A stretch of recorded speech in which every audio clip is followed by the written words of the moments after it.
Sup, my fellas, don't forget to leave feedback, and enjoy the story. There was a blue sky above the construction site. The guy stood by the wall while people were walking around. T-Sock sadly knitted his brows, looking at the phone screen and thinking that he had failed again. The hero received a message from the company, which said that they thanked the guy for his competence in their direction, but they have restrictions on hiring employees. They promised to contact the guy when they need new personnel. The main character opened his mouth when he heard someone addressing him from the side. Chun-Sol looked at the guy, asking if he was really stuck in games again. The hero smiled awkwardly, informing the Hyungam that he had already finished his work. The man did not understand what he was talking about. T-Sock froze in front of the painted wall and gave him a thumbs up. Chun-Sol rubbed the back of his head, saying that it was really so. He pointed at the hero, asking how a guy who's only been on the team for a year is doing so well. The boy smiled, saying that he's been doing this since he graduated high school. He already told about it at the bar. The man remarked that he seemed to be going crazy. T-Sock looked at him from the stairs, sarcastically saying that some people just lose their memory every time they get drunk. Chun-Sol folded his arms, asking how he could talk to his elders like that. The main character smiled and started painting, suggesting that the Hyunam go take a rest while he finished up here. The guy's eyes widened. Chun-Sol raised his eyebrows, asking what happened. The hero pressed his hand to his back, saying that everything was fine. T-Sock gritted his teeth, wondering if the painkiller had worn off. The guy was carrying an object at a construction site. His back started to hurt from the hard work and the pain became more frequent after he lifted a panel 6 months ago. The main character froze, pressing his palm to his shaking back. The sky above the building was scarlet from the sunset. The man pointed at the guy, asking why he was the only one doing everything. Chun-Sol put his hand out, asking what the boss was talking about. The boss asked why the young man was doing all the work for him. Chun-Sol sadly frowned, asking if he really liked the hero so much. The boss folded his arms across his chest, saying that it was so, because he was the only one who tried to do everything on time, and the hero should have listened to him at least once. The man put his hands in his pockets and clenched his teeth, saying that he understood everything. The boss approached the main character, asking how his back was. The guy answered that everything was fine. The man looked ahead, asking if he had too many responsibilities. T-Sock looked away, saying that he did. The boss raised his hand, saying that everyone could go home. He asked if the boy would go drinking with them, to which the protagonist replied that he needed to go to the hospital because he had run out of painkillers. The boy was getting into the backseat of the car. He folded his hands in his lap. The protagonist looked at the people through the car window, thinking that he couldn't work until he took pills, so he wanted to find a less stressful position, but even after applying for a lot of jobs, no company would hire him. There were people on the sidewalk, dressed in business clothes. T-Sock was kneeling, surrounded by documents falling from above. A sign on the side of the building was brightly lit. The sky was dark pink from the sunset. The hero opened his eyes, thinking that maybe it was because he only applied for administrative positions. He was just afraid that he wouldn't be able to handle heavy loads because of his back. The boy closed his eyes and frowned. T-Sock opened his mouth wide and screamed when the doctor touched his sore back. The man pointed at the hero, saying that the intervertebral disc between his 4th and 5th vertebrae was worn out, so he shouldn't lift heavy things. The main character frowned sadly, saying that without a job he would just die of hunger. The man looked down, noticing that he had told him this many times. He asked if the boy really wanted to repeat his father's fate. T-Sock opened his eyes wide, looking forward. The light of the scarlet sunset fell on his body. 13 years ago, during a shift at a construction site, his father died in an accident. The workers opened their eyes in fear, saying that someone fell. A man's arm was sticking out from under a heavy object. There was a pool of blood around. The company shifted the blame to the contractor, and its president suddenly disappeared. Thanks to the lawyers, they were able to receive compensation of 25 million won. Their family has been surviving since then. A little boy stood next to his mother, holding her hand. Han-woo raised his eyebrows and put his hand forward, asking what would happen if the hero's mother found out about this. He asked the boy to think again, because the painkillers are temporary and his spine is not eternal. T-Sock lowered his head, saying that it was too difficult to find a position with such a high salary. The man pressed his hand to his head, saying that he had nothing to say. Han-woo opened his mouth wide, saying that if the hero was going to continue like this, he could not come to him anymore. He told Nurse Kim to take the boy out of here. The protagonist noticed that the doctor did not issue an invoice. The office door was slightly open. The man shouted in displeasure, telling T-Sock to take it and not to be seen, so that his feet would not be here with such an attitude. The young man apologized. Han-woo frowned sadly, looking at the phone screen. He was going to send 2 million won to Haejeong. The icon on the screen informed that the transfer was completed. The man leaned back tiredly in his chair, thinking that it seemed to him that Haejeong's life went downhill after she met Hyungon. Next to the ward was a sign with the number 502. The protagonist was sitting by the hospital bed where his mother was lying. The guy opened his mouth, asking if she was in pain. The woman raised her eyebrows, saying that everything was fine. She did not want her son to worry. Haejeong asked if he sent her the money because she did not need it since everything was fine. Taesok asked what money she was talking about. The woman turned the phone towards him. The boy's eyes widened, wondering who made the transfer. He assumed it could have been the construction manager, the foreman, or Uncle Han. His mother asked how he was doing at the company, if it was hard for him. The hero lowered his head, answering that it was not at all like that. He was doing well, even though he would only graduate from high school. Haejeong looked at her son, saying that it was very hard for him. The woman closed her eyes, saying that for his sake, his mother should not get sick. The boy sat on a chair, saying that if she was tired, she could sleep. The woman turned her head towards him, saying that she really got tired quickly lately, but now she had her son next to her, so she couldn't just fall asleep. Taesok smiled, telling his mother that everything would be fine and now she needed to rest. He placed his hand on hers. The woman agreed with his words. The main character was sleeping on his side, lying on the hospital couch. The woman was holding a sheet in her hands. She covered the guy, mentally calling him a stupid son. Haejeong imagined the image of the guy and her husband behind him, thinking that he smelled the same as his father when he was still alive. Typical of a person working on a construction site, she could not help but notice what the hero was doing. The woman pressed her hands to her chest, mentally asking her son not to try to do everything alone. His mother would definitely cope with the disease. She was very grateful to him. Bright rays of light fell on the utility room on the construction site. The men were inside, doing their own things. The hero arched his eyebrows, asking if Taesok had arrived. The guy bowed to the fingertip, wishing him a good morning. The man asked what was wrong with Chansol. Did he really not wash himself? The hero smiled awkwardly and scratched his head, saying that he drank a little yesterday. The boss told him to start work as soon as he cleaned himself up. If they saw the Ilsung group workers, they should avoid them. He agreed with his words. The boss frowned, holding a cigarette in his hand. He bent his wrist, asking the protagonist to bring him a cup of coffee with 1 spoon of sugar. The guy immediately responded. There was a red teapot on the table. The man looked at the young man, asking how he was doing. Taesok made tea, saying that everything was the same. It was only getting worse. The boss asked the guy if he wanted to become a carpenter, because there was a great shortage of them. The protagonist looked at him sadly, saying that he doubted it because it was hard work. The boss closed his eyes, repeating the guy's words that he was having difficulties now, and now instead of 110,000 won, he would receive 150. The young man looked forward, saying that he himself was not against it, but perhaps his back would not be able to withstand it. The boss frowned and waved his hand, saying that this guy was devoted to his job to the end. The protagonist rubbed his neck, thinking that this money was definitely not from the boss. It was hard, but he understood his job. Although the back pain added to the inconvenience, now there was also an unknown person with money. Taesok smiled, looking down. He dialed Uncle Hanwoo's number on his phone. The guy pressed the phone to his ear, thanking the man for his help. The hero looked forward, asking if he sent the money to his mother. The man confirmed it. The guy thanked him, noting that he would definitely repay him for his kindness. Hanwoo said that he was hanging up. He asked if the hero had quit the construction site. The boy remained silent. Taesok smiled when the man shouted into the phone, asking him to finally listen to his uncle and quit immediately. The name on the sign was Hanwoo. The uncle asked him to find another job, and also noted that the hero should come when the Rubro was assembling the spine. The main character slammed his fist on his back, thinking about the man lecturing him again. The guy widened his eyes when a notification came on his phone. He froze, thinking about the construction site he was currently working at. Taesok smiled widely, thinking that this was it. This had happened after 200 rejections. There was a message from Ilsung Group on his phone, congratulating him on passing the second round of the interview.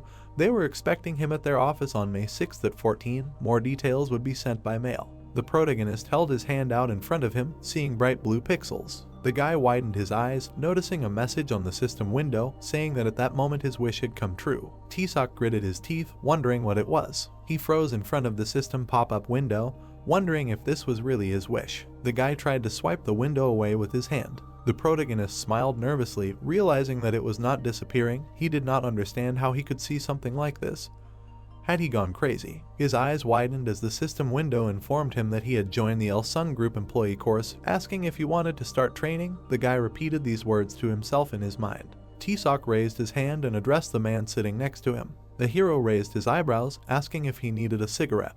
The guy pointed his finger forward, asking him to say that he was not crazy and that the worker could also see the sign hovering in front of him. The hero opened his mouth in fear, asking if the young man was in his right mind. Had he really had time to drink this morning? He told the guy to leave him alone. T-Sock pressed the phone to his chest and opened his mouth wide, asking for forgiveness. The guy quickly walked forward along the corridor, realizing that no one but him could see this window. The man could understand, because he would also be taken aback if someone spoke to him about such a thing. The hero realized that he was the only one who could see this. The door to the men's room was open. The protagonist looked in the mirror. He nervously looked away, realizing that the sign was not reflected. The guy looked ahead, saying that this was crazy and he was dreaming all this. He thought about the Elsung Group company, because he really wanted to get into them. But this is a very strange training. The hero saw this in TV series and manhwa, but it is still difficult to accept. T-Sock put his hands on the edge of the sink, saying that becoming part of a large company was his dream. He raised his head and pursed his lips, thinking that he must undergo this training. The Elsung Group Young Employee course begins with the first lesson. Information appeared in the blue system window that if he gives up halfway through, he will lose his memories of this course. The guy was mentally surprised by this. The system window reported the main task: undergo training, the goal of the training, assessing the skills and performance of future employees, failure, dismissal and erasing memory. There were 2 answer options, yes and no. The guy took a step forward, saying that it sounded more and more unusual. He didn't understand what performance evaluation was. The hero cried out, saying that he was ready to do anything. Maybe he was completely crazy, but he was ready to take a risk. Information appeared in the blue window of the system that he would receive a job as a reward. Company, Elsung Group, skill, potential employees gaze, rank E. Everything swam in the hero's eyes. He didn't understand what kind of skill it was. The protagonist pressed his hand to his face, rubbing his eyes. The system reported that the skill of assessing skills and work efficiency allows you to identify possible problems. With prolonged use, a debuff appears, professional incompetence. It is necessary to use the skill only when necessary. The guy decided to check whether it was true or not. There were a lot of people in the bookstore. The hero thought that he did not understand how such a skill could affect the environment, because using this ability, he would be able to see something. T-Sock stopped at the table with books. In front of him lay works in white, blue and green covers. The protagonist closed his eyes and clenched his fists, preparing to test the ability. He suddenly opened his eyes, mentally calling for the gaze of a potential employee. The guy froze in place, realizing that nothing had happened. The protagonist squatted down, looking at the books closer. T-Sock arched his eyebrows, nervously looking at the works. A blue system window appeared in front of him, where it was said that the skill was only available in the buildings of the Elsung Group. People looked at the guy in surprise when he loudly shouted that this was too many requirements. A stack of books with bright covers could be seen. The protagonist bought a bunch of works from the store, but before unpacking them, he went to the construction site to test his skill. T-Sock squatted down in front of the books. He nervously knitted his eyebrows, looking ahead. Some parts of the book's text were highlighted in bright colors. In 2 of the 12 books, some paragraphs glowed bright green. He returned the rest of the volumes back to the store. The guy was sitting at a table with books. He was reading all night long. The day of the interview came. The protagonist was standing at the closet with things. The system noticed that a neat classic suit was the best choice. T-Sock looked ahead nervously, tying his tie. He leaned his hand on the mirror in front of him, saying that the main thing is not to be nervous. The guy lowered the door handle, thinking that he just needed to do it. There was a bright blue sky above the tall buildings of the city. The protagonist was sitting on a bench, reading a book. He was riding a bus, not looking up from reading. The green bus was driving along the road. The protagonist was thinking that although constant pop-up messages are annoying, but on the other hand, they are very helpful, for example, like now. The girl smiled and pointed her hand in the right direction, saying that the interview room is on the 2nd floor. The guy widened his eyes, noticing that she was telling something to the protagonist behind his back. The girl raised her hand to her mouth, telling the hero, 9861, that's great. The system reported that the guy passed the appearance assessment. T-Sock sighed heavily, thinking that the general information about the interview said that appearance does not matter, so Elsung Group gave free rein to the candidates, but at the same time carefully evaluates every step. There were bright rays of sunlight above the tall building. Fashion, logistics, real estate, tourism, and so on. The company occupies a significant position in each direction. It is frightening in its scale. There was number 202 on the door. This was the interview room. T-Sock was sitting at a table among the same candidates for the position. The girl nervously bit her nails, looking ahead. Another candidate raised a book in her hand in front of her. The guy opened his mouth, frantically turning the pages of the book. T-Sock sat at the table, thinking that there is a big difference between those who know the answers to the questions and those who do not. At least somewhere he has an advantage. The girl took a step forward. She smiled, addressing the audience. Jeongmi raised the microphone to her mouth, saying that she joined the company in 2017. Today she will be evaluating their skills. Miniol next to her smiled and put his hand forward, saying that he has been working for the company since 2014. He will be helping them with the testing. A girl stood at the podium in the hall, saying that some of them came from far away, but she is sure it was worth it. Jiangmi asked if they had any inconveniences on the way to the interview. The girl raised her hand. Jiangmi asked to tell them about it. Mira raised her hand high above her head, saying that she came from Chennai.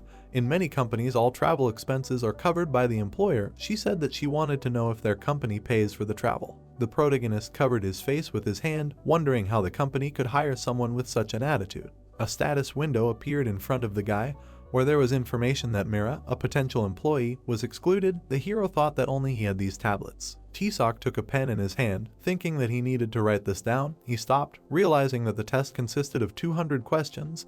He did not understand whether he needed to solve everything or make a couple of mistakes. The tip of the pen stopped in front of the sheet. The hero thought that only half an hour was allotted for 200 questions, then only a minute remained. The guy held his hand over the paper, thinking that it was not necessary to do everything completely. The hero looked down, thinking that he didn't know who gave him this ability, but it would be a sin not to use it, so he would enjoy it to the maximum, because he had to do everything in his power. The entrance of a small cafe was brightly decorated. The man reached for the dish with his chopsticks, asking why the main character didn't come yesterday. The boss pointed at the guy with his chopsticks, noticing that he had never missed a day before and now he didn't even call. Did the girl really show up? Then he should take her to some nice place. T-Sock smiled back at him. The guy looked away, asking for forgiveness. He thought that if he said that he went to an interview at a large company, he would be considered a traitor. The man laughed, saying that the hero was still so young. He asked if this was what he was spending his hard-earned money on. He hoped that he was at least spending the money on something other than bad entertainment. Chong-Sol smiled, saying that the guy could talk because he wouldn't tell the director. T-Sock moved his legs forward, thinking that he had become very friendly with the foreman and the others. If it weren't for his back, he would have continued doing this. The guy opened his eyes wide and opened his mouth, looking forward. A bright system window appeared in front of him, telling him that he needed to prepare for the final interview. The protagonist froze. Information appeared in the system window that there were special tasks related to the final interview. A general task: prepare for the final interview.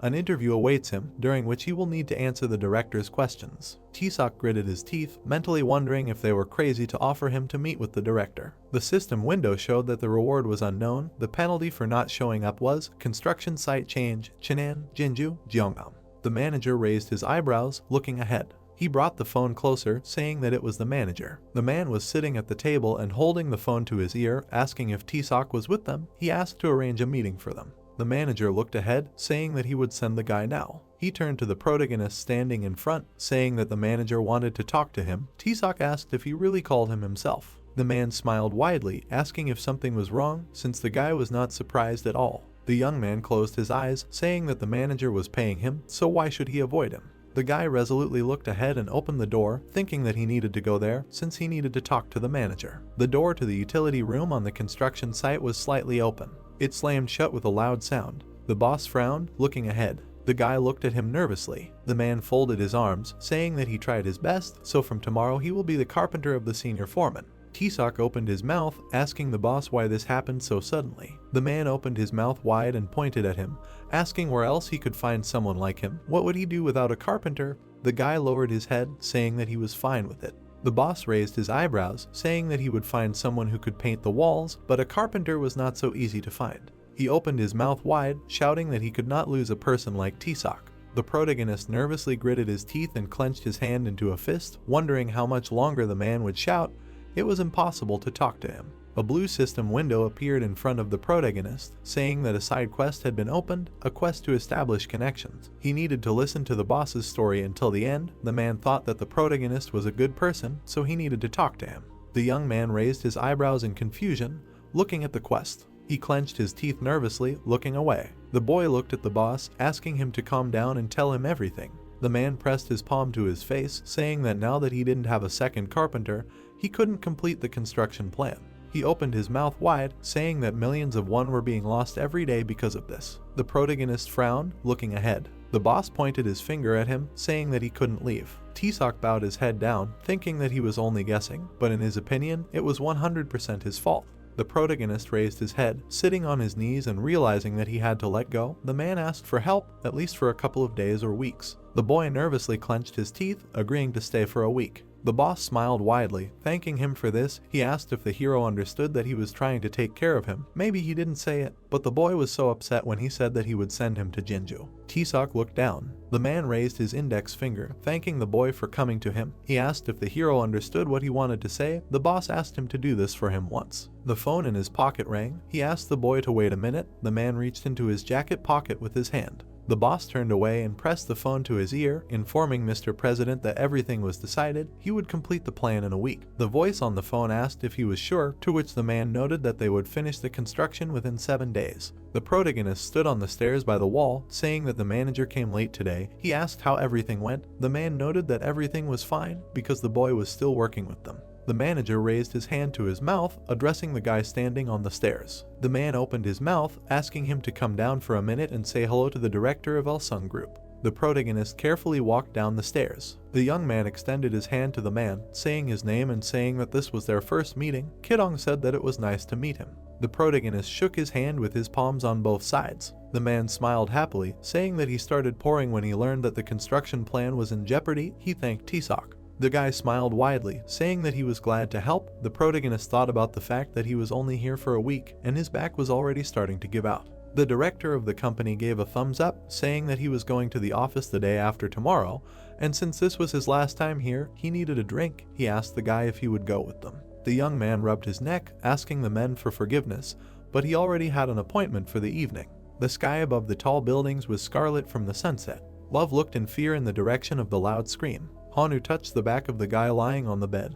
He angrily noted that he asked the guy not to strain his back. The protagonist pounded his fist on the bed, asking him for forgiveness. T-Sock touched his back with his hand. The man asked how the guy could ignore his health like that. The young man noted that if his uncle continued like this, he would knock out this disc himself. Hanu told him to go to the second floor for physical therapy. The protagonist looked ahead. His eyes were filled with tears. He thought about the fact that he had an interview coming up, and his uncle was starting to do his thing again. He just needed to hold on a little longer. The young man was dressed in a business suit. He looked ahead. The hero opened his mouth, standing surrounded by other people and saying his name. He opened his eyes wide, paying attention to the person in front of him. Kidong folded his hands in front of him and smiled, looking ahead. The man closed his eyes and raised his hands in front of him, saying that they had seen each other before. The guy could sit down. The hero noticed that it was time to start the interview. He turned to T-Sock. The guy opened his eyes wide. The voice asked him to wait. Kidong smiled and looked at his colleague, saying that he would start first. The hero agreed to give this opportunity to the elder. The man turned to Minwoo and asked him to stand up. The guy stood up from his seat, nervously clenching his hands into fists. The director of the company looked down, paying attention to his white socks with black pants. He asked what the hero could say about this. The edge of the guy's pants rose, showing his light socks. Minwoo gritted his teeth, saying that these socks do not seem to fit here. The protagonist looked at him, thinking that the system warned that there would be increased pressure at this stage. Kidong sighed heavily, saying that Minwoo initially knew about this, but still put them on. He asked what else the guy could say. The man smiled broadly. The host's mood was uncomfortable. All the hidden features were revealed. The guy nervously pursed his lips. The company director raised his hand with a pen, asking why he was silent. Minwoo noticed that he was not sure about his answer. The man asked if he really had nothing to answer. Did this mean that he could not control his emotions? The main character thought about what he should do and what question he would get. Minwoo lowered his head and clenched his teeth, thinking that he should calm down, because this interview was testing restraint and the ability to control emotions, so he needed to resign himself. Kidong looked ahead, thinking that the guy was too stressed. He couldn't get a word out. Such a person was unable to cope with a stressful situation. The tip of the pen pointed at Mina. The hero frowned sadly, without raising his head. The man noted on his paper that the guy was weak in stressful situations. He didn't have the ability to cope with problems. He asked the hero to sit down, and then turned to Heejin. Kidong asked how it was possible not to have experience in social work. Did she work at least part-time? What about volunteer work? The girl stood up from her seat and folded her hands in front of her, saying that she had been studying all this time. The director of the company noted that this was not what they needed. Kidong told him to answer how she was going to work with clients. Tears appeared in Heejin's eyes. She covered her face with her hands and burst into tears. The director and 2 employees were sitting at the table, making notes on their sheets of paper. Kidong asked the question first to throw everyone off track, because for the rest of the questions you need to mentally prepare. The man turned to T-Seok. The boy nervously clenched his hands into fists, holding them on his lap. The hero stood up from his seat and opened his mouth wide. The protagonist frowned, thinking that he was not going to leave here with nothing.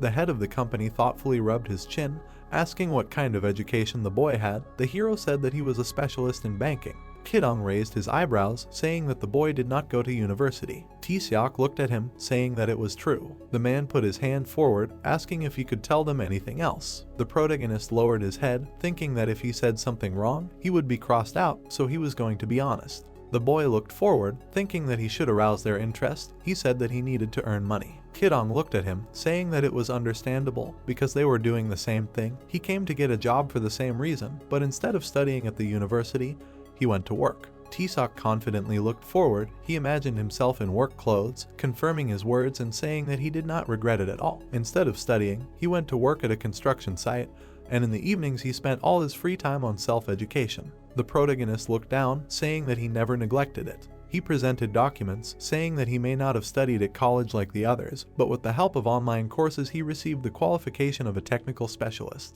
Taeseok opened his mouth and looked forward, saying that he tried to compensate for the lack of university in every way, and the result was that I was able to get an education in the economic field. The director of the company opened his eyes in surprise, looking at him and saying that this is wonderful. The man smiled and looked away. He put out his hand, addressing his colleague. The protagonist nodded in response. Another man raised a pen in his hand, asking what the boy could do for Elsung Group. The protagonist looked ahead confidently, thinking that it was a difficult question for an ordinary person, but he was ready for it.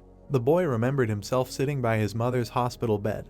He said that the reason he wanted to work here was because the work was not too stressful and the money was enough so that he could pay his mother's hospital bills, not worry about what he would eat and his health. In other words, he would be free. The woman smiled, looking at her son from the hospital bed. Taeseok opened his mouth, saying that as long as it did not go against the laws and norms of society, he was ready to do anything. The protagonist clasped his hands in front of him, asking why he was talking about breaking the law and norms of society, why such conditions. The boy said that it was because otherwise the image and future of the company that gave him the order would be destroyed, and he supported the integrity of Elsung Group and appreciated their contribution to the development of the country. The men looked at the guy carefully. Taeseok put his hand in front of him, saying that only if these conditions are met, Elsung Group will move in the right direction in accordance with its goals. He apologized for repeating himself. The protagonist pursed his lips, thinking that this was not a perfect answer. He just had to convince them, because there was no such thing as a perfect answer, because this interview was aimed at seeing how people behave under stress. The man smiled, saying that they could move on to the next question. He asked if the protagonist had a girlfriend. The young man smiled awkwardly, saying that he did not, because it so happened that there were no women around him. The guy turned to the men, saying that if they had someone suitable, then he would not mind getting to know her, because he would only be glad. The members of the company laughed, finding the young man funny. The director of the company noticed that Taeseok did a great job. The hero clenched his hands into fists, standing in front of them. Kidong closed his eyes and smiled, saying that the interview was over, they could go. The sky above the construction site was orange from the sunset. The manager turned to the protagonist, who was standing with his back to him. He asked why he was here. The guy turned around and looked at the manager. The man smiled and raised his hand, saying that there were too many things to do in the control room. He asked if the protagonist had been misbehaving here while he was gone. The manager folded his arms, asking if something had happened, since he was just joking, so the boy shouldn't worry so much. The guy noticed that something had indeed happened. He assumed that the manager had already heard about it. The protagonist tripped over an object. Chinsal fell to the ground in front of the other workers. The protagonist rubbed the back of his head and looked away, thinking that the man had gotten into trouble again, but he had too much work to worry about such things. The manager said that they were having a dinner together today. He asked if the hero would go with them. Taeseok's eyes widened. The guy put his hand forward, noticing that he wanted to talk to him. The man raised his eyebrows, asking what exactly he wanted to talk about. The protagonist looked down, saying that he was finishing his last week. The manager cried out in surprise. The guy looked up at him. Information about the general task appeared in the blue window of the system. It is necessary to attend the evening and listen to stories. Reward, unknown. There will be no penalty for refusal. The young man opened his mouth wide, thinking that there was no reward or punishment. This had never happened before. The hero did not understand what was happening. Taeseok's eyes widened. Looking away, he asked the manager what was for dinner. The man smiled broadly, saying that it would be halmi soup. The protagonist smiled happily, saying that if he didn't feed him beef, he would defect to the leader of Go. The one who earns 200,000 won a day is the one who gets paid. He persuaded the leader to treat them today. The workers behind him joyfully raised their fists up, demanding meat with their favorite side dishes. The leader raised his eyebrows, reluctantly agreeing, but only because they asked. Today they would eat beef. The heroes clinked their full glasses, getting ready to drink. The man sat at the table, saying that this week had been difficult. The leader held a glass in his hand, saying that recently fewer and fewer people wanted to become engineers. He smiled and raised 2 fingers, saying that his brother was a gas worker. He had worked in his specialty for 20 years. The man asked what was the point of studying if it was difficult to earn good money. That was why he did not study further. The manager frowned and gritted his teeth, saying that it was useless. Chongsol smiled and brought the food to his mouth, telling the manager that it was not so, because he was saying this only because they were too old. The protagonist smiled, realizing that everyone was drunk. The young man looked away, thinking that even when drunk he did not talk nonsense. The technical staff had a hard time living. The man fell face down on the plate, sitting next to T-Sock. The hero looked away, thinking that nowadays industry is driven by science, technology, pharmaceuticals. The protagonist looked out the window, from which a bright sign of the establishment was visible. Above the city was a dark night sky with bright stars. A week passed. Above the tall buildings there was a bright blue sky with white clouds. T-Sock adjusted his tie. Answering the phone, the manager asked why the hero did not come to work. The guy looked away, saying that he had already talked about it yesterday and mentioned that he was taking the day off. The boss sat against the wall and held the phone to his ear, saying that he had asked him to go out. The protagonist apologized, saying that he needed a rest. The man told him to go out because he himself did not want to work, because he had not slept all night. The young man hung up, apologizing for not being there tomorrow either. The girl smiled and pointed to the door, saying that the hero had passed the first interview. Now she took him to the debate site. Because the second interview is a discussion of 10 people, the hero can enter the discussion in accordance with the speaker's words. In the office at the board stood the examiner. In front of him was a round table. Next to the chairs were designated seat numbers. The guy took a few steps forward. When the heroes sat down at the table, it was announced that the topic of the group discussion was the OECD countries, where South Korea is part of the Organization of Economic Cooperation and Development. They would discuss the issue of high prices for education and ways to solve this problem. When answering, you need to raise your hand and say your number and name, only then can you start talking. T-Sock smiled, thinking that this was what he was afraid of, because for this topic you need to have extensive experience in social work. He mentally thanked the group leader, remembering the image of a frowning man. The examiner looked at the document in his hands. He looked up at the people present and opened his mouth, saying that it was time to start the group interview. The protagonist frowned, looking ahead confidently. The protagonist looked down. There was a card with the number 2 on it on his desk. Raising his hand, Insu said that he was number 3, and explained that the economic situation in recent years had a serious impact on the country, causing the cost of education to rise sharply. The people at the table looked at him attentively. The man said that in order to enter the top 10 countries with the strongest economy, they should not neglect human resources, so if the cost of education were to drop, they would be able to cultivate more talented people. T-Sock widened his eyes in surprise and thought that this was very stupid. The employee continued to talk with a smile on his face.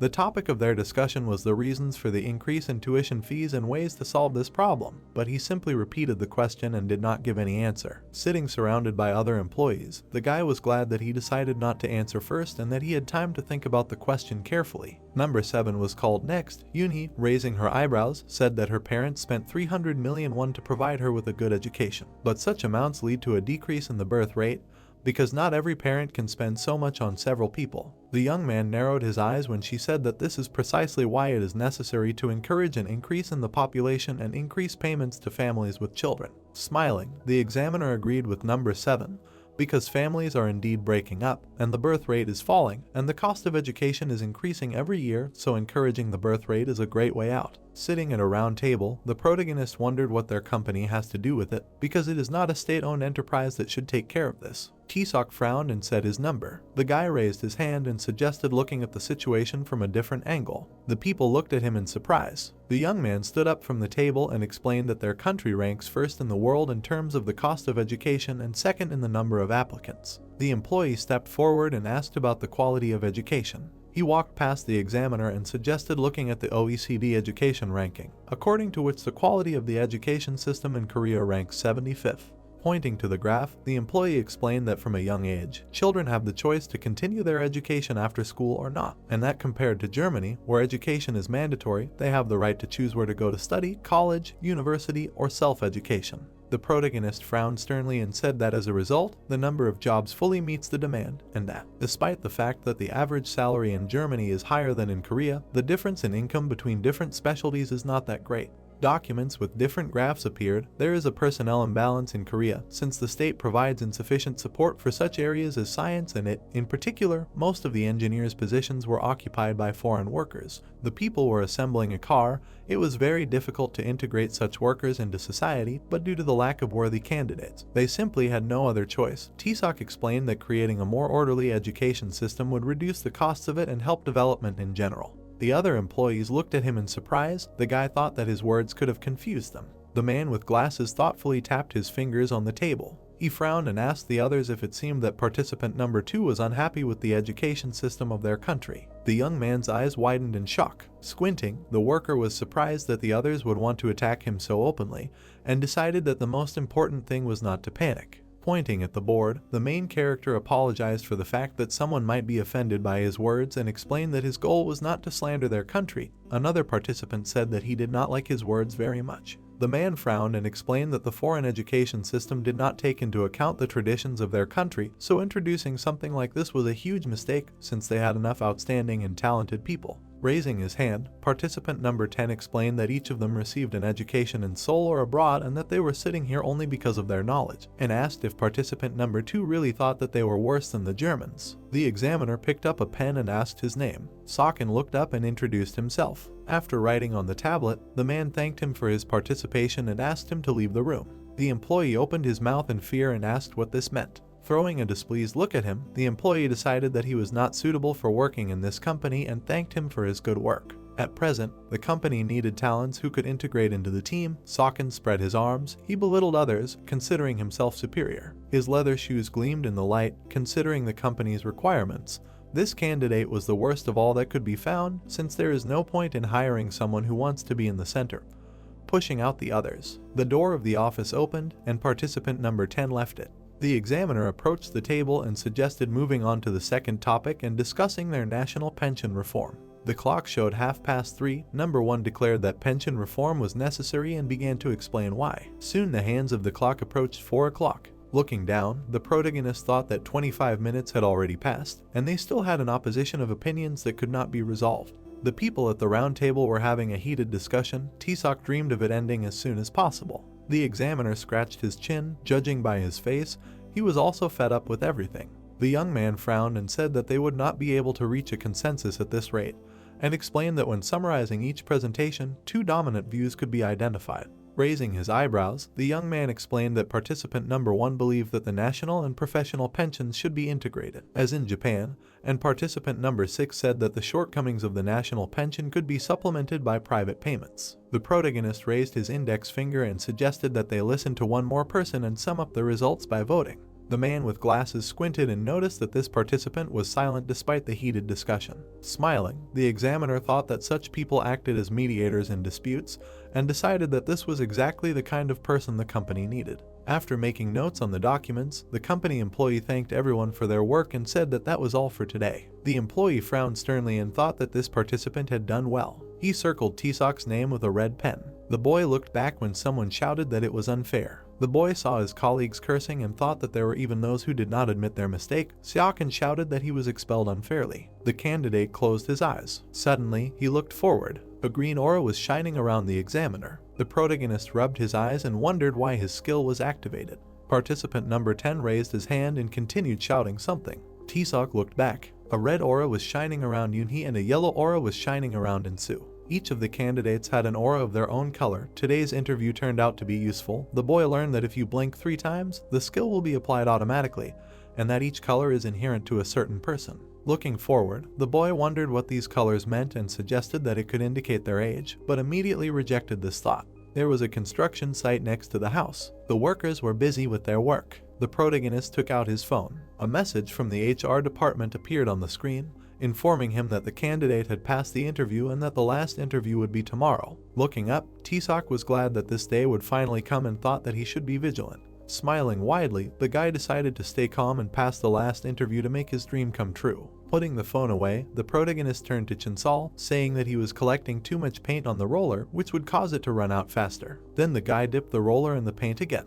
He quickly lifted it up, and the paint poured down. It flew straight at Taesok. He looked at the paint flying at his head with a shocked face. A few seconds later, He shouted throughout the construction site, ordering Chansol to come down, to which he began to apologize. He climbed down the stairs, asking if his friend was okay. The protagonist looked away and replied that everything was fine and there was no need to worry about small things, while wondering what else to say to someone who was apologizing. Changsol continued to apologize with his hands up and say that he didn't mean to which the guy replied that everything was really fine. T-Sok started to leave, and paint was dripping from his head. Suddenly, his boss saw him. He immediately asked what happened, to which the protagonist answered with a dejected look that nothing special, just work-related issues, so he would go to the dorm to wash up. The boss pointed his finger and said that it was far away, adding that he should go to the bathhouse on the first floor because he heard that it was opening today, to which the guy asked in surprise if that was possible. What would the workers say to that, after which the man replied that they themselves had redone it so that everyone would go in to wash up after work today so there would be no misunderstandings.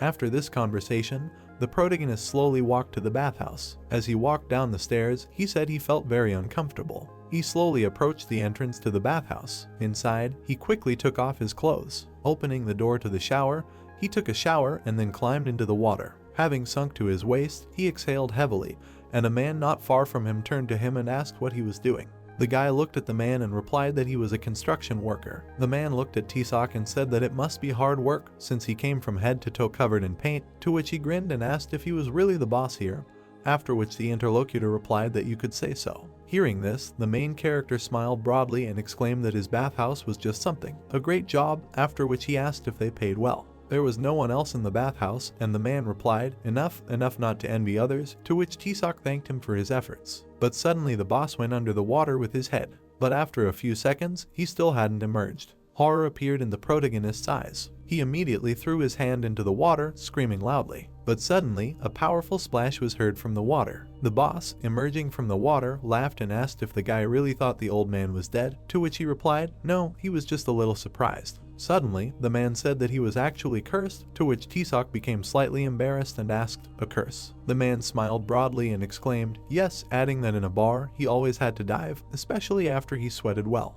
The guy cautiously turned his gaze to the side, answering, how interesting, after which he thought that the old man was doing everything right, because you can't identify the possibility of inconvenience to customers without checking it on yourself. T-Sok smiled, saying that the man was an excellent specialist in his field and looked very healthy, from which the old man extended his hand forward, asking the boy to also take care of his health because he must not forget to eat well and exercise. After some time, the protagonist carefully stood up, saying that it was time for him to go. He turned around, wishing the man good luck in his work and health. The old man smiled sincerely, thanking the boy. After getting dressed, T-Sok went outside. The servant suddenly opened the door to the bathhouse. He loudly called the president, when suddenly the old man quickly turned around. The boy bowed, saying that the closing ceremony was in 40 minutes, when suddenly he asked if he was coming. President Changmo's curse was that after construction, if he did not take a bath here, then an accident would definitely happen within a year. With a pitiful look, he looked at the boy, asking if everything would be fine this year. The protagonist exhaled heavily, ordering himself to pull himself together. In the system window, he read that all that was left was to pass the final interview, after which he clenched his fists in anger, thinking that it was so easy. The system asked the guy to trust it, after which T-Sok placed his hands on his hips, excitedly thinking that he would do everything himself. The protagonist closed his eyes, recalling that evening, starting from the company's past and ending with the events of today. The next day, the guy came to the final interview, thanking for the chance given to him. The man extended his hand forward, asking T-Sok to sit down. Without showing any excitement, the protagonist thought that the system told him not to worry, but luck would not work in a meeting with the directors. Looking ahead, he suddenly thought that it was time to use the skill. He noticed the directors' new colors, after which he wondered if they were really directors, since they all looked like they were in their 50s. The man adjusted his glasses, saying that the protagonist applied for a management position, after which he noticed the credit and banking business in the papers. He turned to the principal, shouting that T-Sok had not attended college or university. The man frowned, wondering how the boy could have gotten an education on his own.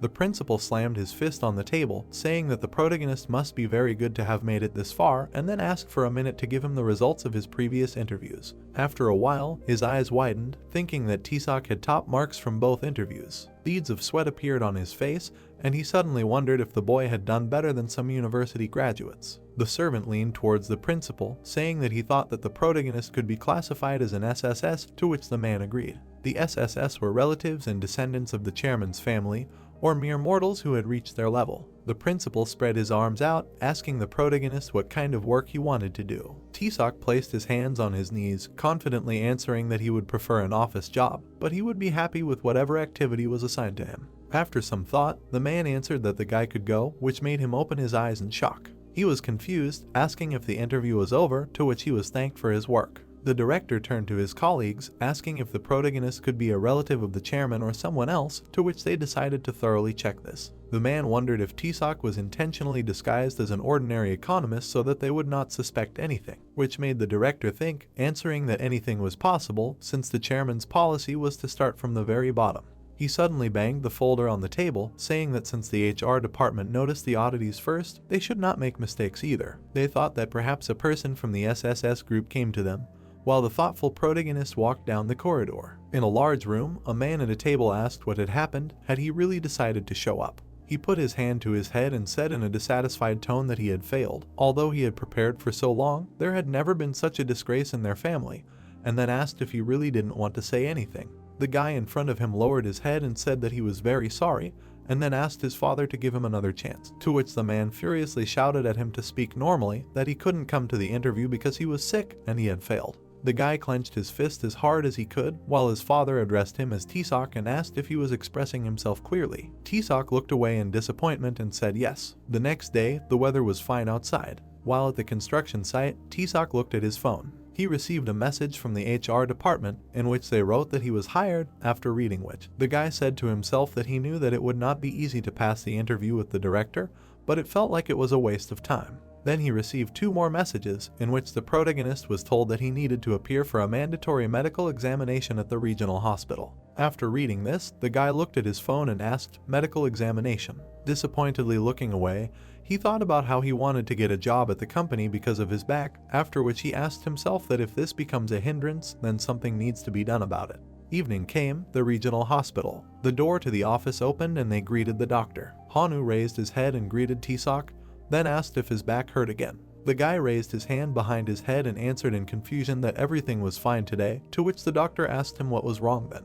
The main character stretched out his hand and answered that he had passed the final interview for a position in a large company. Hearing this, Hanu smiled contentedly and congratulated his nephew, saying that finally he would not put unnecessary strain on his spine. But he suddenly frowned and asked why he felt like something was wrong. Tisok lowered his head in disappointment and quietly said, "Yes, just nonsense," while simultaneously saying to himself that he could only ask his uncle about this, but he could not utter a word. Sitting down on the chair, he said that he wanted his uncle to write him a prescription for painkillers, to which the man replied that he knew it. Hanu silently turned to look at the guy. Without taking his eyes off him, he said to himself that this was very strange, because he usually had a very confident attitude. He raised his hand to his chin and asked himself what the problem was. Suddenly, he remembered how his nephew said that he passed the final interview at a large company, after which he left the memories and said to himself, "No way." Hanu sat with his head down, saying to himself that since he was going to get a job, he needed to get a medical examination, so that's what he wanted from him. His glasses reflected the bright light while he said to himself that if he was caught, he would easily lose his license. After these thoughts, he began to type something on the keyboard, thinking that this guy was just like his father, making everyone worry about him. After a while, Tisok was given a prescription in the reception area, but suddenly he was asked to take something else, which surprised the guy. They handed him a disc. He looked at it with his mouth open and said in his head that this can't be. Shouts of congratulations were heard behind the guy, when suddenly he turned around. Hanu raised his index finger, telling the protagonist to pay back when he gets his first salary. Tisok smiled sincerely, when suddenly his uncle shouted for his nephew to leave because he was busy. It was a clear day outside. The protagonist was sitting at the table, looking at his phone. He was reading a message about having passed the general selection of personnel at El Sun Group. Tisok leaned his elbows on the table, saying that he survived only thanks to his uncle's help, which is very good. Suddenly, a strange sound was heard from the side, causing him to turn around abruptly. The system window said that an employee store was available, and the store was a great tool to help solve problems that arose during work. And special items could be purchased with points that could be earned by completing tasks, so the guy was asked if he wanted to open a store. Without thinking twice, Tisok reached out his finger to the yes button. A huge system window opened in front of him, which scared the guy. In front of him, he saw a list of goods for new employees, wondering what it was. The protagonist opened his eyes wide in shock, wondering if this was a game or some kind of magic. After some time, the system asked if the guy really wanted to lose his memory, which made him panic, shouting loudly that he didn't mean that. The system suddenly replied that it existed so that the protagonist could succeed, after which Tiseok apologized to it, asking her not to take it too seriously. The system responded that it understood the user's words and asked him to be careful in the future, when suddenly the guy put his hands on his knees, furiously thinking how annoying it was. A new quest suddenly opened up in front of him, in which he needed to talk to his mother. Tiseok exhaled, wondering if his mother was really worried about him, but even if it weren't for the system, he was still going to go. The protagonist slowly walked down the hallway. He stopped at the door and knocked. The guy's mother turned to the side, asking if her son had really come. Tiseok sat down on a chair, asking his mother how she was doing, to which Haeyoung replied that she was already better, so there was nothing to worry about, after which the guy said that he got a job at Ulsung Group. The woman smiled widely, saying that this was great news. The protagonist smiled back at her, asking her to get well soon, and they would go home together. Haeyoung laughed, asking her son if he wanted an apple. She pointed to the basket, saying that Auntie bought it and brought it this morning. Tiseok folded his hands together, saying with a calm heart that mom was smiling. The woman gently replied that her son studied hard and got a position in a good company, which she was very happy about. The protagonist stood up from his chair, saying that he would go to the nurse for a stroller. He walked forward, asking her to wait for him. The door to the corridor suddenly opened. The system immediately reported that the main quest was completed, which made the guy smile. He turned to the side, wondering if the reward was a subquest. The system reported a new quest called First Love, which explained that Hanwoo was worried about his mother, after which Tiseok was horrified, wondering what they wanted to tell him with this, because his uncle was his dad's best friend. Suddenly, the system reported that there were about 35 minutes left until the end of this subquest. In the past, the protagonist's father and Hanwoo's uncle were friends. The uncle was the same friend who came to their house and scolded Tiseok's father every time for not taking care of his health. The protagonist, as a little boy, was very surprised by this. Currently, the guy with eyes full of shock said to himself that if you think about it, the uncle is still not married. In front of him was still the system screen with the quest First Lover. Lowering his head, the guy quietly asked if his father's best friend was really in love with his mother. Suddenly, he sharply raised his head and asked if it was true. A message appeared on the system screen that she could not lie. Then Tiseok put his hands on his hips and asked himself why she was giving him such a task, to which the system immediately answered that it was all for the sake of his success. The guy continued to stand in place. He stared at the system screen and asked who she was, to which the system replied that this kind of information was not available to him. After reading this, the protagonist was confused and asked if he really could not tell. People slowly started to appear around him. Seeing them, Tiseok turned away. He started to walk away, wondering what he should do. A minute later, he approached his mother's room. Without thinking twice, he opened the door and Haeyoung asked him what took him so long. Was the nurse not there? Coming closer to the bed, the guy answered yes and then asked his mother to wait because he needed to make a call. Hearing this, the woman became very upset and said that if he was busy, he could go, to which her son replied that everything was fine and then asked if she remembered Uncle Hana. Hearing this, Haeyoung perked up and asked, Hana. Hearing this, the protagonist froze in shock. The next second, his expression changed and he said to himself that because of his mother's intonation, he felt a little strange, maybe because his father had died. After these thoughts, he got up from his chair and said that he would call now and come back. After saying this, he took out his phone. He walked towards the exit with it. After leaving the room, he dialed his uncle's number. Then he put the phone to his ear. Hanwoo answered and said that he didn't expect his call and asked if he was doing well at his new job, but the guy suddenly asked if he still liked his mother. Hearing this, Hanwoo froze and excitedly asked if something had happened to Haeyoung. What did she say?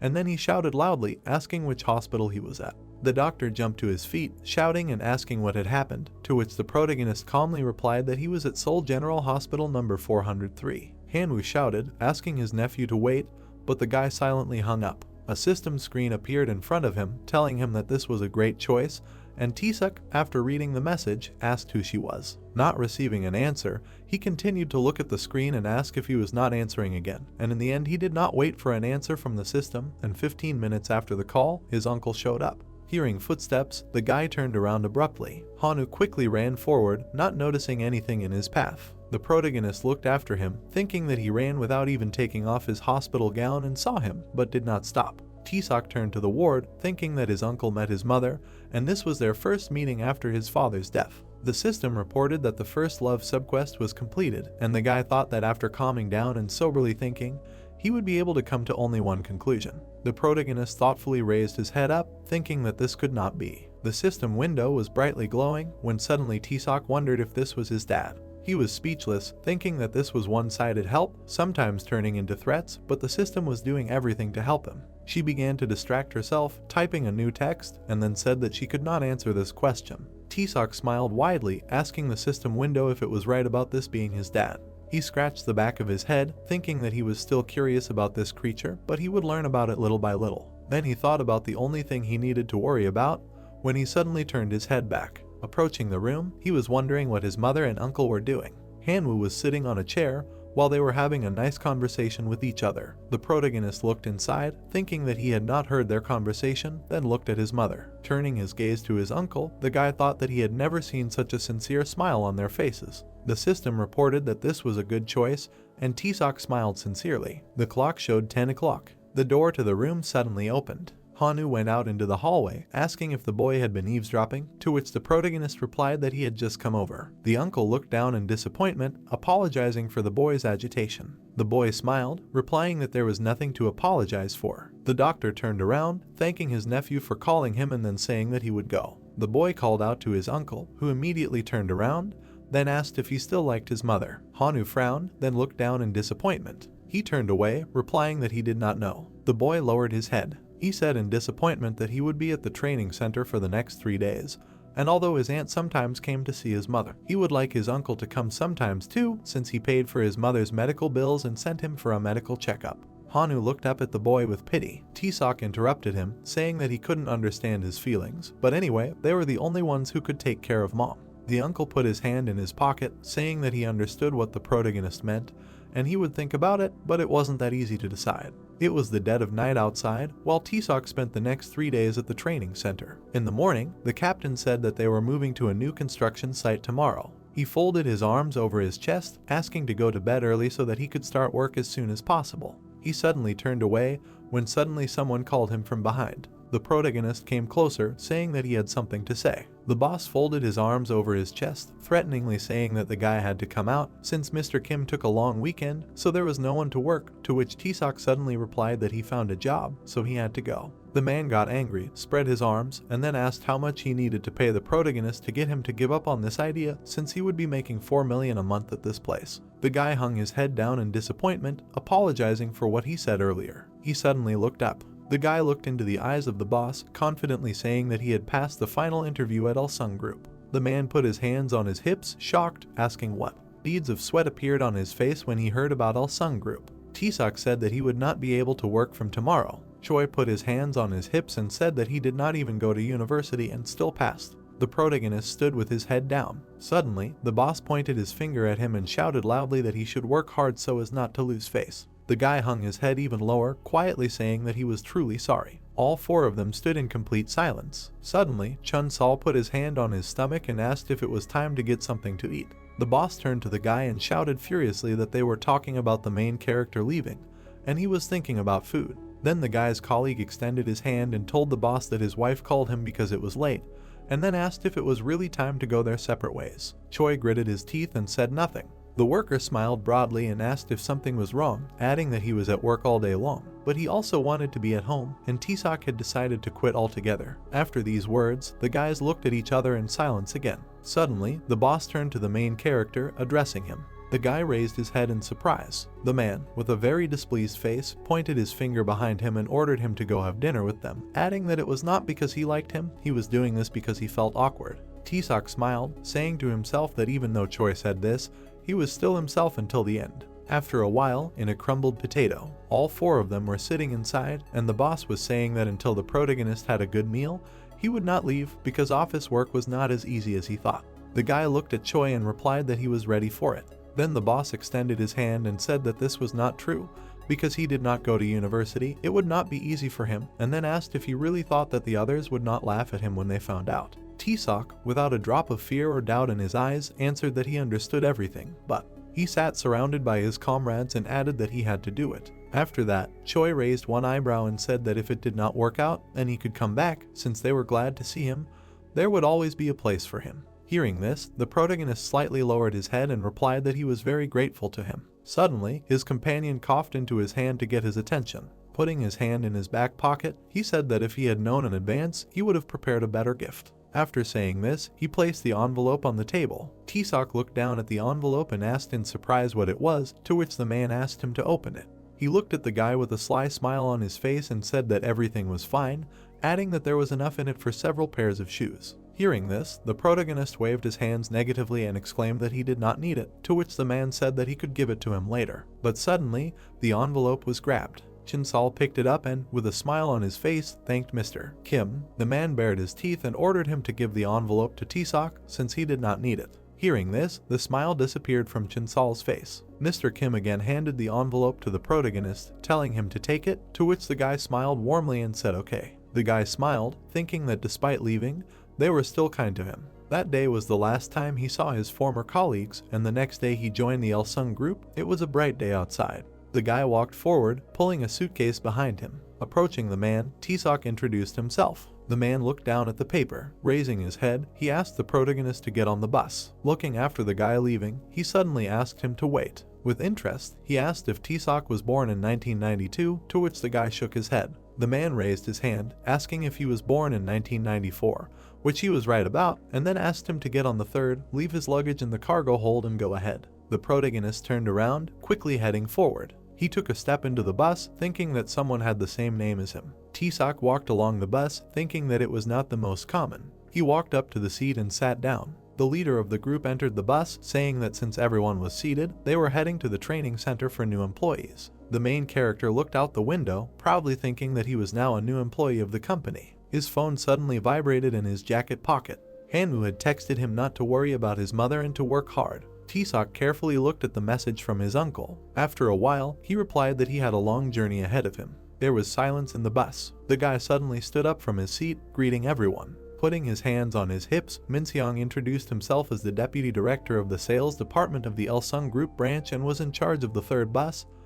Then, with a smile on his face, he thanked everyone for their work. Suddenly, the employees all shouted thank you in unison. Min-seong frowned, saying that he would be their supervisor for the next 4 weeks at the training center, then asked if they had decided on their line of work. All the employees suddenly looked at each other in silence. The deputy smiled sheepishly, saying that he had asked the wrong question, and then asked for a show of hands for those who already knew which department they wanted to work in. Everyone sat silently, not making a sound. The guy looked around, saying that training and retraining of new employees was an important process in Elsung Group, and the company monitored them, evaluated their work, and selected a position based on the results of their training, and he had joined the company just after such training. He raised his hand, saying that he had been assigned to the sales department, where he was doing very well. The employee raised his hand, asking what if he got a job he did not want to do. Minson turned to him, saying that first of all, they should keep their grades high, and the top 10th of the trainees would be given the opportunity to choose their own position. The guy was gesturing with his hands, saying that the remaining 90% would be distributed themselves, but even with the first option, there was a chance that the position would not suit someone. Raising his index finger up, he added that after working for a year, the employee would be able to apply for a change in occupation, although he did not recommend this path because the request could be rejected and the previous team might not take him back. T-Sock's face suddenly changed. He crossed his arms, thinking that these were not the right words, because from the moment he joined the company, everyone was closely watched. He looked ahead, wondering if there was discord in the team. What would the person causing trouble look like? What would he do if his back got worse and urgently needed an operation, and suddenly he had to quit his job for this? He was worried, thinking that then he would lose everything and have to start over. Raising his head up, T-Sock confidently thought that he should hold on. After a while, 3 buses were driving along the road. The main character looked out the window and said to himself that everything was new, so strange. Turning around, he smiled and said in his head that he had a feeling that he had a bright future. After a while, they arrived at the training center. The buses slowly stopped. Ninsen got off the bus and asked if everyone had gotten off. Then he spread his hand to the side and said that they would now hand out their things. Tracksuits of the right size and name tags were prepared for them. After that, they began to give out suits to each worker one by one. When the main character was given his things, the man said that he was assigned room B13 on the 3rd floor, adding that now he needed to change and go to the meeting place. Walking further, T-Sock raised his head up and was surprised. He looked at the 2nd floor and wondered if the floors were really numbered from the 2nd order ABC, if men and women really lived together. Suddenly, he saw the man raise his hand and explain that men were placed in rooms 1 through 25 and women in rooms 26 through 50. Hearing this, the protagonist, without looking away, said to herself that she now understood that they had done a mix-up without a mix-up, after which she added that they needed to change their clothes before getting ready. With these thoughts, he went up to floor B1. A minute later, he reached door B13. Without thinking for long, he opened the door. Seeing a bunk bed, the guy stopped and asked if there was really only one room for two, simultaneously saying to himself that this was very good because he had expected until the last that there would be 3 more people with him. After that, he looked at the things he had received, saying that they had a very simple suit. He took off his jacket and untied his tie, after which he asked himself why they had chosen such a uniform for everyone. When he had changed, the door to the room opened. The man asked if this was room B13, to which T-Sock turned around and answered, yes. The future colleague entered and, raising his hand behind his head, said that it was very small, and the protagonist introduced himself. The man smiled kindly and said that his name was Minyoung. T-Sock looked at him and said to himself that he seemed like a good person.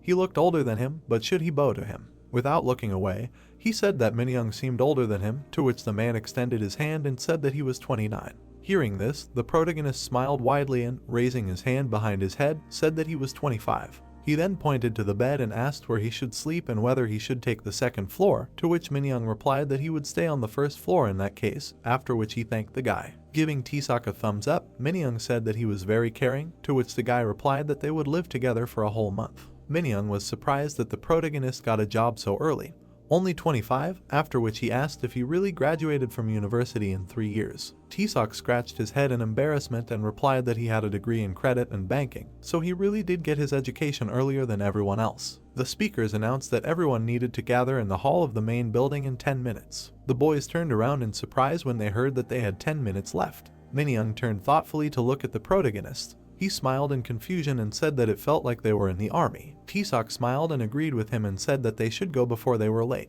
The first day was going well and they wanted to check the attendance. More than 260 people were gathered in one hall to listen to the speech. The boy smiled and said that before they began training the new employees of the Il-sung group, the director of the training department wanted to say a few words. Suddenly, a man began to walk up to the stage. He sped towards the microphone. The attendant bowed in his direction. The man smiled as he greeted the employees. The guys shouted hello loudly. The director exhaled, thoughtfully answering that it was somehow quiet. He frowned, asking if this was how new employees of Il-sung group should be. The employees shouted hello loudly again. Seokman introduced himself, saying that he was assigned to the training center of Il-sung group earlier this year. He spread his arms out to the sides, adding that their group is one of the top 5 companies in South Korea, and at first, they were at the very bottom. The director said that the 60s were difficult years, and he went to Japan to hone his skills, then asked where the first refrigerator in South Korea was made, asking for a hand raise if anyone knew. Minyoung raised his hand, answering Il-sung Electronics. Seokman smiled, answering that it took them 4 years to develop and create the first refrigerator, and they also went through a process of trial and error. Looking ahead, he asked them to remember how expensive they were back then, but now everyone has this household item. The protagonist listened attentively to the director, thinking that his speech was built around Il-sung group, and in particular, he was talking about its past and future, but the guy knew what the whole point was. Seokman said that from this day on, they are not just employees, but the future of this company, and from the moment they entered this training center and throughout their careers, they are Il-sung group people, when he suddenly added that from tomorrow, they will start trying together for the future of the company and work hard. Minseong stood in front of the employees, saying that lights out at 10 in the evening. And after 10, everyone will be on duty on the floor in shifts. Looking up, the deputy said that they should choose a floor leader who will be in charge of organizing the work, so he asked the one who wants to take responsibility to raise their hand. Without thinking, T-Sock raised his hand. He suddenly looked around. The employees began to carefully raise their hands one by one. Yoonhee, who was standing in the crowd, also raised her hand. The protagonist counted that 6 people had raised their hand along with him. Suddenly, something behind him caught his attention. Turning around, his gaze met Minun, who was holding his hand up. Only a dim lamp was burning in the room. The protagonist was sitting at the table. With his head down, he said to himself that this was his first day here, and he was already dying of boredom. He didn't even have anyone to talk to, because when his roommate became the floor leader, he was left alone. A few hours ago, Minseong appointed Minun as the floor leader, which surprised everyone. Minseong raised his hand and explained that the duration of the leader's job was 1 week, and after the time had passed, they would discuss the pros and cons of his work, and that this role could also be voluntarily left if a person felt that he was not coping. After that, he asked if everything was clear, to which everyone, looking at the leader, loudly shouted, yes. Minson wrote that Minyoung became the floor leader and added that everyone should say Elson instead of Da. At this time, Taesok left the room, wondering what to do. There were a lot of people in the hallway. Walking along the hallway, the protagonist wondered if he should take a shower because the rooms had no toilet, no kitchen, and no shower. Everyone had a shared laundry room, a shared shower, a toilet, and so on, and there were surveillance cameras in the hallways, no privacy. Taesok continued walking along the hallway. This led him to the shower. Taking hold of the door handle, he said to himself that these were all small things. With these thoughts, he walked inside. There was some excitement in his eyes as he said in his head that he had been in worse conditions while working at the construction site. He remembered that there was often nowhere to wash clothes, so they slept right in them on the floor. They also woke up there. He and his comrades ate bean noodles in the dusty rooms, so it was not a big problem for him. After looking around the shower room, the protagonist was surprised. He saw only 2 people and said to himself that there were not as many people here as he thought. Apparently the others were uncomfortable.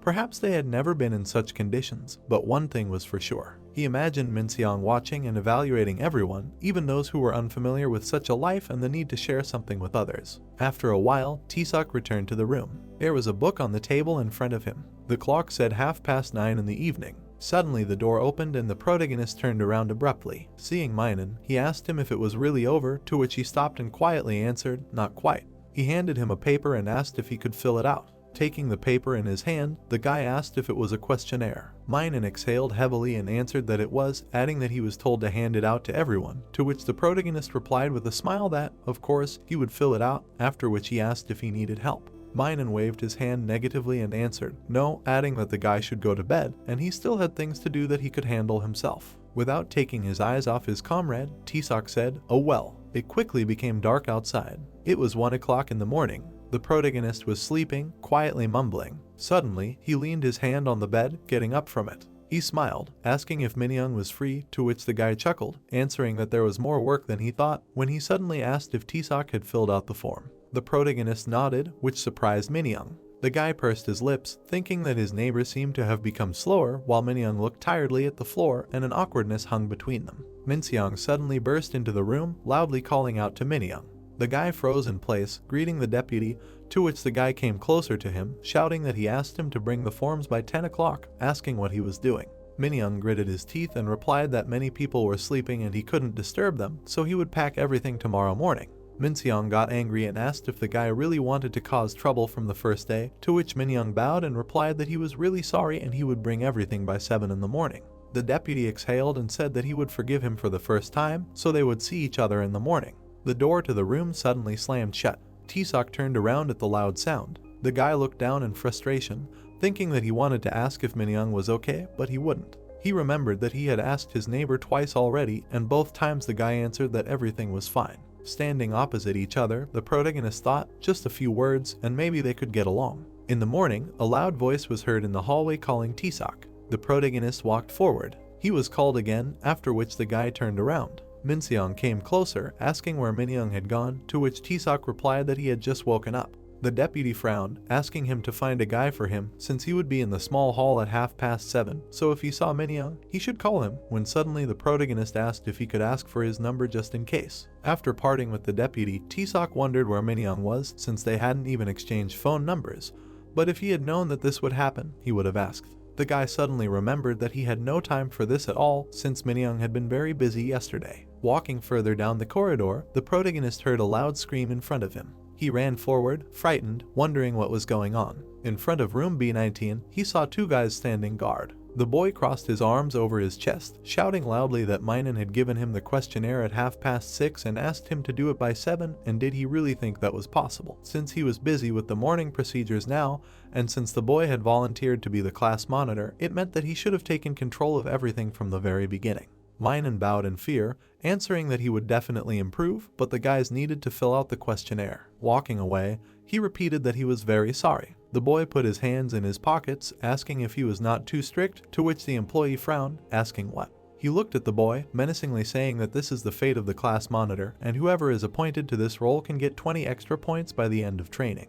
His friend was surprised, asking where he read this, to which the guy replied, of course in the brochure, but they can only really be obtained in this way. And if the headman fails, then he can be replaced, and this can be told to others, but in the future it will come back to haunt him. The protagonist overheard the guys saying that it was not for them to judge Minen's work because the managers would deal with this. The protagonist was surprised, thinking that it was beneficial for the company for new employees to learn to communicate with each other from the very beginning. But as a result, aggression and negativity hung in the air, but did Minen think about this? Suddenly, the protagonist froze in place out of surprise. A system suddenly began to open in front of him, which gave him the task of reading the brochure of the Elsung Group Training Center. Next to it, a second screen of the system suddenly began to open. A second task opened on it, asking him to lead the team, because becoming a headman, he will be able to make a good impression and earn authority. T-Sock dropped his hands, looking at both system windows in surprise. The protagonist's mouth dropped open in surprise, wondering if Minyoung had really come this far. The boy glanced at Minyoung, who was bent over and begging for help from someone. T-Sock greeted the boy, who turned his head to him, asking if something was wrong.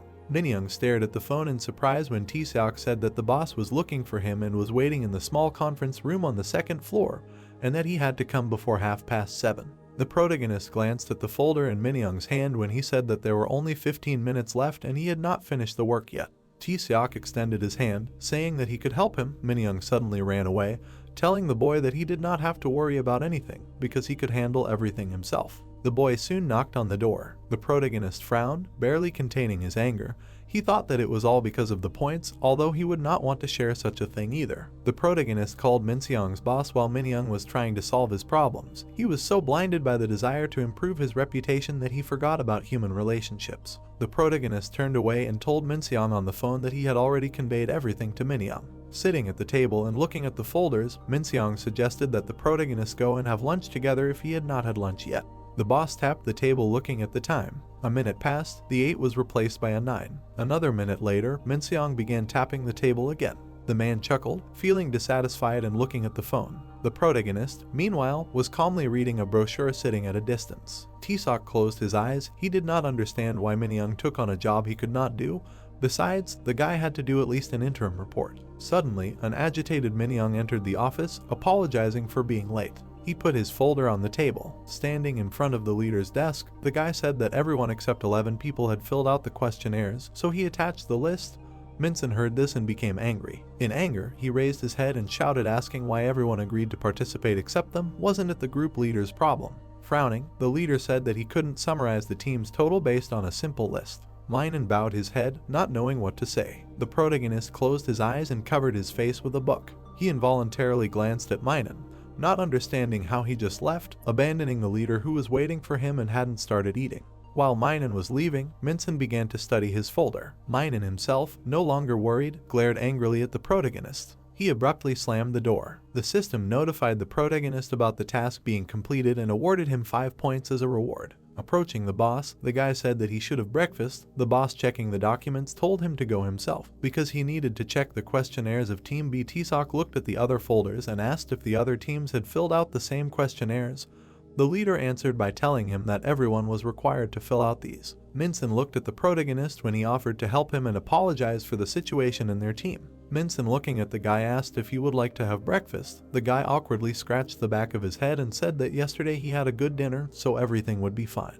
When the protagonist sat down next to the leader, he asked how the team's uniforms would be a priority. Minson, looking at the documents, said that he didn't care at all, because the problem was that more than a dozen people had not filled out the questionnaires, and this spoils all the statistics. Getting up, Minson told the protagonist to do everything as Tima did, while he would go and make the others fill out the questionnaires. Taking the sheet in his hand, T-Seok said that they had a list made by their class president, so they could avoid going to each room and just call them. Soon, one girl knocked on the door. She bowed to the protagonist, asking for forgiveness for bringing the questionnaire so late. Jibin brought her questionnaire first and placed it on the table. Soon, Seokwon's questionnaire was inserted into the folder. After a while, 2 more employee questionnaires were placed on top of the folder. Looking at the 3 folders, Minseong listened as some apologized to T-Seok. Leaning back in his chair, the man asked the guy if he was okay skipping breakfast. The guy turned to the manager and said that everything was fine. The guy took a bar out of his pocket. He handed it to Minseong, offering to eat a protein bar. The man grinned and asked the guy if he always carried one with him. The protagonist smiled widely and said that he had a lot of them in his room, so he always took one. Taking a bite of the bar, Minseong said that office work is fun, some people get used to this work right away, and for others it is difficult to do. Going down the stairs with the guy, the manager said that despite all the screening interviews and tests, this situation is repeated every time. The protagonist suddenly froze when the man said that he was able to filter out another person. The protagonist bowed to Minseong, saying goodbye to him. Turning around, the boss told the guy to take a couple more, and if he came just like that, he would give him a penalty point. Taesok froze, looking at the departing leader. He could not move, not understanding what happened. Soon everyone gathered in the conference room. Minseong raised his hands, telling everyone to remain silent, because now Team B's lecture will take place, so the interns who were late should return to their team. Looking at Minyoung, the leader asked him if he checked the number of people, if anyone was lost. He hesitantly said that everyone was here. The man frowned, looking at the headman, and decided to start the lecture. Minyoung looked away, feeling ashamed. When the leader was about to start the lecture, the door of the hall opened, and the protagonist entered it. All the workers stared at him. Awkwardly scratching the back of his head, the guy apologized for being late. Minyoung's lips stretched into a nervous smile when he saw the guy. Minson grinned at the newcomer. Raising his hand, he told Taesok to come to him. Extending his finger, he turned to the workers and said that before they began, he had something to tell them. Taesok stood on the platform looking at the workers while the leader appointed him as the new team leader. The protagonist gritted his teeth. He forced a smile upon hearing the leader's words. The system immediately informed him of the task completion. The topic of today's lecture was written on the screen. The protagonist glanced at Minion. He had a task to become a team leader, but he didn't think that everything would turn out like this. He hadn't done anything, but he still felt guilty. Looking at Minion, who was sitting to the side, he realized that he was clearly unhappy. Besides, they would have to live in the same room. Minson raised his hand after a while, saying that the lecture was over. Now they had to write down their thoughts on the lecture on a piece of paper and hand it to him, and the team leader had to bring in all the papers before lights out. Suddenly, the protagonist came out onto the platform asking all his colleagues to wait a second. The guy picked up his phone and said that they would need to bring their papers in by 9:30, and that he would also create a group chat that each of them would need to join. Minen frowned when he heard the guy's words. The protagonist was sitting at the table writing messages in the chat. Suddenly, the leader entered the room asking the guy what he was doing there. The protagonist looked at Minson in surprise and said that the cafeteria was crowded, so he decided to talk to him, and it would be better if the teams ate lunch in turns. Smiling, Minson said that it was a good idea, after which he said that they had a lecture in the afternoon, and its leader really didn't like it when people called during his classes, so it would be better for everyone to turn on silent mode. The protagonist nodded, understanding what he needed to do. Turning his side to the guy, Minson told him that he was doing great. Since he was now the class monitor, it was normal to take care of the team members. A moment later, he waved his hand and left. Taesok smiled. He knew he could handle this. Taking the paper at 11 a.m., the protagonist began to write a message. Because of his role as a class representative, he did not have time for everything else. Suddenly, Minyoung entered the room. He sat down next to him and stared at the guy with displeasure. The protagonist frowned, feeling a piercing gaze. Minyoung leaned back in his chair and asked Taesok if he wanted to tell him something. Hearing no answer, he narrowed his eyes. Taesok turned to Minyoung, saying that the leader's decision had nothing to do with him. The former class representative jumped up and shouted angrily, saying that he knew about how he snitched on him to the leader in the morning. The protagonist turned to the guy and said that Minson was waiting for him to get a job and go have breakfast. The former headman put his hands on his hips, saying that he would not believe it, because how could he have lunch with ordinary interns? Taesok turned away and sighed. He took the sheet in his hands and stood up, saying that he was not ready to talk about it now. Seeing the guy leaving, Minson pointed at him and shouted, asking where he was going. The protagonist did not pay attention to the shouts and simply left the room. The events take us to the meeting room. The protagonist was sitting at one of the tables. Someone knocked on the door and the employee gave permission to enter. Minson came in and stood in front of the manager and said that he wanted to change the room. Closing his eyes and gritting his teeth, he said that now he would hardly be able to live with his neighbor. Frowning, the guy said that he wanted them to change his neighbor or for them to change his room. The leader turned to Minyoung and said that he agreed that becoming a class leader for someone else was a disappointment. Suddenly, one of the men jumped up, wanting to teach Minyoung a lesson when he said that he was disappointed in the traitor because even now he came to lick the leader's feet. Everyone in the room stared at the guy when the leader asked him what kind of betrayal this was. Minyoung screamed, asking if stealing someone else's position was a betrayal. The angry guy continued to scream, saying that he dreamed of this job and tried to prove himself as a class leader, but Taesok hung around him and took this role. Taesok approached the guy and grabbed his hand, said that since the problem was with him, then they should talk in private. Grabbing the door handle, the protagonist apologized to the elders. Minyoung did not move from his place, saying that he was talking to the leader the whole time. Minseong stood up, telling Taesok to stay, because Minyoung was talking to him. The man crossed his arms over his chest and said that they would talk, but he had practically nothing to say. Minon's eyes widened in surprise. The protagonist turned around but did not go back in. Raising an eyebrow, Minson said that he would now state the reasons for replacing the headman. Starting to approach the guy, he said that he gave him a task yesterday, but what did he do? Minon took a step back and began to mumble something. Standing in front of the guy, Minson said that even after failing, he asked him to complete everything by 7 in the morning, but he failed again. Bowing his head over the guy, the man said that he also gave him another 30 minutes. Smiling, he said that he did not accept the questionnaires of 11 people. Minon nervously said that it was not easy to get them to cooperate. Getting even closer to Minon, the leader said that he also did not compile even minimal statistics, only a list of those who did not submit the questionnaires, and such a person cannot lead a team. The frowning leader said that this was his first job as a team leader, but he couldn't even handle it. The man suddenly stood up straight and shouted that he couldn't let someone like him take this position. One of Minseong's comrades pulled Minyoung away and tried to calm his friend down while he was shouting that this team leader didn't even think about his mistakes and blamed everything on Taesok. Minseong remembered how he said goodbye to Taesok yesterday. He turned around abruptly when the guy called out to him. The protagonist, without moving from his spot, asked him to give Minyoung another chance. The two friends tried to restrain Minseong while he was speaking. Taesok begged for him until the end, telling him to forgive and give him a chance. In the conference room, he specifically asked Minyoung if all the team members were here. After receiving an affirmative answer, he narrowed his eyes at Minyoung. Minyoung simply looked away, not daring to look at the boss. Gritting his teeth, the supervisor told Minyoung that if he was honest, he would have stayed in his position. The man abruptly broke away from his friend's grasp, telling the former classmate that he didn't even realize what a wonderful person he lived with. The protagonist, who was standing near the door, was horrified. With his hands on his hips, the angry supervisor asked the boy if he wanted to change rooms. Frowning, Minseong told Minyoung that he had until tomorrow to leave the office and go home, taking all his things with him.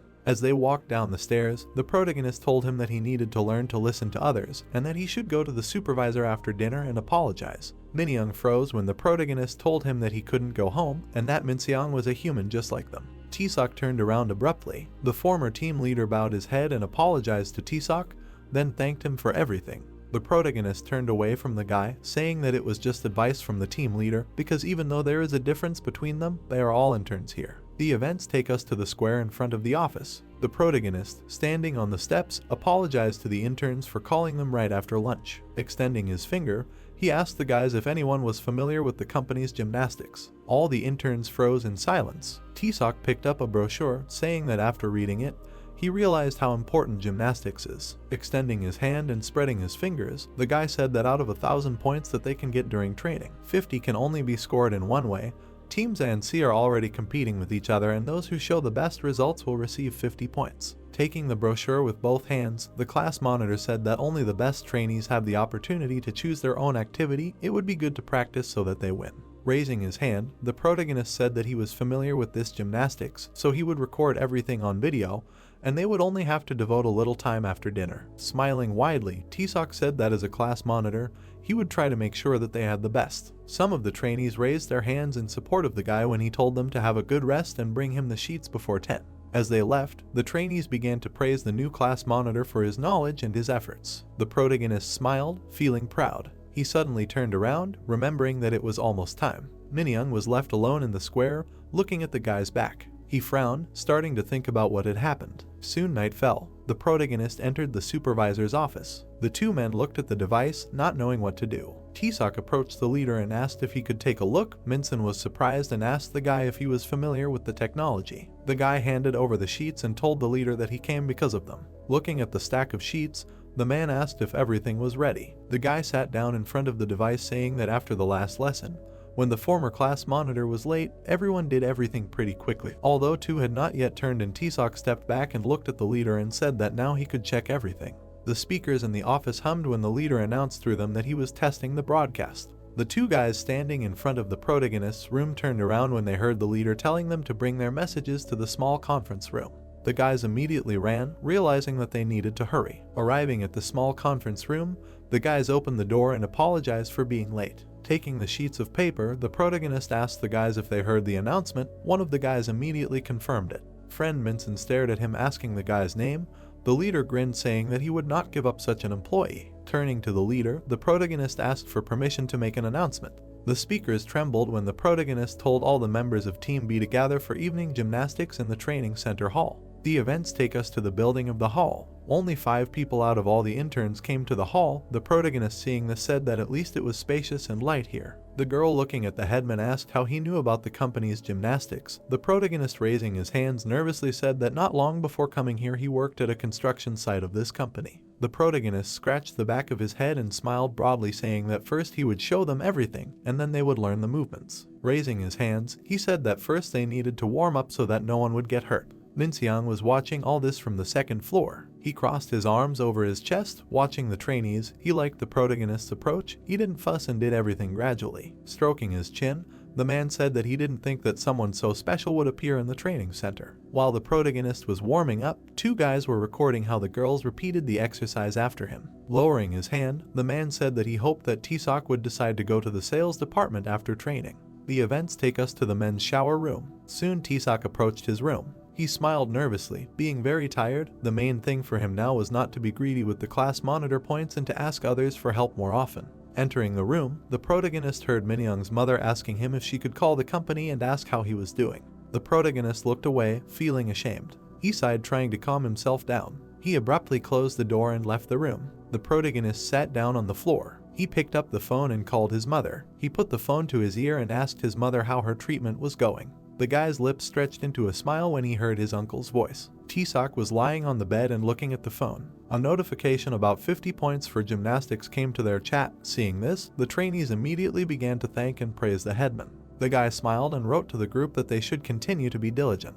The protagonist's eyes began to close. A moment later, he fell asleep due to fatigue. After some time, he opened his eyes. The system notified him that the official joining date was set for June 1st, and he would receive a salary from tomorrow. T-Sock looked at the screen incredulously and asked himself if he really was a new employee. The system screen dissolved. A moment later, the system notified about the update of the view. The guy's mail icon also showed that he had received a message. The guy nervously clicked on the icon. The view improvement was a potion. It improved the new employee's view skill by 1. The protagonist slightly sat up, not knowing how to use the potion. The system told him that he just needed to say the name of the product and the word use. When the protagonist said this, a bottle of potion flew out of the system screen. Soon the bottle was completely out. T-Sock froze, looking at the potion in surprise. He reached out his hand to it. Minyoung suddenly woke up because of the bright light. He frowned in anger and told T-Sock to let him sleep. The protagonist glanced at the time on the clock and asked for forgiveness. A couple of minutes later, he left the room. Meeting 2 guys, the protagonist told them that it was probably difficult to be on duty. It was better for them to open the windows and go rest. The protagonist sighed and scratched the back of his head. He chuckled and said that he had better check everything so that there would be no problems. His eyes lit up slightly after he said that. In the conference room, the director was telling the interns that they would know that midterm grades would be announced this Friday. Many factors would affect their grades, so they should work hard. T-Sock, ignoring the lecture, picked up his notebook, wanting to check his skill. He smiled and mentally said that if he analyzed the activity properly, the grades would not be a problem. At the training ground, the interns were doing their warm-up exercises. One of the girls opened her mouth in surprise, asking why everyone in Team B was so good at gymnastics. She put her hands on her hips and said that if things continued like this, the extra points would go to them. The protagonist leaned forward slightly, looking at the members of the group who had received top grades. He gave them a thumbs up and praised them. The events take us to the classroom. One of the guys approached the protagonist asking him why he was taking extra classes for subjects that weren't available. The protagonist replied by saying that perfect grades were needed to get in. On Wednesday, one of the guys put a book on his face and started complaining. His partner tried to cheer him up. On Thursday, a group of students had already gathered and they started discussing McClellan's motivation theory. On Friday, the supervisor came to the board telling the interns that they shouldn't cheat. Junin picked up a sheet of paper and grinned at how easy the questions were. His partner also smiled, saying that it was very easy. The second guy from the protagonist's team couldn't stop smiling. His girlfriend kept writing answers on the sheet. Even the last participant easily wrote answers with a smile on her face. The protagonist himself was calm as he read the questions and marked the correct answers. At night, the office was filled with the screams of the interns saying that the test answers had finally been posted. The crowd came to the board looking for their name. T-Sock was the first to find his name. It was first on the list. The guy turned around abruptly, hearing someone cough. Minun, being sad and gloomy, was walking away. The protagonist turned to the board and started looking for Minun's name. He studied hard and it couldn't be that he had a bad grade. Finding him in 255th place, the protagonist couldn't understand how Minun ended up so low. Approaching the stairs, Tiseok mentally told himself that Minun's grades were not his problem. Junin and the girl suddenly called out to him. Climbing the stairs, Junin said that they were also in the top 10, all thanks to the class monitor. Saying goodbye, the protagonist waved his hand and reminded the guy that he had duty today. Tiseok walked down the hall saying that the test task prepared by the leader was not bad. The protagonist did not notice how the girl with black hair was looking after him. The girl crossed her arms over her chest and asked herself if it was Tiseok. Her eyebrows slightly rose in surprise. When she was younger, the guy looked a little different. Deciding not to think about it, she turned around. Approaching his room, the protagonist received a system notification. He turned around to read it. Soon, he entered the room. Minyoung immediately opened his eyes and glared at the guy. The protagonist looked at him and acted strangely. When he stood in front of Minyoung, the guy asked him if he was satisfied now. Tiseok froze, not understanding what to do. Minyoung again asked him if he was satisfied. The protagonist frowned, sensing the guy's hostility. Minyoung also frowned strongly, glaring at Tiseok. The protagonist closed his eyes and sighed.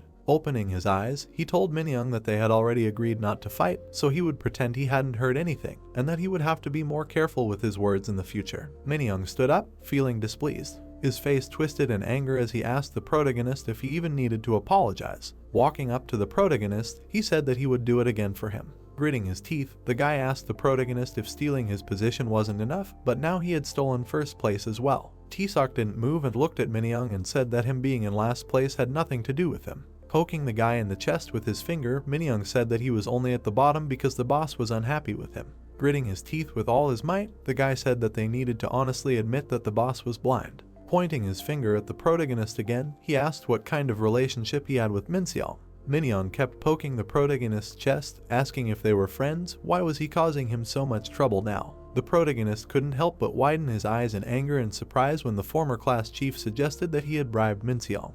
The protagonist slapped the boy's hand, and shaking off his uniform, asked him how much longer he was going to slander him, or did he have nothing better to do. Pointing to his hand, Minyoung didn't answer, saying that he had hit him. He grabbed his wrist and screamed, saying that it hurt a lot. The boy pretended to fall to the floor, saying that his arm was broken. Tiseok covered his eyes, telling Minyoung that there was a limit to everything, and that he should know when to stop. Minyoung heard him and stood up. Walking up to Tiseok, he asked him if he knew when to stop. Biting his lips, he told the protagonist that because of him, he ended up at the very bottom. The protagonist narrowed his eyes and asked why he stopped. Minyoung interrupted him with his shout, putting his hands in his pockets saying that he would never leave here. Clenching his fists, he raised them saying that he could not lose so easily. The guy raised his hands and screamed shrilly saying that Tiseok was beating him. Screams began to be heard from his room. The events take us to the street in front of the office. The protagonist was sitting on a bench. He looked at his phone thinking about what happened. Tiseok took off his earphone. He put it in his pocket. The guy continued to sit on the bench being sad. Suddenly, the girl began to approach him. The protagonist raised his head when she called out to him. The girl stood in front of the guy. Smiling, she told him that he was impudent. The protagonist raised his head and looked at her puzzledly, asked what she was talking about. The girl put her hands on her hips and asked the guy if he had bribed the leader. Was he really that eager to get the position of class monitor? Tiseok stood up, realizing what was going on. Turning to the newcomer, he told her that he didn't know where she heard that nonsense. The girl lowered her hands, saying that there was a suspicion that Minseong had rigged the test results. The protagonist walked past the girl, saying that he now understood who had told her everything. The lady turned around when the guy said that she was most likely related to Minyoung. Frowning, the lady told Tiseok to be careful with her words because she could make him leave the training center. Turning his head towards her, the protagonist asked her what was the point of the leader in influencing the results of a regular midterm test. The girl put her hand on her side, saying that they had circumstantial evidence. Although it may be a simple rigging, it could lead to serious consequences. The lady narrowed her eyes and asked the guy how she could be kind to him. Tiseok shook his head, saying that she needed to stop attacking him. Pointing her finger at the guy, she asked him if he wanted to continue the conversation. Bowing his head, the protagonist said that if he understood the reason for her complaints correctly, then the manager had nothing to do with it. Putting his hands in his pockets, Tiseok said that there was no evidence to rig the results and beat Minyoung. Straightening up and frowning, the guy said that he knew about everything. The girl sharply extended her finger, ordering him to stop. Pointing at him, she again said that she could have him kicked out of the training center. Narrowing her eyes, the lady said that such an inattentive person was to blame for getting involved in this. The girl suddenly opened her mouth wide and screamed, saying that even though there was no evidence, it didn't matter because whoever would believe him would be better off knowing what Minyoung's parents were doing. The girl crossed her arms under her chest and said that someone who had neither money nor experience had better not quarrel with them, and she had every reason to blame him. The guy's lips parted when he said that he had no problem with information leakage, because the result of the midterm assessment was only an assessment of their abilities. Standing in front of the girl, he said that he had no money and could not give a bribe, because he had barely received a diploma in credit and banking. Where did he get the money? The guy knitted his eyebrows and asked the girl if someone with such an education could not get the highest score, because if he just studied hard, why would he give a bribe? Angrily, Taesok began to turn around and asked if it was true that if she said so, then only such people could last in the company. Turning around, the protagonist said that in that case he should not stay since they allowed themselves to blame everyone. The guy left saying that he was tired of this conversation. Hearing this, the girl gritted her teeth and hissed through them, "How dare he, a simple intern," and then asked if he knew who she was. Suddenly, a car drove up to the training center. Turning around, the protagonist saw the girl begin to bow to the woman, who was furiously yelling at her that her son was beaten and she did nothing, after which she yelled even louder, "Where is that bastard?" The girl followed the woman and told her to think about her reputation, to which she ordered to show him to her. Passing by Taesok, she said that she asked the girl to take care of her dear son, to which she asked her to be quiet because they were in the training center. Looking at this, the protagonist became embarrassed and said, "Minyoung too." The girl suddenly glanced at him out of the corner of her eye. Stopping, the guy asked himself that yes, a sick family fell on his head. After a while, Minson sat on a chair in his office, breathing heavily. The protagonist saw him as he passed by. Noticing his suitcase, he asked the man what was wrong, was he going somewhere? Minson glanced at him out of the corner of his eye and replied that the disciplinary committee meeting was coming up. It turned out that Minon's father was a member of parliament, and then asked where he was going if not home. Taesok approached him and quietly asked if this was all because he had given him the highest score on the test, to which he replied, "Of course not." Lowering his head, he explained that it was an honest assessment by each team, and it just so happened that he had earned the most points, which is why he came in first place. Hearing this, the guy sat on the suitcase and said that then everything was fine, but the suitcase was too big, adding that then there was only one conclusion to be drawn.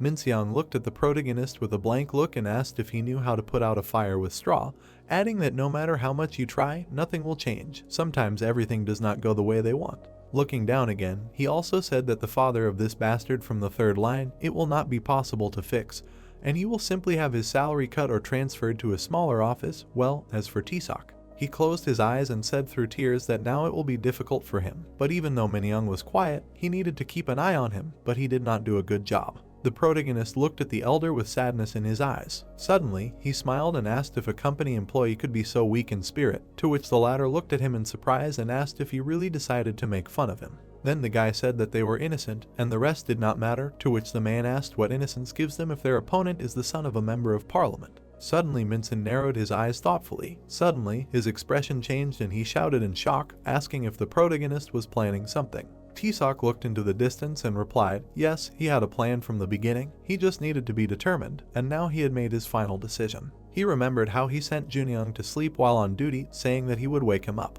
He then walked down the hallway, saying that the test task prepared by the supervisor was not bad, adding that he expected that he could get first place just by using the skill. But he didn't think that the results would be posted for everyone to see, because it could be a problem for him and not a pleasant one. When he approached his room, a system screen appeared behind him. Taesok immediately turned around. The system was asking him if he could drag others into trouble for their own good, and below that was a choice. After reading this, Believe folded his arms across his chest and asked if he really needed to make a choice, to which the system replied that this decision would determine his future. In the small hall, the director shouted that he was sorry that they had gathered the employees at such an hour, but they had a leak problem, and suspicions of bribery as well as violence. He slammed his fist on the table, shouting that this was the first time something like this had happened since the establishment of the training center. Union frowned, adding that the director had said so, and of course, this was one of the company's structures, and such an incident was simply outrageous. The girl looked forward, saying that she was the general manager of training new employees. Looking at Minseong, she said that she was demanding the dismissal and disciplinary action against the manager. Turning her gaze to Taesok, Union added that the new employee who was undergoing training should be expelled, and they should both leave the training center. The woman screamed loudly, folding her arms across her chest, that her son had been subjected to violence,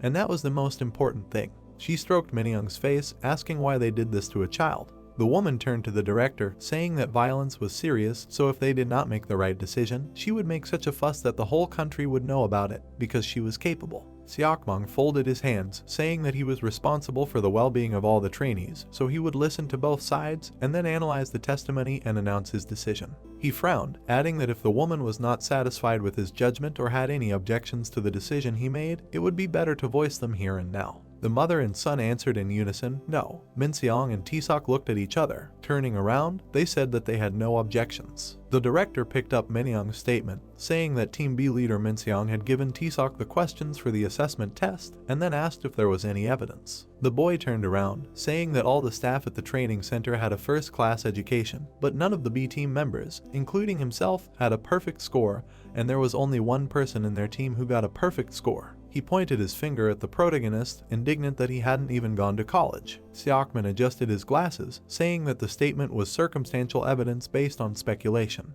Minyoung glared at him. The director turned around, saying that the boy was blaming Minseong and Taesok for the unfairness of the grade because they had some kind of relationship, and then asked if Minyoung was stripped of his position as team leader for the same reason. Seokmin became wary, saying that he believed that only circumstantial evidence was provided here as well, asking if he was right.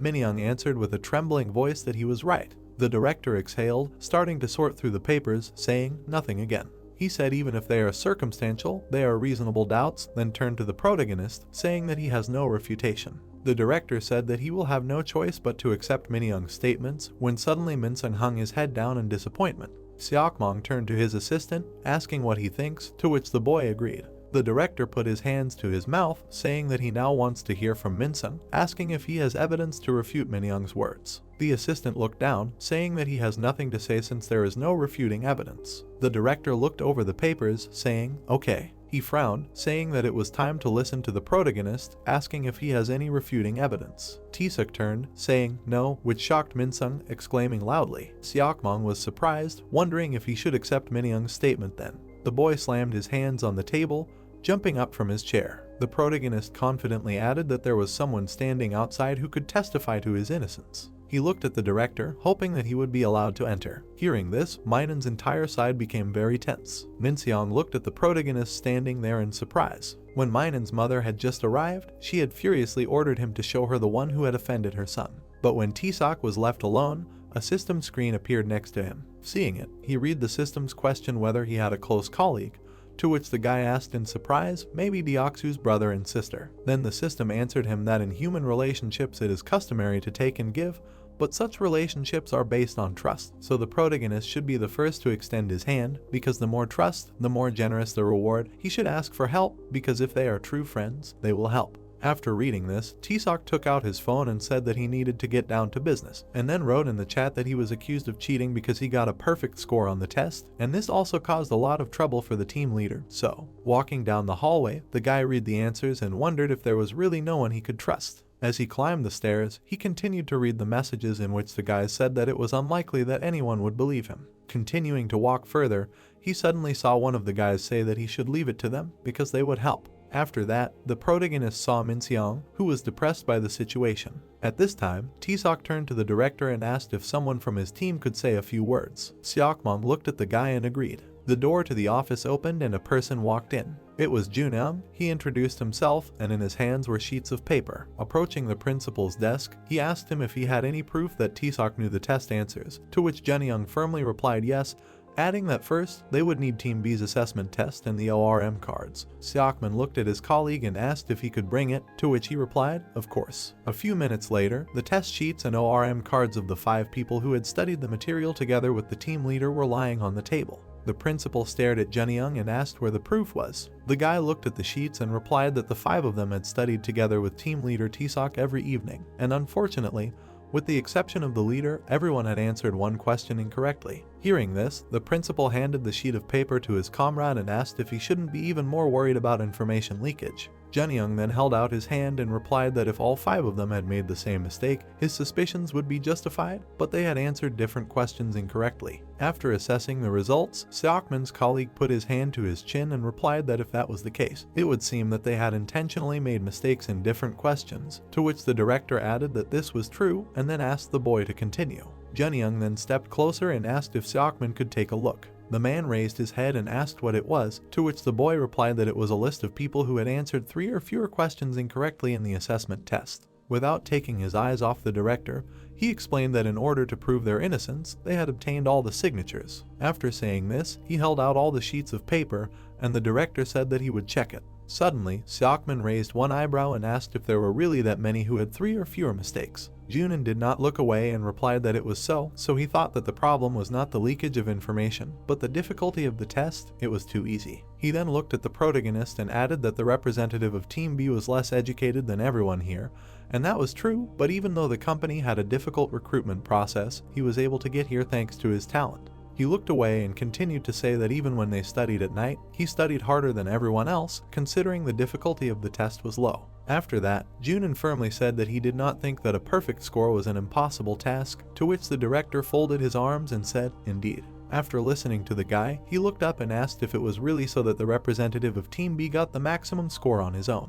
Junyoung looked at Taesuk with a smile on his face and replied that he thought it was obvious, because the protagonist is a perfect representative and a great trainee. He tries his best every day and always actively participates in the life of their team.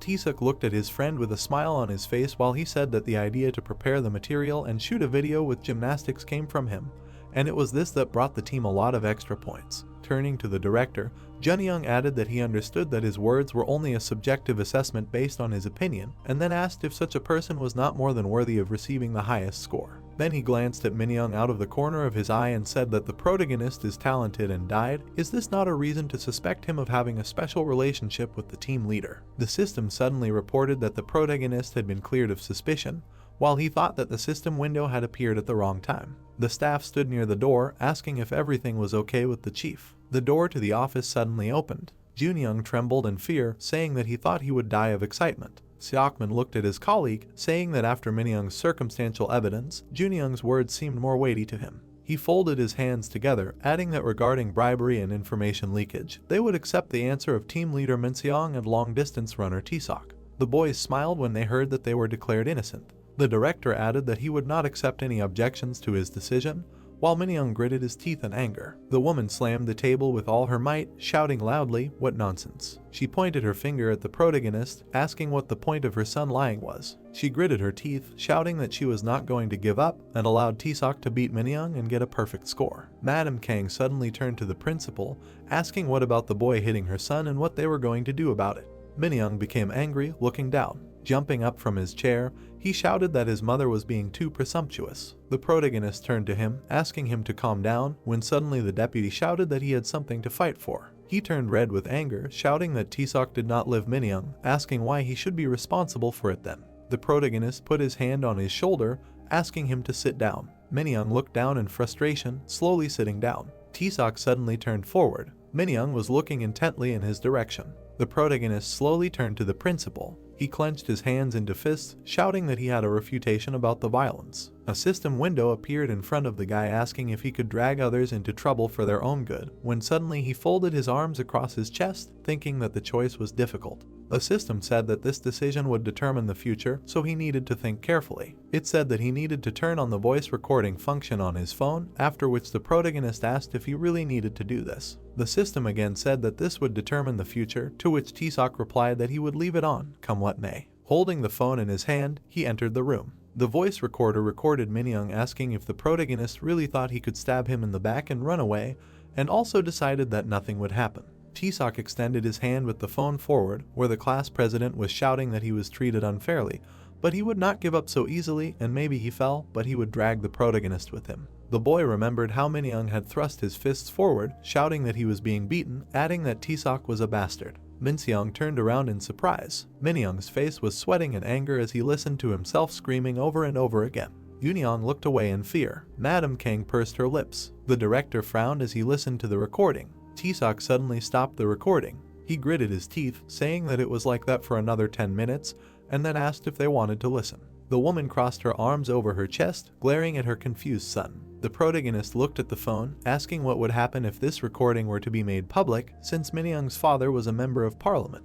He handed over the phone, telling Minyoung to admit he was wrong and leave the accounting center, because then he would erase all the files. The protagonist frowned, adding that Minyoung had made a total of 3 false accusations against him, but even so, he wanted to give him a chance to admit his mistakes. Putting the phone down, Taesok said that he was not going to voice any absurd requests or counter accusations, and then thanked them for listening to him.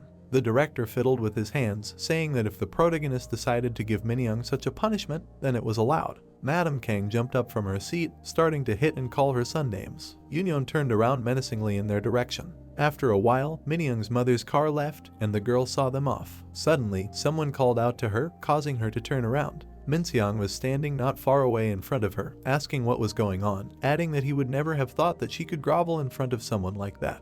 He stared at her and said that the director had decided to turn a blind eye to it, but he wondered why. The man leaned over with a sly smile and mockingly asked what was going on. Did Madam Kang really promise to buy her a house or a car? Yoonan folded her arms and told him not to pry.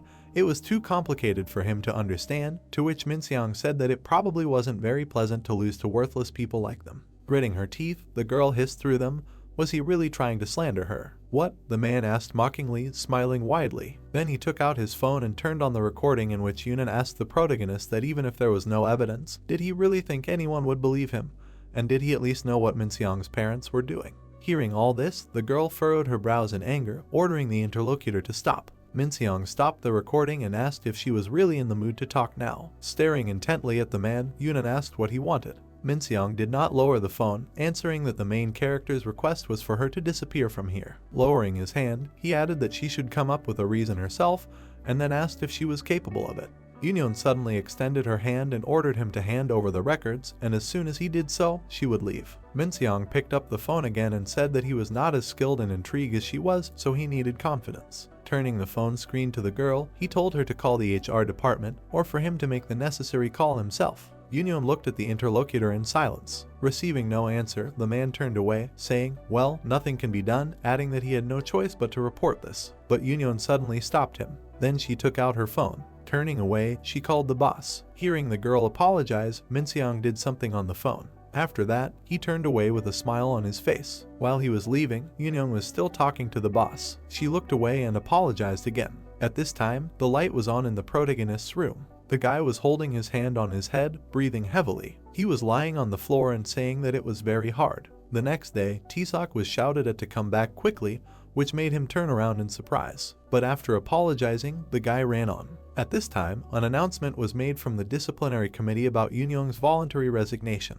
A few minutes later, the protagonist was standing by the buses and shouting that there were 15 minutes left until the tour of the Ilsung Motors Wonju plant. The journey would take 1 hour and 40 minutes, so everyone should go to the toilet in advance. Holding his hands to his mouth, he continued to shout for Team B to get on the third bus. Suddenly, a girl approached him. She extended her hand to the guy, asking if he was the representative of Team B. The girl's beauty caused a blush to appear on Taesok's face, and he embarrassedly said that it was him. Then the girl asked if he wanted to shake her hand, to which the protagonist wiped his hands on his jacket and apologized. He then shook the girl's hand, asking who she was since he was seeing her for the first time, to which she replied that her name was Yoonji. After that, she added that she was the head of Team C starting this week, to which the guy, without taking his eyes off her, asked what happened to the one who was in this position before her. Yoonji smiled warmly and replied that initially they switched every week, and then asked if it wasn't like that in Team B. The protagonist's eyes widened and answered that it wasn't really, since it was him. The girl suddenly closed her eyes and exclaimed, "Yes, it was him."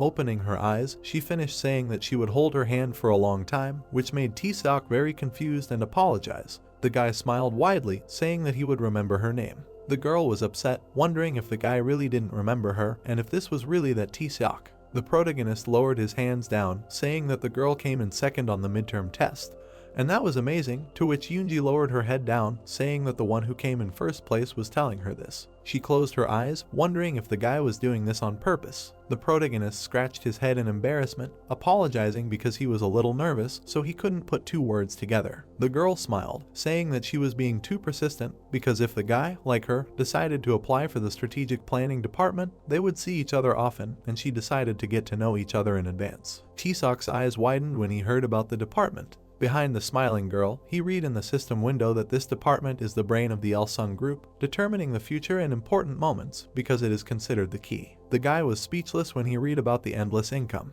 Yoonji turned around curiously, asking if there was something behind her, when suddenly Taesok started waving his hands, saying that everything was fine.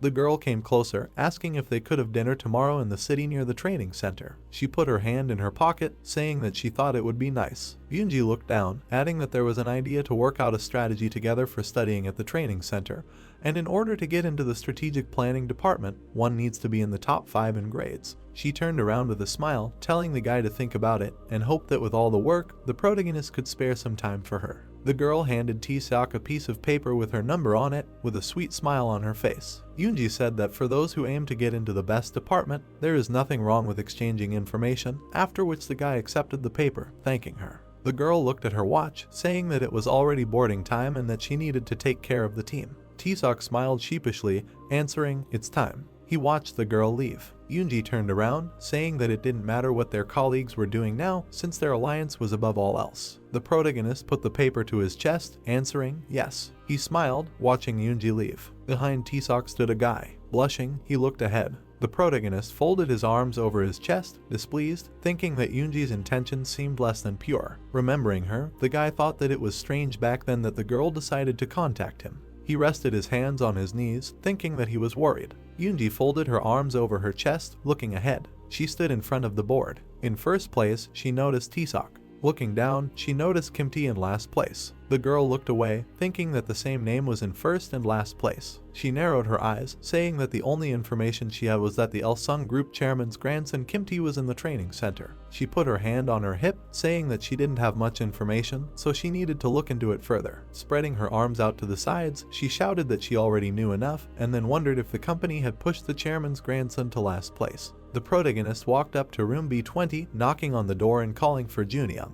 The guy opened the door, saying that he had to go out, so he wasn't going anywhere. Walking down the street, Junyoung asked how far the town was from here, because the protagonist was inviting him to dinner, but he didn't want to eat dinner. When he didn't hear an answer, he asked if Tae-seok could even hear him. The protagonist looked down, wondering what the girl's purpose was. Her words about the strategic planning department flashed through her mind. Without raising his head, the guy thought that he should aim for that department, and then wondered if Yoonji had chosen him as her partner because they had won first place. The guy remembered how the girl had said at the end that their alliance was above all else. The protagonist pursed his lips, thinking that it was too early to show that he was suspicious of her. As he walked forward, he wondered if the girl was trying to beat him in order to get ahead. He slowed down, thinking that he was just an onlooker. Stopping, Tae-seok thought that she was smart and impressive. An image of her as he looked ahead appeared in his mind. Junyoung suddenly stopped and said that the protagonist was weird, but when he didn't receive an answer, he frowned in displeasure. Suddenly, he grabbed Tae-seok and asked how much longer he was going to ignore him.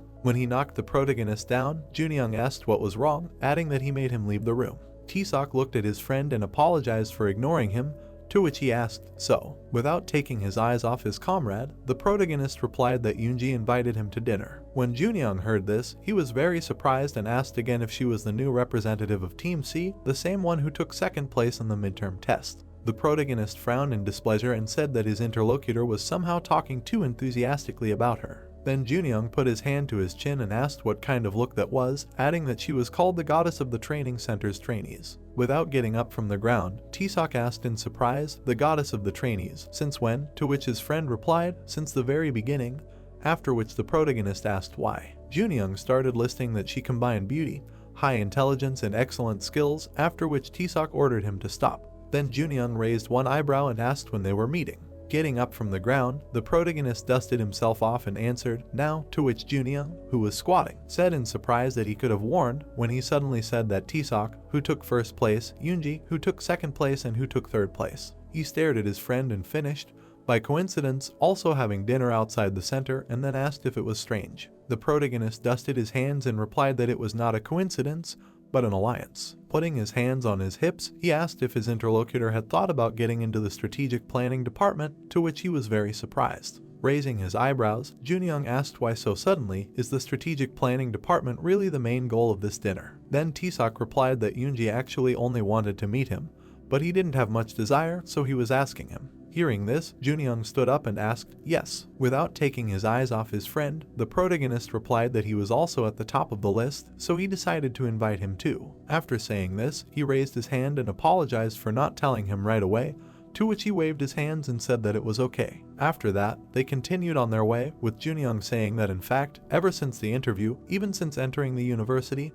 this had been his goal. Approaching the bridge, the protagonist asked his interlocutor if he hadn't just made this up, to which he asked him to be quiet. After a while, Yoonji was sitting on a bench. She was looking at the time. Looking down, she quietly said that the protagonist was late, when suddenly she saw Taesok, who came out from around the corner. A warm smile immediately appeared on her face, but Junyoung came out behind the protagonist. The smile disappeared from the girl's face at that moment. Junyoung bowed, and suddenly the girl said that she thought the male lead would be alone. Taesok scratched his head, saying that he thought Yoonji would not be alone either. The table was filled with food. The girl was sitting opposite the boys. The male lead looked ahead, wondering what the girl was thinking about, since he did not understand anything. The boy suddenly put food in his mouth. Junyoung smiled, saying that it was an honor for him to sit and dine with Yoonji, to which the girl coldly replied that their feelings were mutual. She pointed the spoon to her mouth, saying that she had met such a talented person, and it was a pity that they were dining in such an inconspicuous place, since he probably had never eaten anything like this. Junyoung's face changed, asking in confusion what. Taesok was shocked by her words. Yoonji narrowed her eyes, saying that the boys took first and third place in the midterm test. She frowned, adding that it was amazing. The protagonist raised his palms in front of him, saying that they tried hard, and the girl took second place, which was also very respectable. Yoonji's gaze was directed at him. She suddenly lowered her head down, putting a spoon with food in her mouth. It was getting dark outside, when suddenly the girl started talking about a place for dinner. She pressed the button on the coffee machine, asking if their team had become a family, and then added that Team C had already managed to earn a reputation. The coffee began to pour as Yoonji said that despite the incident that happened last night, the trainees do not know everything. The cup was almost full when suddenly the girl said, and not only this case, because there was a video of some guy recording gymnastics for the team. She took the cup, adding that they said that he showed excellent results from the first day, and there were 5 of them in the video. Yoonji closed her eyes, saying that this was the reason the training director was so angry, and then asked if the protagonist knew that the entire C team treated him like an upstart, because why didn't anyone on the team think of removing the gymnastics and Taesok did it first? And that's exactly what they were thinking. She coldly added that each of the C team members had a quarter of their rating taken off, so they decided to change the class monitor. Taesok took a sip of coffee, saying that he was sorry, to which Yoonji said that she got this position thanks to the guy. Junyoung smiled, asking if this meeting was really organized to study the competition and remove obstacles on the way to the strategic planning department, to which the protagonist replied about their alliance. The girl approached the bench, saying that she has nothing to hide, and to be honest, there is some truth to it. Sitting down, she said that she was thinking about what kind of person he was who was able to get past her in the test, and she wanted to meet the guy in person. She smiled, adding that she then heard about the incident involving Taesok that night, and it became even more interesting. The girl turned around, saying that her desire to get to know the protagonist had only increased, hence the motive. She approached the boys, saying that she was seriously aiming to get into the strategic planning department, asking what about them, when Junyoung immediately smiled, shouting that he was too. Taesok looked at her, saying that he hadn't decided yet, since for now he was just doing his best day by day. Yoonji frowned, saying that it was a bit disappointing, since everyone was doing their best. She added excitedly, asking where else should he aim for if not the strategic planning department. The girl came closer to him, asking him to think about it, since she didn't know what the others were counting on, but she could understand the protagonist, adding that if there was a way to definitely get into the top 5. Taesok put his hand in his pocket, answering that he was not sure if that was possible, asking if it would not be better to give the opportunity to someone from Team C. Junyoung suddenly covered his mouth with his hand, saying that the protagonist also wanted to join the strategic planning department. Because the guy knew him well, that Taesok had not abandoned this idea for a long time, so he even had suggestions. Yoonji exhaled heavily, lowering her head down, but asked the protagonist to still speak on his own. The girl looked up, adding that if Taesok was not interested in this department, then their meeting was in vain. Without taking his eyes off the girl, the protagonist asked if she really wanted to say that only those in the top 5 could get into strategic planning, to which she answered, right. Hearing this, Junyoung looked at Taesok and said that together with the team in Unium, there were 6 of them, but if only those in the top had a chance, then someone had no chance of joining. The girl stared at the boys and said that it was true, not all of them would succeed, because they were, after all, rivals. Hearing this, Junyoung asked his friend what she was talking about, to which the protagonist looked at him and replied that it was simple, because she wanted them to split up. Yoonji suddenly spread her arms out to the sides and asked how about negotiations, because as a former cheerleader she had certain advantages in mass games, and the leader also said that she would become a female commander. After these words, a system screen appeared which said that Taesok needed to learn as much as possible about mass games. When the system screen disappeared, Yoonji stretched out her hand and added that the maximum number of points the protagonist could score was 150, and if he acted as a female or male commander, he would be awarded an additional 50, so she marked out her place with the help of bonus points. She smiled wickedly, saying that she would give the protagonist the position of a male commander, and that it would also help him strengthen his position as the best trainee in the future. Hearing this, Taesok furrowed his brows and asked what she wanted in return, offering him this since she would take first place anyway if she became a commander. The girl drank the contents of the plastic cup. Lowering her hand, she replied that she wanted to join them, and then asked to be accepted as a member. Hearing this, the protagonist opened his mouth in shock and asked himself if she really wanted to be a part of their team. He suddenly remembered the ranking table and said to himself that everyone in the top 6 was a member of their group, except for the trainee in second place. He then introduced his team and asked himself if she wanted to spy on them. The protagonist looked down, saying in his head that he personally didn't care whether she joined or not, but how others would react to it. After these thoughts, he looked up at the girl and replied that he asked the members of the group about their thoughts on this matter, since he was not the only one who would make such a decision, to which Yoonji replied, of course, adding that he should tell them tomorrow what they had come to. Under the light of the lantern, she added that she would contact him later. After some time, in the room of the protagonist's team, he said that someone wanted to join their group. Who? One of the members asked in surprise, looking at Taesok, to which he replied that it was the representative of Team C, Yoonji. One of the guys immediately smiled widely and happily shouted that he agreed. One of the girls also folded her hands and said that she also agreed, since Yoonji was the goddess of the training center's trainees. The guy smiled, calling Yoonji a goddess who got everything. He looked at the protagonist with interest, asking where she was now, since the girl needed to be greeted. Taesok frowned, saying that Yoonji had joined for a reason, and that it would make him a male commander in the mass games. Yoonhee leaned her head on her hand, saying that she envied Yoonji's beauty and femininity. The other girls smiled widely, agreeing with her. Junyoung smiled, saying that he would buy something to drink, when suddenly another guy suggested that the class president go get some chicken together. The protagonist was surprised, thinking that the guy's reaction was much better than he expected. That same day, 10 o'clock in the evening in the training room, the guys were sitting at the table, listening attentively to Taesok. Suddenly, there was a knock on the door, asking to come in. Yoonji walked in, greeting everyone. She introduced herself with a smile on her face, saying that she would join their group. The protagonist turned around, thinking that a girl had come, and surprisingly, so quickly. The guy began to watch her carefully. The whole group suddenly surrounded Yoonji, chatting sweetly with her. Time flew by, and suddenly a week had passed, and the boys were sitting at the table. Yoonhee turned to Yoonji, asking if she was done, to which the girl folded her arms, saying that she was more interested in other things. She looked into the distance, asking if Taesok wasn't amazing. Looking at the protagonist, the girl added that he only explains the most important points, and sometimes it's not that easy to understand them on your own.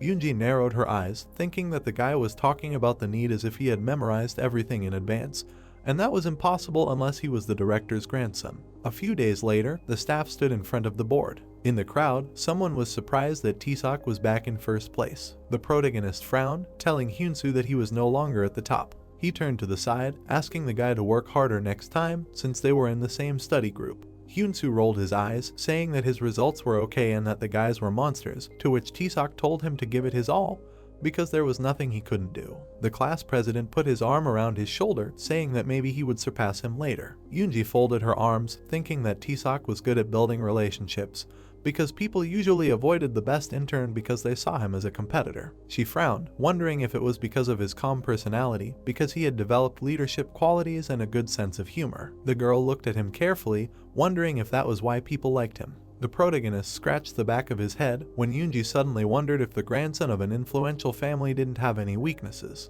The girl smirked, telling Taesok that he was interesting. After a while, a presentation program was opened on the computer. The protagonist sat in front of his laptop and said that it would be more difficult than he expected.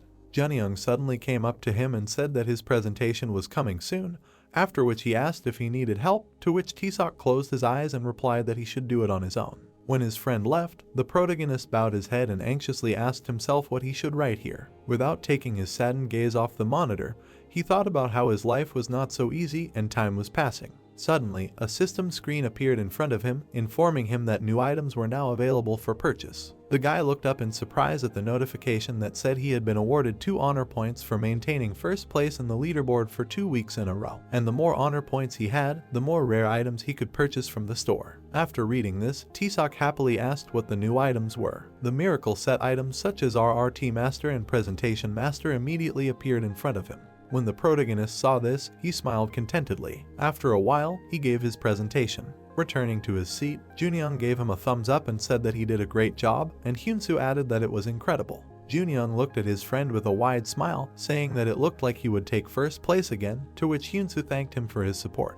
Without taking his eyes off the protagonist, the guy said that it was true, he worked hard, and it was his first time, and Tisoc closed his eyes and replied that his friend was exaggerating. Maybe he was just evaluating him subjectively. At this time, another person came out to give his presentation.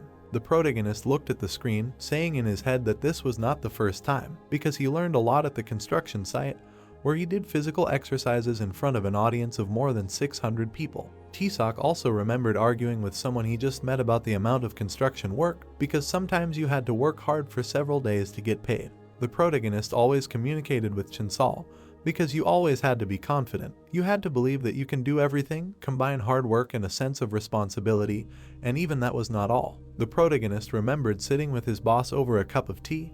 He had to think rationally in order to earn a decent income and not suffer losses. After leaving the memories, he looked at his comrades and thought that compared to him, they were not as developed in the social aspect, but they would soon get used to it. And he was just lucky because people from different circles whom he had known since childhood helped a lot, but at the same time, he was worried about something else. The guy looked ahead and thought about how he had come so far, remaining first in the ranking, and then asked himself if he would be able to drag his successful activity in the training center into it in real life. It was a quiet and very clear day outside. That day was the alumni meeting, so there were many people in the hall, but the main character was sitting alone in the stands. Suddenly, someone came up to him and asked why he was alone. Minson came closer, saying that the guy should go back to the office since he was not on the list of university graduates. He looked at the guy, adding that education is not the main thing, so there is no need to be so upset, to which Tisoc replied with a trembling voice that he cannot help himself. He hung his head down in disappointment. Minseong sat down next to him in excitement. He tapped the guy on the shoulder, asking him to come with him, since he was doing this for the guy as his senior. Walking ahead, the deputy asked the protagonist if he knew.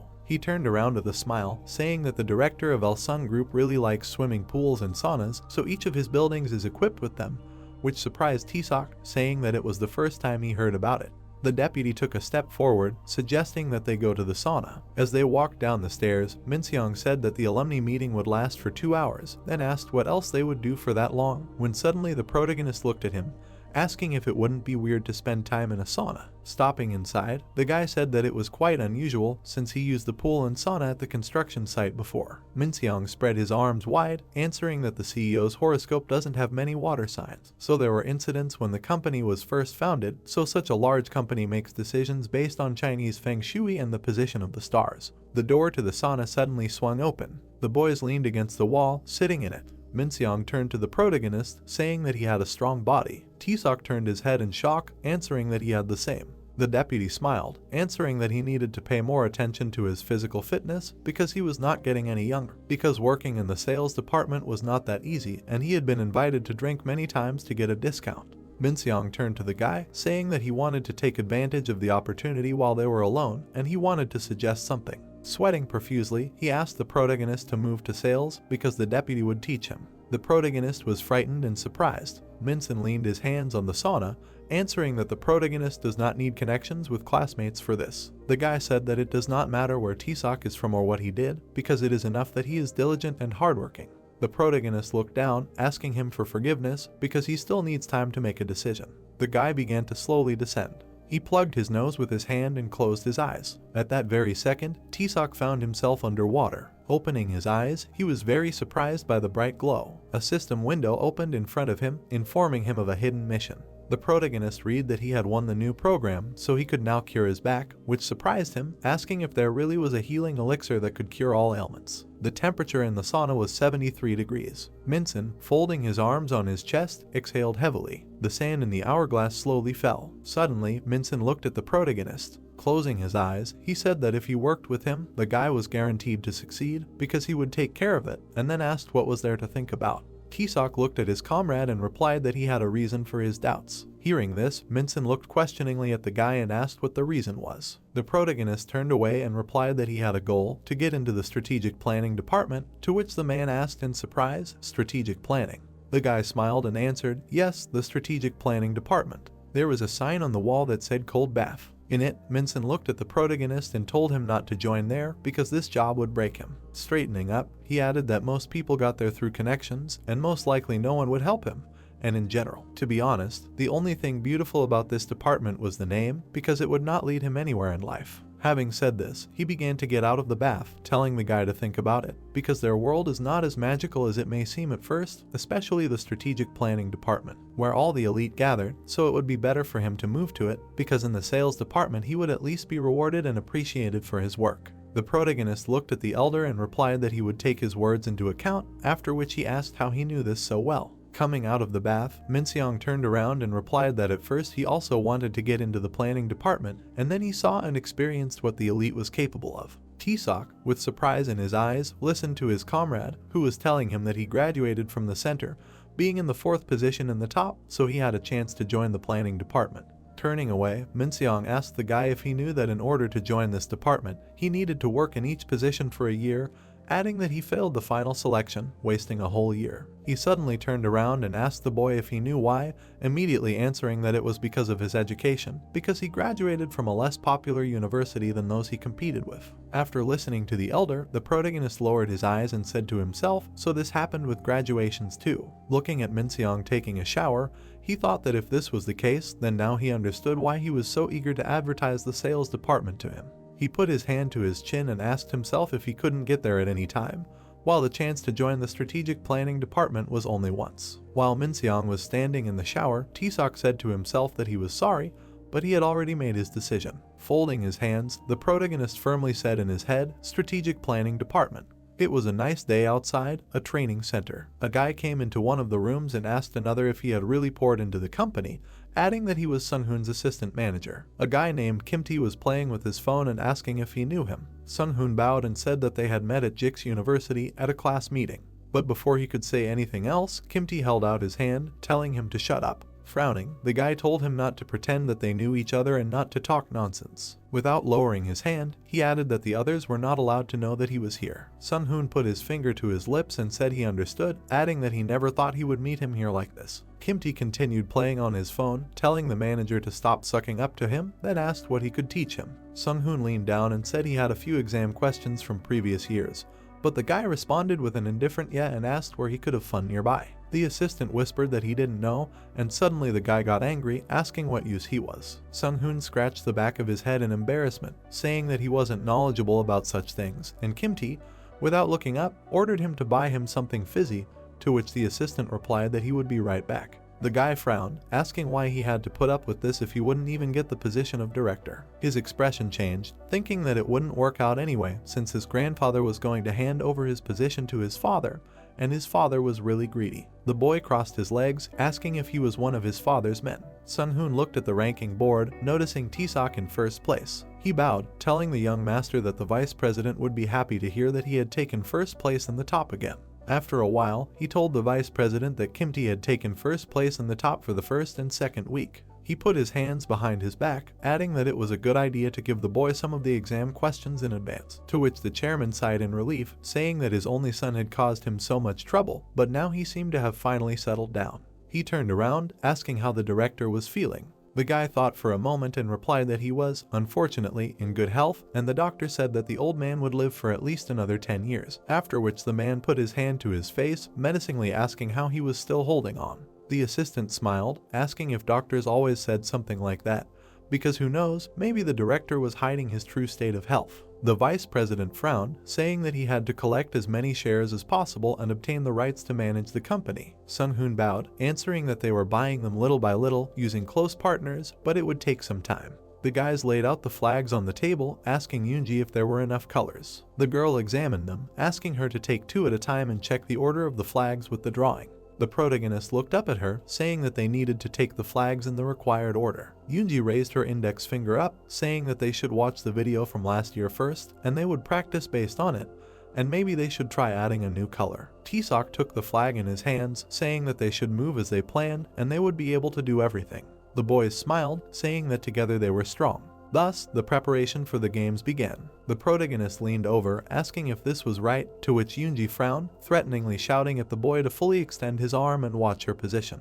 Before the practice began, T-Sock, as the team leader, distributed the points he had received among his comrades, while Yoonji shouted loudly, asking the boy to lean more and pull in his stomach. The boys sat to the side, glad that they were not in the protagonist's position. T-Sock spoke on the speaker, greeting the guys, saying that they can pick up the flags needed for the games in the lobby of the main building, and everyone should make sure to pick up 2 flags. All of the protagonist's comrades expressed their gratitude to him, probably mostly because of the division of points. Junyoung stood next to the box, saying that they should get the flags from him. The practice was going smoothly. A girl stood on the stage, asking everyone to stand a little distance from each other. But this does not mean that there were no problems at all, because Hyunsoo threateningly walked up to Kim-tae, who was sitting on the floor, asking if he could take this more seriously, to which Kim-tae retorted, asking who he was to tell him what to do. Hyunsoo scratched the back of his head in confusion, wondering what he should do, because the situation was not easy and it would be better to call T-Sock. The guy approached the main character, saying that the topic does nothing to him. T-Sock immediately quickly walked forward. He approached the guy, saying that he saw him for the first time. He smiled, asking Kim-tae what did not suit him and how he could help. Kim-tae gritted his teeth in anger, asking to leave him alone, when suddenly the main character asked if he could kick the guy out of the team. Kim-tae suddenly became scared, his face changing. The main character put his hands on his hips, answering that he would carry the guy out and say that he was injured, because they still had too many people on the team. The guy smiled nervously, shouting, would T-Sock really take responsibility for the consequences? The mass games began the next day, so loud music was coming from the large hall. Yoonji raised her hand and loudly asked if everyone was ready. The students immediately screamed with all their might, Elsang.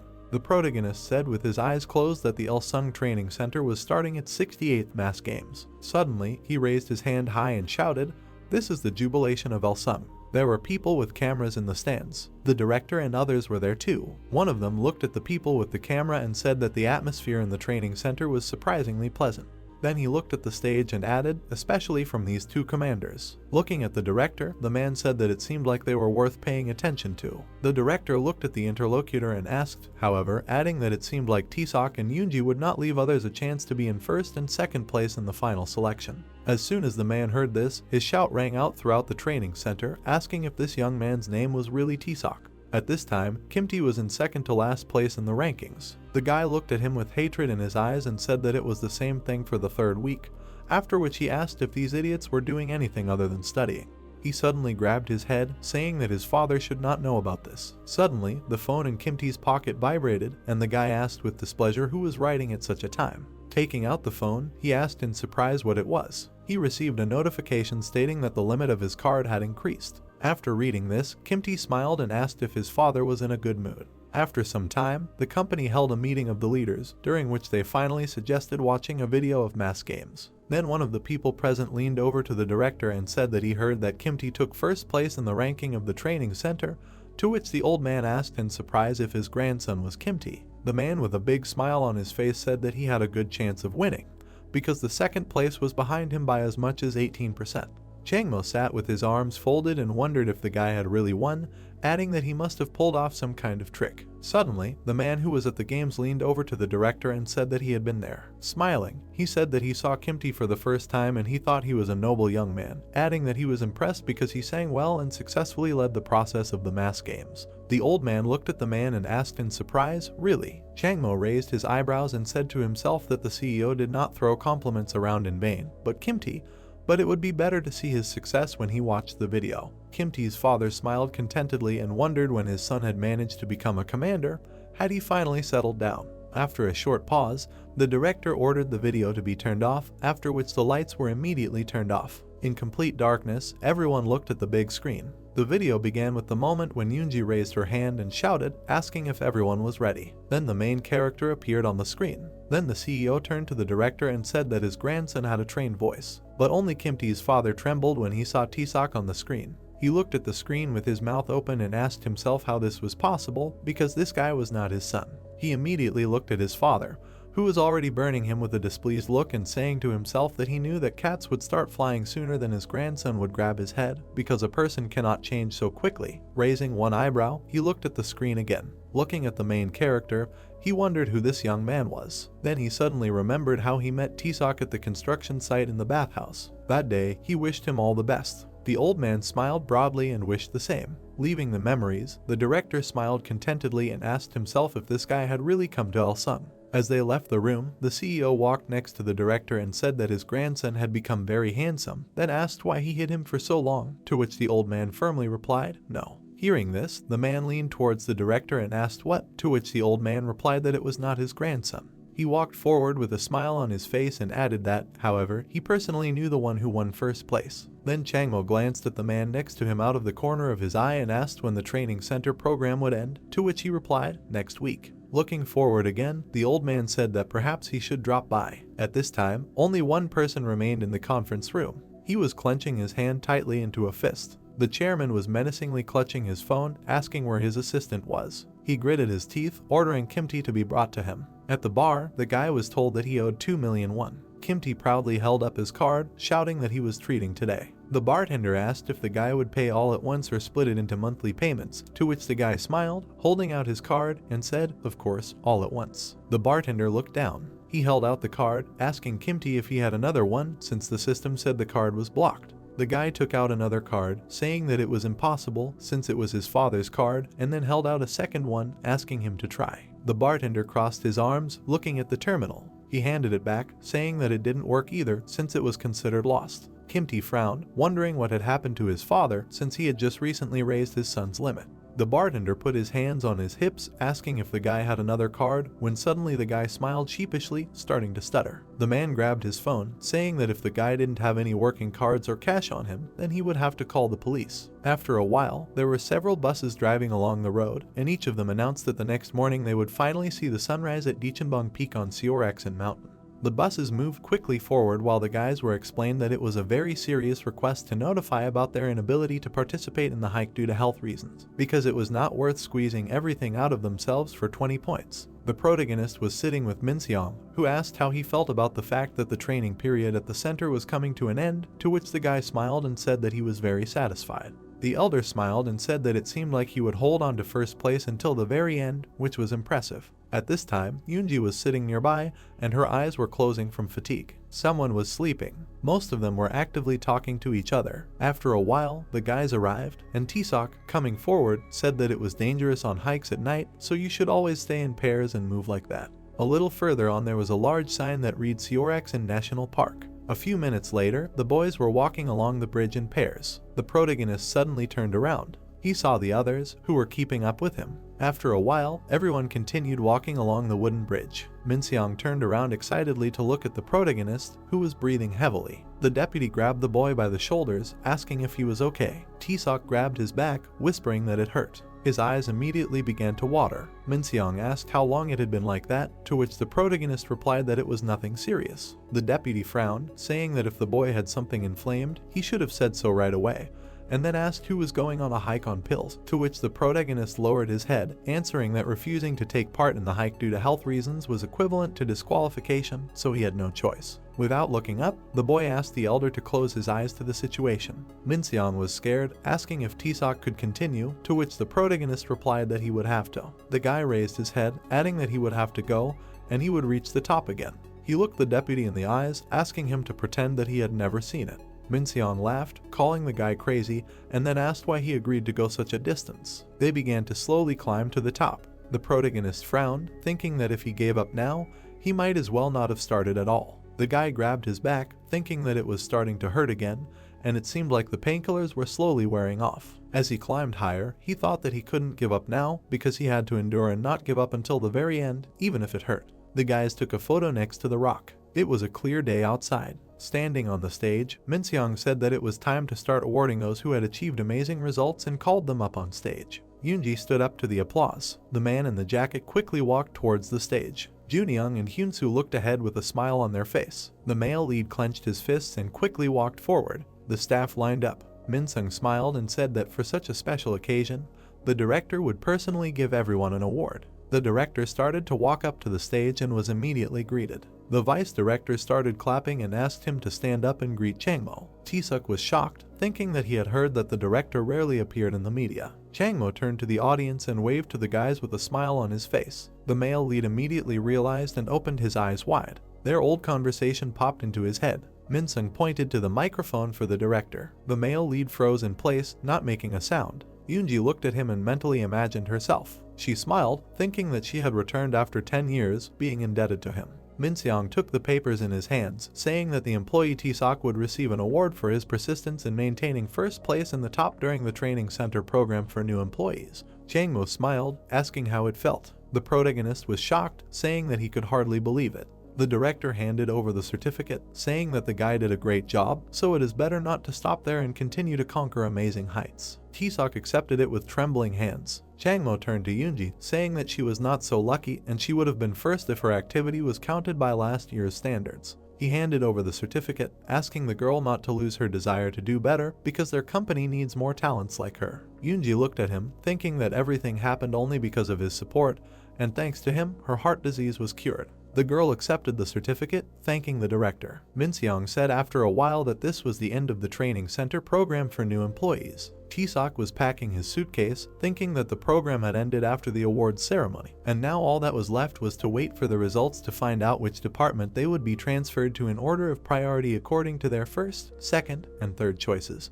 As he boarded the bus, he thought that they now had 5 days of rest. Chatting with Junyoung, he thought that during this time they had received information on the distribution to departments. Turning to the window, the guy thought that there was only one thing left to deal with. The system reported that the hidden quest had been completed. The next day was good weather, a hospital. The protagonist, with a suitcase in his hands, said to himself that he needed to hurry. He quickly walked along the corridor and thought about whether the elixir he had received would be able to. There was doubt and excitement in his eyes as he silently said to himself, cure his mother's illness, and what to do with his back. The guy suddenly stopped, firmly saying in his head that it did not matter, because if his mother was healthy, then the worries about his back would disappear by themselves. He looked ahead, confused. There were 6 names written on the sign of the oncology department. Taesuk looked at his hand, which held the elixir. A few days earlier, the doctor extended his hand and said that the breast cancer had spread to the lymph nodes, lungs, and liver, so further treatment was impossible at their hospital. Hearing this, Hanwoo slammed his hand on the table and screamed, asking what he meant, since this was the best hospital in Korea. The doctor confusedly extended his hands, asking the man to calm down and adding that he was also a doctor, so who else but him should know about what was happening to her, and he was responsible for his words. Hearing this, Hanwoo sadly lowered his head and asked if there was really no way out. The doctor folded his hands and replied that the best option would be to spend the last moments of her life next to her, which was what the patient herself wanted. At present, the protagonist's uncle was packing Hae-jeong's things, who asked him not to worry since her sister would pick her up in 3 hours, and he needed to go home. The man took hold of the suitcase and firmly said no, adding that he would do it and take care of her himself. Having seated the woman in a chair, he said that it was time to go home and he would help. Suddenly, the door to the ward opened and the main character went inside. Seeing his nephew, Hanwoo looked at him sadly. Hae-jeong was very surprised to see her son. Taesuk stopped in surprise, looking at his mother. Without taking his questioning gaze off her, he asked why she was being discharged. When he sat on her knee, the woman put her hand on his cheek, saying that she told the doctor that she wanted to go home, to which the main character asked why she was in a wheelchair since her final treatment was not finished yet. Why was she leaving then? Hae-jeong looked at her son with sadness in her eyes and answered that the thing was that. The guy looked at her, saying that he could fix everything, adding that she should not worry. But the woman silently hugged her son. Tears flowed from her eyes while she said that she was very sorry. After some time, a taxi was driving along the road. Inside were Hanwoo and Hae-jeong, who was excitedly asking why he asked to go separately, since it would have been nice if his son hadn't gone with them, to which the man replied that he wanted to discuss something with her alone. Without looking at Hae-jeong, he turned to her. Hanwoo was looking down when he suddenly proposed marriage to the woman. Hearing this, Hae-jeong's mouth fell open in shock. She immediately turned away, asking what he was talking about since he needed to live his own life. The man turned away, saying that this was his life and he regretted letting her go to Hyeongan. Pursing his lips, he said that they could have lived happily together. Hanwoo said that Hyeongan would have supported him from heaven, so he would take responsibility for the woman and be by her side until one of them died, while Hae-jeong's eyes were streaming with tears. Without turning around, the woman replied that she would only be a burden to him, when suddenly Hanwoo put his hand on her shoulder, saying that he did not want to regret anything anymore. It was the dead of night outside.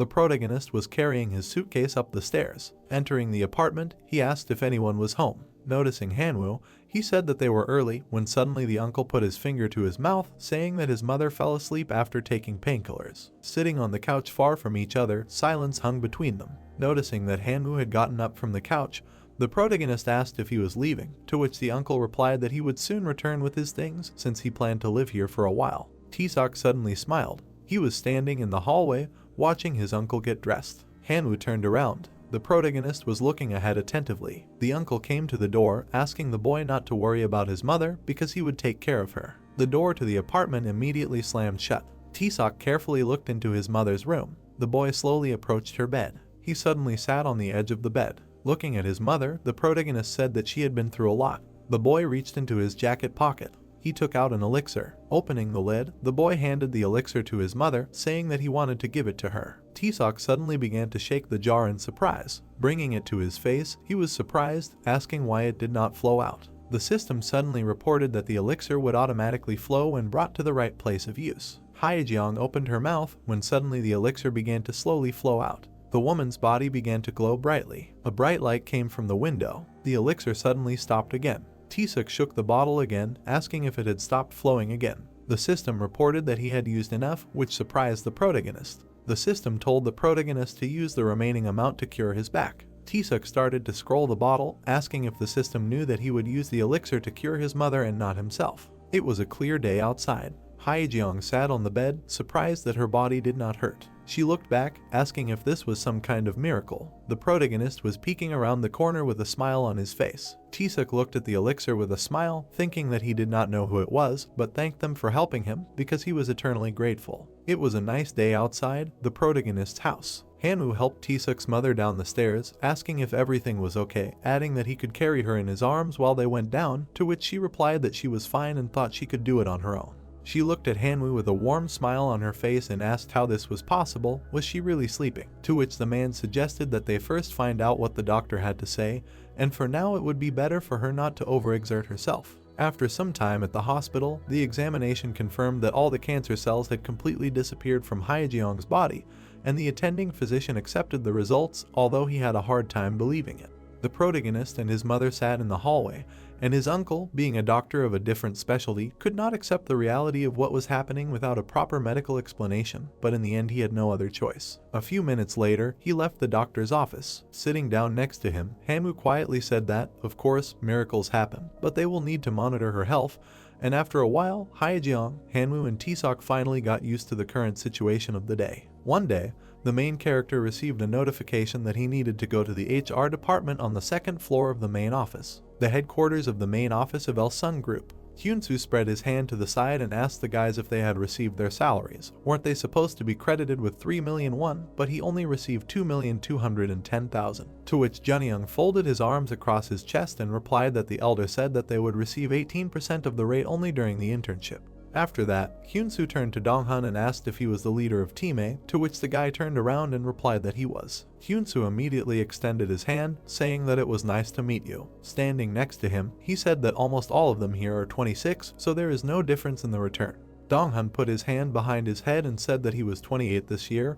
He studied abroad and joined the company later. Hyunsu bowed, saying that he would call him Hyum, and then asked them to take care of him. Suddenly, a man came up to them and asked if everyone present had applied to the strategic planning department, to which all the guys answered yes. The director of the strategic planning department, Jang Hong, looked at them and said that they did not have much time, so everyone should go to the conference room. A few minutes later, everyone was inside. Jang Hong stood in front of the guys and said that he was not sure if they were talking too much about this, but the planning department accepts employees who have been in the company for 2 or 3 years, and after that, they will decide which 5 people will stay. Suddenly, Junyoung raised his hand and said that he had a question about what they should do during the 2 years while waiting to be accepted into the department.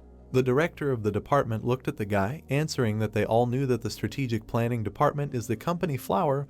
Then he wanted to ask a question. Raising his pen, he asked what happens when a flower does not bloom, to which Junon raised his hand and replied that it is unable to reproduce. That is exactly it, Jang Hong answered firmly, looking at the boys and adding that without blooming there is no reproduction, and without reproduction, it cannot grow and will lead to withering. The five of them listened silently as the director said that the company must continue to grow for the sake of the future, because in the global market, a withering company will not survive. He then pointed his pen at the boys and added that this is why everyone here needs to be willing to become a flower to join their department, and to achieve their goal, they need to excel in several areas. He then raised his hand and said that they cannot teach how to become a flower, they must achieve it themselves. Only personal experience can bring real growth. Having said this, he uncapped the pen. He then handed the pen to the boys and said that the departments they would be working in were listed here, adding that they should choose one by one in reverse order of the top score. Seeing this, the protagonist opened his mouth in surprise and wondered if he was being assigned by chance. Hyunsu took out a piece of paper and said that he was in the third life insurance sales team. Junyoung took out a piece of paper and said that he was in the electronics quality control department. Donghun opened the note and saw that he was going to the human resources department. Yoonji closed her eyes and said that she was going to the electronics and home appliances sales department. Taesok also opened the note, saying that he was. Jang-hoon came closer, saying that the guy didn't have to say it out loud, since there was only one department left anyway. The director looked at the boys, saying that in 2 months he would receive a report on their work and success from the heads of departments, and would rely on them to judge their abilities. Hensu raised his hand, asking what would happen after these 2 months, to which the director smiled, answering that they would be transferred to another department according to today's principle, and if there were no more questions, then that would be all. A few days later, the protagonist was sitting at the bus stop. A black car suddenly stopped in front of him. Han-woo rolled down the window, saying that he could give the protagonist a ride to the station. He couldn't be late on his first day at work. Getting into the car, Taesok asked his uncle if he knew the address of his office, to which Han-woo replied that he saved it on his phone. He turned around, saying that he was lucky that he worked near his nephew's company, and he didn't have to worry and could stay with them until he got married. The protagonist smiled, saying that he wasn't worried, because he was even grateful that he had a place to stay in Seoul. The uncle exhaled, asking how the guy's back was. Taesok suddenly tensed up.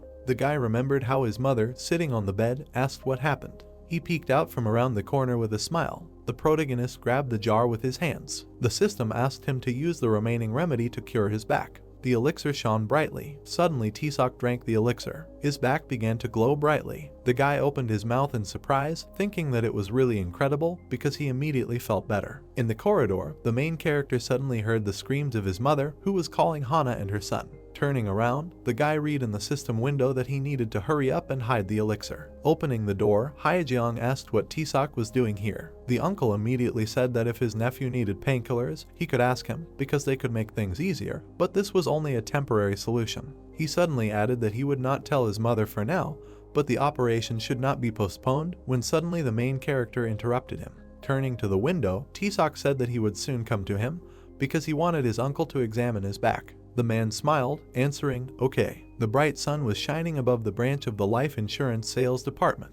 Minseong was standing in front of the door. Suddenly, he noticed something off to the side, turning around abruptly. The guy noticed the notice from the HR department, noticing the name Hyunsu. Smiling, he wondered if the protagonist joined through the strategic planning department or if he applied himself, when suddenly the branch manager approached him, saying that Minseong was early. The deputy suddenly turned to him. Smiling, he said that they would have a new employee, Taesok, coming today, whom he would introduce to the situation. When suddenly the branch manager asked the guy if he was sure, since he heard that he lost a lot of money because he was forced to become a manager. Minseong crossed his arms, saying that in return they got a capable employee, and Taesok is a smart guy, whom he wants to show around and teach a few things. The manager smiled, saying that if the guy is willing, he will help. Turning around, he said that the protagonist is currently at the coffee shop on the first floor, probably forgot his pass. Minseong's face changed, surprised, since this is not like Taesok. The deputy approached the guy and asked him in a menacing tone who he was. Kimti took a sip of his drink, replying that he was a new employee of Elsung. Taking off his glasses, he suddenly recognized the leader of Team B from their internship at the training center. It was a nice day outside, the main office of Elsung. The protagonist was greeted by Donghun and asked if he was really here. Taesok smiled and replied yes, adding that it seemed like they would be working in the same department, to which he replied that they were both in HR. They both put their passes on and the protagonist said that was true if he understood correctly. He then put his hand to his mouth and asked if the HR department suspected that they were here through the strategic planning department, to which Donghun replied that he didn't think they knew. There was a sign on the wall that said Elsung Group. The door to the office opened and the protagonist walked in with Donghun. Seeing the girl at the computer, they immediately greeted her. The girl turned around and asked if they were new employees, then asked them to wait on the couch for a few minutes. The guys sat down on the couch. A few minutes later, the girl came up to them, saying that she was sure they didn't recognize her, but they had met on personality tests. Taesok suddenly saw that the girl had turned her badge away from them. But suddenly, his eyes widened. He remembered how Jeongmi had picked up the microphone a few months ago and said that she had joined in 2017 and was looking forward to working productively together. Leaving the memories, the protagonist raised his hand and said that he remembered how she had talked about joining the company last year, then said her name, to which she happily replied that he had a good memory. Taesok did not take his eyes off her and said that the result of her personality test was really amazing because he was very surprised when she saw it.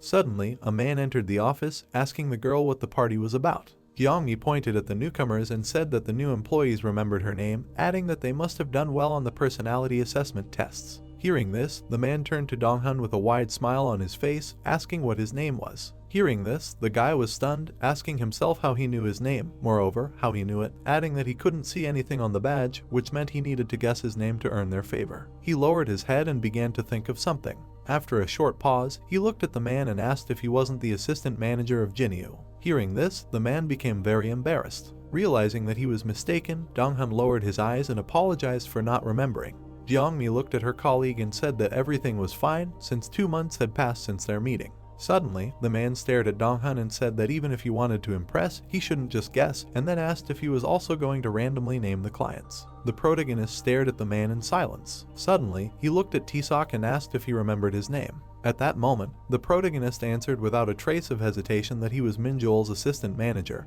and that he had joined the corporation in 2014, and then added that he would try not to guess when it came to names. Hearing this, Minjul shook the man's hand, saying that he had a good memory. Minjul put his hand on his hip, saying that he would leave the task of introducing the guys to Jeongmi, and first of all, they should entrust the resume. To which the girl replied that later they would join the strategic planning department, after which she asked if she could trust them with information and personal information. To which the guy replied that as soon as he came here, he was forced to work everywhere without caring about personal information, so they should be allowed to integrate into the work process since they would leave their department so quickly. Taesok and Donghun looked ahead with their mouths wide open. The protagonist was shocked that they really knew that the guys applied for the planning department. Jeongmi laughed, saying that maybe the guys would change their minds and stay here since they also needed workers. Minjul walked towards the exit, answering that it didn't matter to him since it wasn't his decision anyway. Standing in front of the boys, Jeongmi said that she too had looked up to the strategic planning department with admiration and dreamed of working there. But after trying many other jobs, she suddenly realized that the HR department was the best option for her, so she decided to stay there. Taesok listened to her attentively, thinking that she too had once been at the top of the trainees. The girl looked at the boy, asking if he knew what the job of a human resources manager was. Taesok raised his hand, answering that as far as he knew, work in the department included periodic training in the process.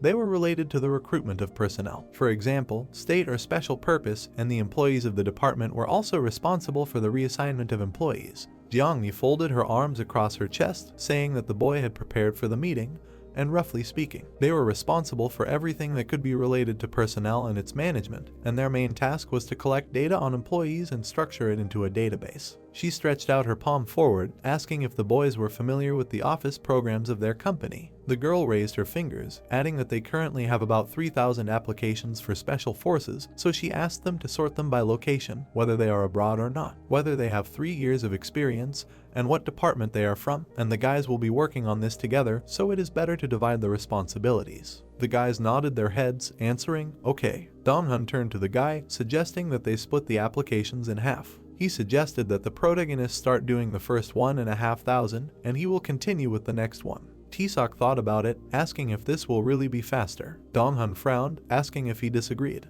Jeongmi quickly typed something on the computer, asking them to hurry up and get started, because the work needs to be finished by the evening. Donghun turned to her, answering that he understood. He turned back, asking them to quickly sort it out. Without saying a word, the protagonist lowered his head. 3 hours later, the workers were still at their places. As Taesok typed, he thought he was almost done. All that was left was to transfer the information from the document to the table, which would take a little time. Donghun scratched his head in frustration, thinking about how exhausted he was from this work, so he didn't think he would finish by the evening. The protagonist approached him, asking if he was done, when Donghun suddenly turned around, shocked, asking if the guy had already sorted his part. Taesuk pointed at the computer, saying that the program had an autofilter and search function, and he used it to sort the data according to categories, so all that was left was to print it. The guy frowned pitifully, asking what he should do since he was unlikely to finish by the evening. The protagonist smiled, whispering that he had taken care of his half as well, so they could tell the elders that they had done it together. Dong-hun smiled, asking if everything was okay. Taesuk clenched his fist, replying that he should respect his comrades and love his country. He suddenly raised his hand, saying that they were done with the work, as the two of them had finished it much faster. Jeongmi was surprised, asking if they were sure that everything was correct, and then asked him to send her the file. The protagonist walked to his desk, replying that he would send it through the company email. After looking through the files, the girl was shocked, telling the assistant manager that the new employees were good. Minyo leaned his head on his hands, replying that they had compliments on the first day, and then asked if they smoked. Dong-hun raised his hand, replying that he smoked. Minyo stood up from his chair, saying that they could go to the roof, and then asked Taesuk if he wanted to join.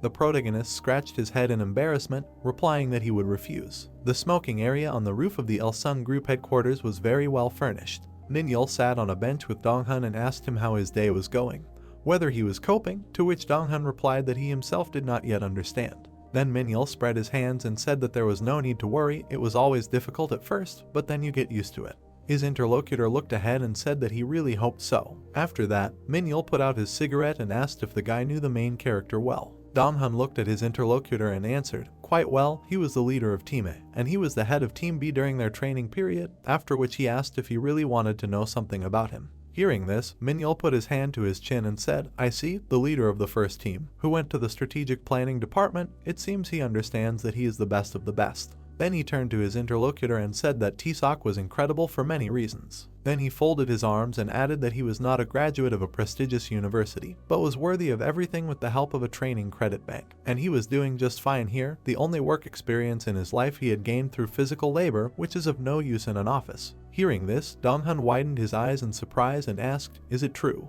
Then Minjil smiled maliciously and asked, did the guy really not know? The newbie raised his hand behind his head and replied that he had no idea.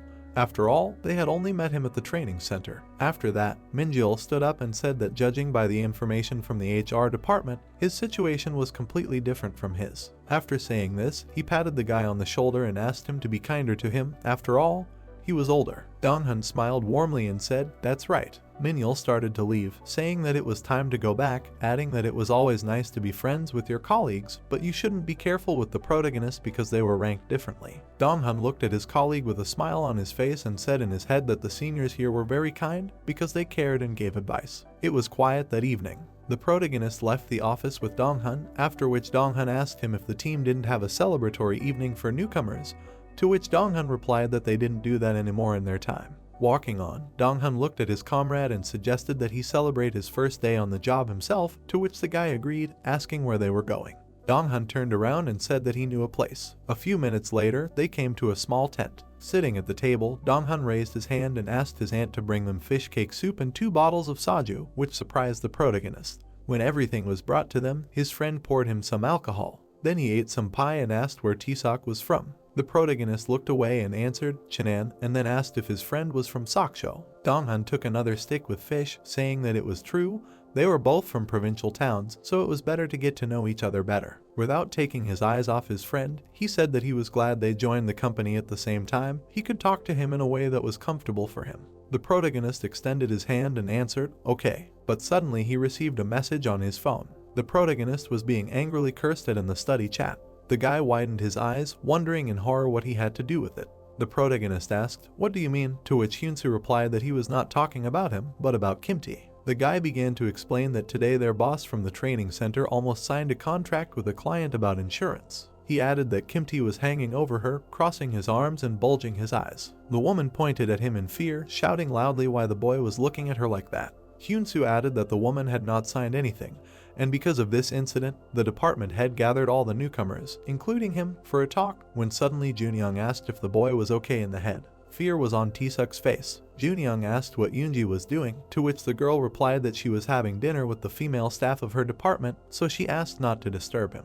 Dong-hun noticed the boy's surprise, asking what was there. The protagonist poured himself a drink, answering that Hyunsu wrote a few messages in the study chat. The boy's eyes widened, asking in surprise if they really had one. Tisuk raised his index finger, answering that together with the group he studied with at the training center, they created a general chat, including all those who applied to the strategic planning department.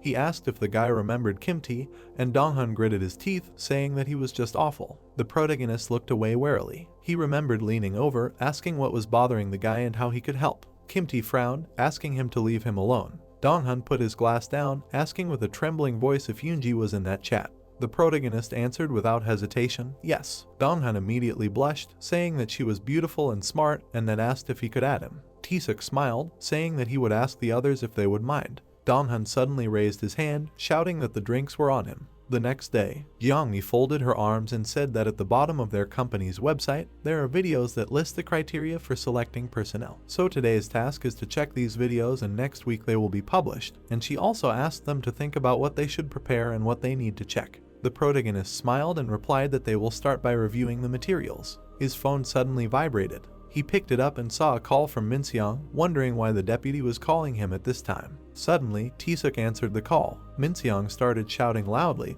asking where he was since he had been causing trouble since the first day, and today he didn't even show up for the event without any warning. The protagonist put the phone to his ear and replied that he was at work and thought Minseong had called the wrong person. The deputy gritted his teeth and replied that he had accidentally called the guy, adding that Kimti was getting on his nerves. He exhaled and asked which department Tisuk had ended up going to. The main character smiled, answering in the footage, to which Minseong replied that they would call later. The deputy squeezed the phone in his hand, asking why that bastard did not answer, so he should try calling home. That same day, the phone suddenly rang in the cottage of the director of the Changmo company. A hand immediately reached out to it. The old man put the phone to his ear and asked who was calling. On the other end was Minseong, who introduced himself as an assistant manager at the company where Tisuk works. The director was sitting on the couch and asking, "So what?" Minseong, with his eyes downcast, said that Tisuk did not show up for work today, so he wanted to know if something happened that forced him not to come. The old man, without getting up from the couch, answered that everything was calm, after which he asked if his grandson did not show up for work. Minson raised his hand behind his head and replied, yes, and he had received a warning for his behavior yesterday, so he was worried, thinking that this might be the case. The old man suddenly laughed and asked his name, to which the man replied, Minson. Raising one eyebrow, the director suddenly said that he didn't know where he had gone either, but he would try to call him and tell the guy to contact the assistant manager. Minson bowed and apologized for the inconvenience. The old man took the phone away from his ear when suddenly Minson's voice came from it, telling his colleague that they had no idea where he was. The manager put his hands on his hips and screamed furiously, asking what was wrong with him. Was he really refusing to come to work now just because he had lectured him on his behavior for a broken contract worth 200 million? And firing him was not enough. All this time, Changmo did not end the call, hearing everything. Frowning deeply, the old man said to himself that his grandson was a bastard. Suddenly, a man sitting on the next sofa asked if there was really a problem. Changmo turned around abruptly and pointed his finger at the secretary, ordering him to call the vice president of the company and order him to drag his offspring by the scruff of the neck within half an hour. The secretary was very surprised and asked what the reason for the rush was. Unable to contain himself, the old man shouted at the top of his lungs, asking if he really needed a reason, then ordering the secretary to call these worthless people right away. 3 hours later, there was silence in the HR department. The protagonist stared at the monitor with a very tense face. Breathing heavily, he kept his hands on the keyboard. Suddenly, Miniel approached him and asked what was wrong, if there were problems with the resume. The guy raised his hand behind his head and replied in confusion that his English was not that good. Looking at Tisuk, Miniel said that the level needed here was not that high, more like basic, to which the protagonist apologized and added that his English was just terrible. Without taking his eyes off the newbie, Miniel asked how many points he got on the exam, 809. Tisuk looked at the senior in response and answered, only 500, they did not take into account the speaking skills in the documents, so. Hearing this, Miniel began to leave, saying that in that case the guy should send him this file, he would deal with the resume, but Tisuk needed to brush up on English if he wanted to work at Ulsum. After work, the protagonist went to a store and asked himself which book to start learning. Taking a book of business English, he said that it sounded pretty good. After giving the book to the checkout, they told him that it was 28,001. After that, he returned home and night fell outside. The protagonist hung over the book. He closed his eyes, wondering why it was so hard to remember all this. He sat on the bed, thinking that he had no problem understanding politics, economics, and the news, but the language was not easy for him, and maybe it was because he was only good at memorizing.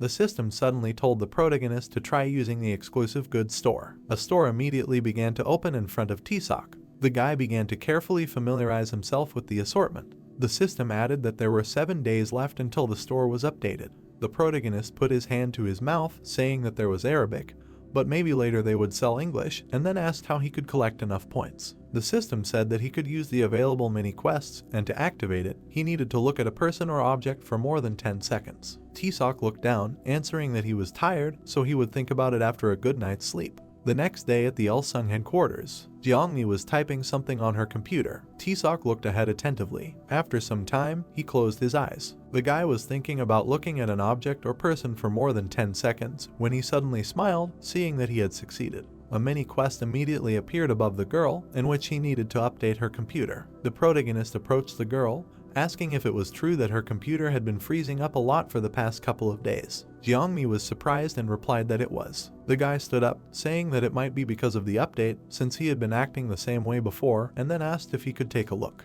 The girl smiled, agreeing, since she would have to leave for her morning report soon anyway. T-Sock gave her a thumbs up, saying that she could rely on him. Sitting in front of the computer, 99% of the update had already been downloaded. The system reported that the mini quest had been completed. T-Sock approached Minyul, saying that he heard that he was quitting smoking, so he brought candy to make it easier, when suddenly the assistant asked how the protagonist knew that he was quitting, since he had only decided today. The protagonist smiled, answering, the bird whispered, after which he handed over the candy, saying that the elder could handle it.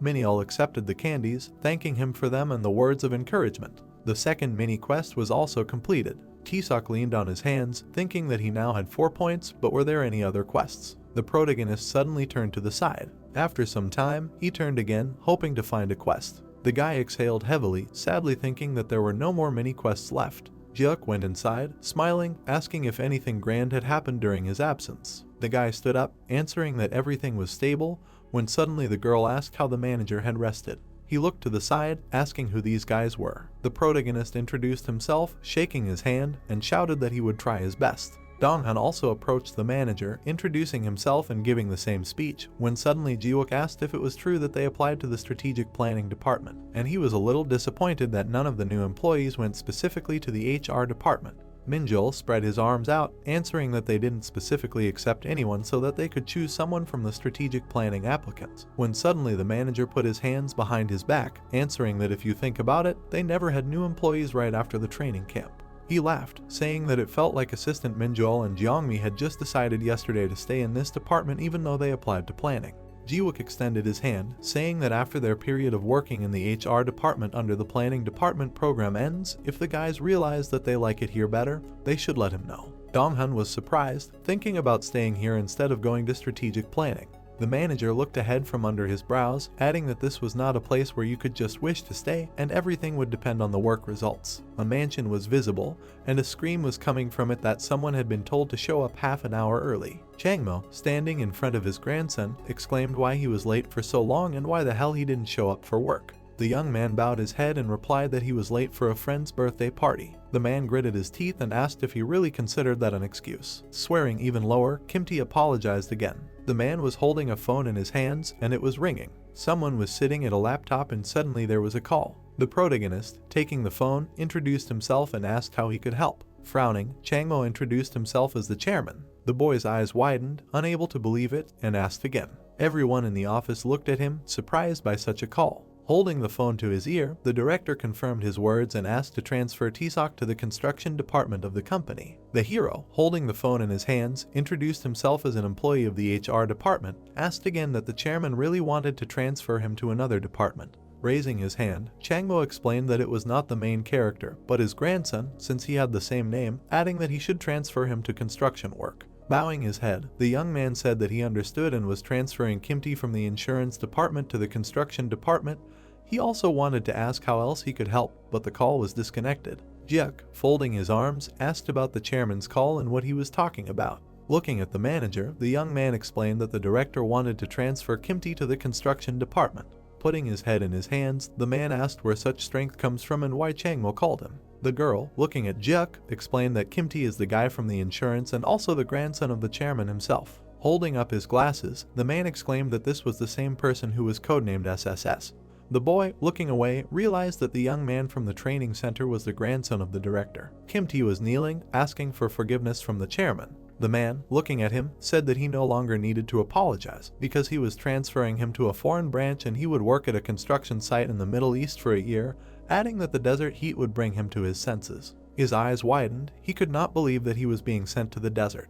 Looking at his grandfather, the boy spoke of improving, asking him to forget about it for the last time. Holding his legs, he begged Changmo not to send him to the desert because of his hatred of sand. Pushing his grandson away with his foot, the man exclaimed that he was a pathetic fool. The boy fell and hit his head on the sofa. The secretary jumped up to him, asking if everything was okay. Putting his hands on his hips, the man told him not to help his grandson because he did not deserve help. Song, looking at the director, obeyed him. As he walked away, Changmo said that it was time for them to work. With his hands behind his back, the man told the assistant to inform the managers that they needed to work without breaks due to delays, to which the secretary replied that he would tell them to rearrange the entire schedule. The boy sat near the sofa. His face was covered in tears. It was the next day, and the company office was visible. Standing up from his desk, the protagonist turned to the girl and said that they had received application forms for annual leave this month, asking if he could distribute them since he had nothing to do right now. Looking at the guy, Jiangmi said that if the young man wanted to, he could start. The protagonist was typing something on his laptop. Looking at him, the colleague realized that Tisak was one of those who searched for incompleted tasks on their own. Noticing the empty space, she realized that Donghan had gone out for a smoke break again, which he had been taking frequently lately. Taking the phone in his hand, the protagonist asked if he had contacted Hyun, part of the payroll team, adding that the planning department had made a mistake regarding the form. So he wanted to ask for permission, asking them to check and correct the numbers according to the annual standard. The young man smiled when he heard the words of agreement from the phone. A man entered the office. Standing up from his desk, the protagonist greeted him, asking how he could help. Bowing, the man introduced himself as Seongdong from the Seoul University Career Support Team, and the purpose of his visit was to discuss the details of a business partnership, asking where he could find manager Min Yeol. Pointing to the sofa, Tae-seok explained that he was out for a while and would be back soon, so he offered the man to wait there for him. Seongdong thanked him. The representative sat down on the sofa. Looking at the man, Jeong-mi did not understand why the manager did not return, since his absence made the guest wait. The guy poured a coffee bag into a plastic cup. Handing it to the guest, the young man asked if he wanted a drink, adding that they had already warned the manager and he would be there in 10 minutes. Taking the coffee, Seongdong thanked him for both the warning and the coffee. Smiling, the girl understood that it was good that Tae-seok was here because otherwise she would have to do all the work. Donghan opened the door to the office. His colleague was trying to cover the smell of tobacco with air freshener, but the girl understood that he was not putting much effort into his work. The manager, entering the room, told the man that he did not need to come in person, also thanking him for the way he had come. Shaking his hand, Seongdong said that after all, the manager was a contractor and he was a subcontractor and he could not help but come, to which Juk replied that it did not matter at all, adding that everyone was always glad to see him. Looking at the manager, the man asked when the information session on employment at their university would be. Putting his hands on his hips, he replied that it was worth scheduling this meeting during the holidays, because most likely it was not important for the guests, adding that active hiring begins in the second half of the year, around August, so they need to move everything forward without delay. Raising his hands, the man said that whether it was a vacation or not, the students should think about their careers anyway,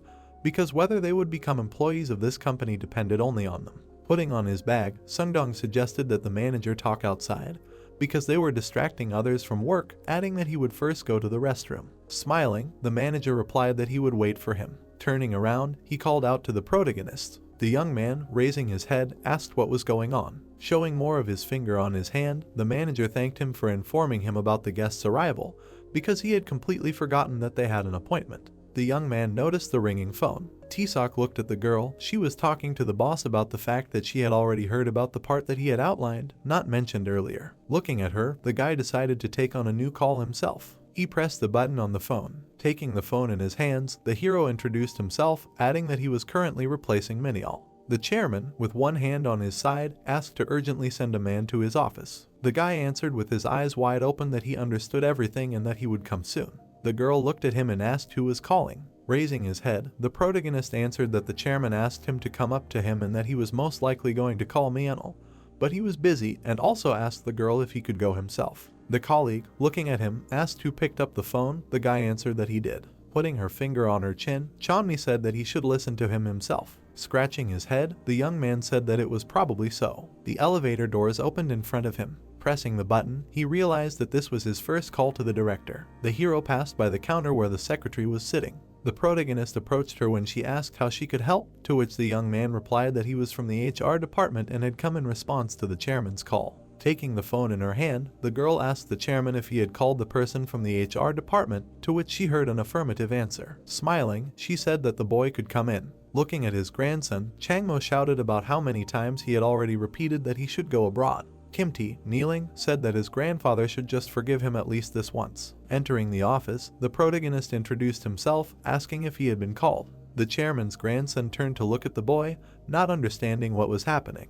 Looking at what was happening, the hero did not understand what kind of atmosphere this was. Pointing his finger at the boy, the chairman told him to go with Kimti to the airport and buy him a plane ticket, adding that he also needed to personally put him on the plane for the flight to the Middle East and that he should return only after he had gained personal work experience. Folding his hands in supplication, the chairman's grandson begged him to forgive him. Son, approaching the director, said that this was still his grandson and maybe it was worth forgiving. Frowning, the director did not know whether to forgive him again.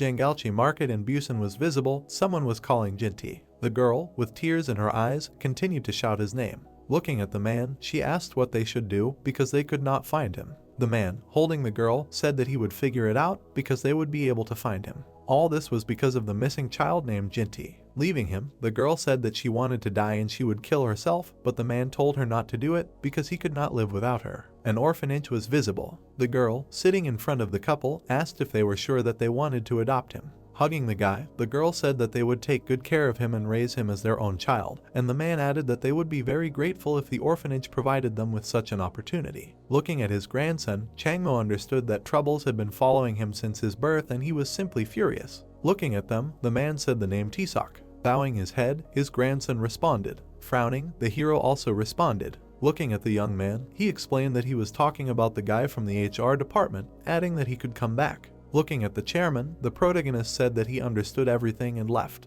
Looking at his grandson, the director called out to him. Looking at Kimti, he asked if the man who had just left was the very first of the top, asking what he thought when he saw him. Bowing his head, the young man answered that he did not even know. The man crossed his arms and added that it was obvious that he put more effort into his work and that he didn't have to envy anyone. He was achieving amazing heights and probably worked so hard that he only slept for a couple of hours. Looking at his grandson, the director added that if Kimti was a cheerleader, then the protagonist would be the team captain, asking him what place he was in the top. The boy's father exhaled. Frowning, the chairman answered his own question, saying that he was in last place and he still had to inherit the company, although he didn't even show up for work, so what kind of succession could we talk about? The boy, taking his grandfather by the leg, asked for another chance. Bowing his head, the chairman apologized, adding that he would raise him better and try to make sure that he didn't make mistakes again.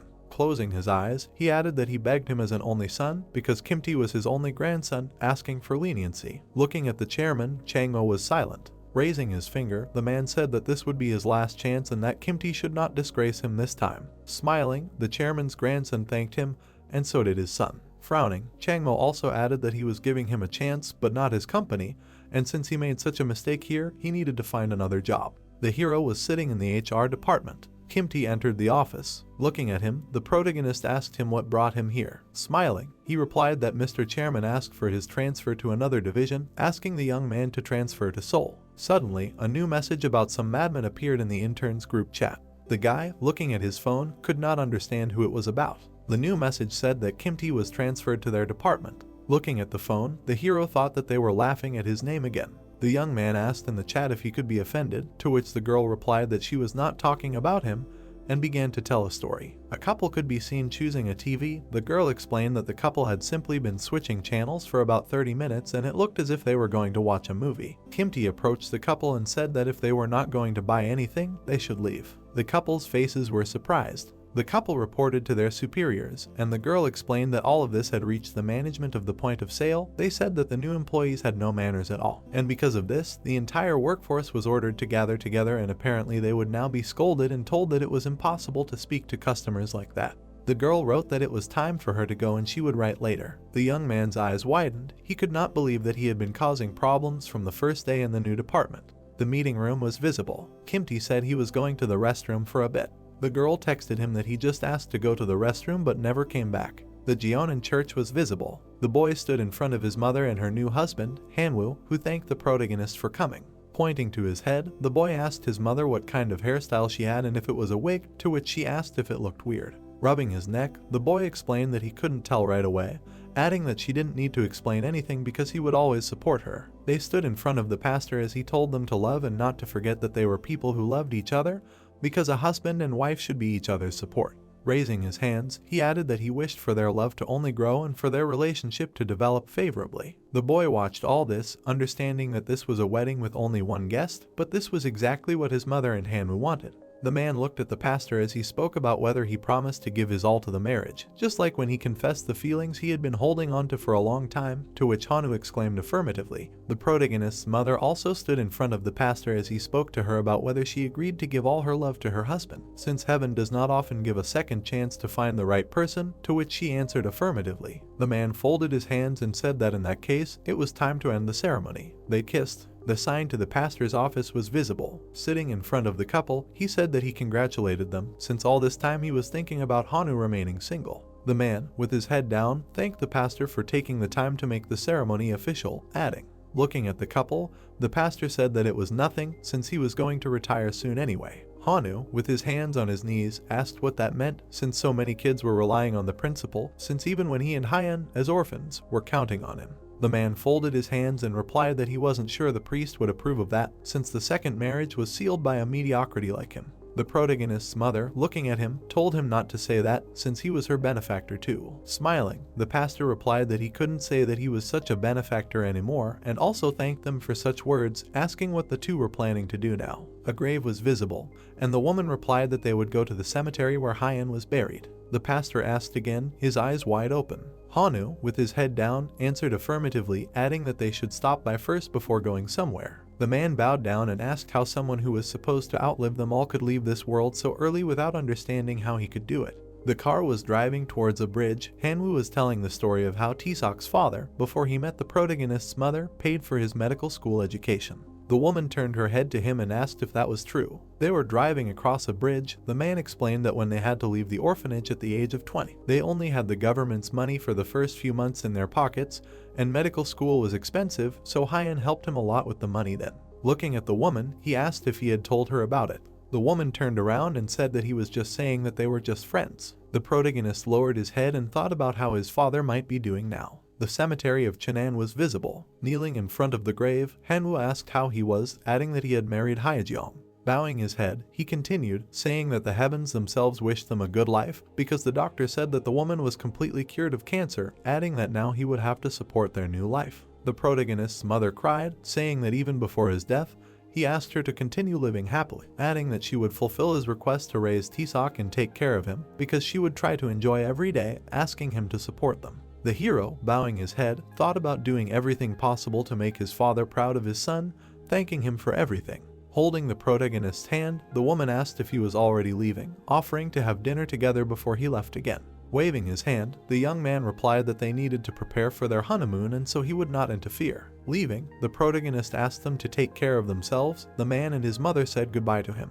The company office was visible. While loading something into the trunk, the protagonist said that he brought a spare amplifier just in case. The guy standing in front of him asked if he was ready, to which Taesok replied that he loaded the amplifier, microphones, and 3 knobs and that should be all. Approaching him, his colleague told him not to smile like that, because an information conference about work and employment might seem fun, especially considering that it would be his first event. But they had a tight schedule today, because they needed to hold it at several universities and he would see if the protagonist could smile like that by the end of the day. Seoul University was visible. The young man was checking the microphone in his hands. Looking at Dong-hun, the protagonist asked if he could be heard well. Raising his hand, the man shouted that everything was fine.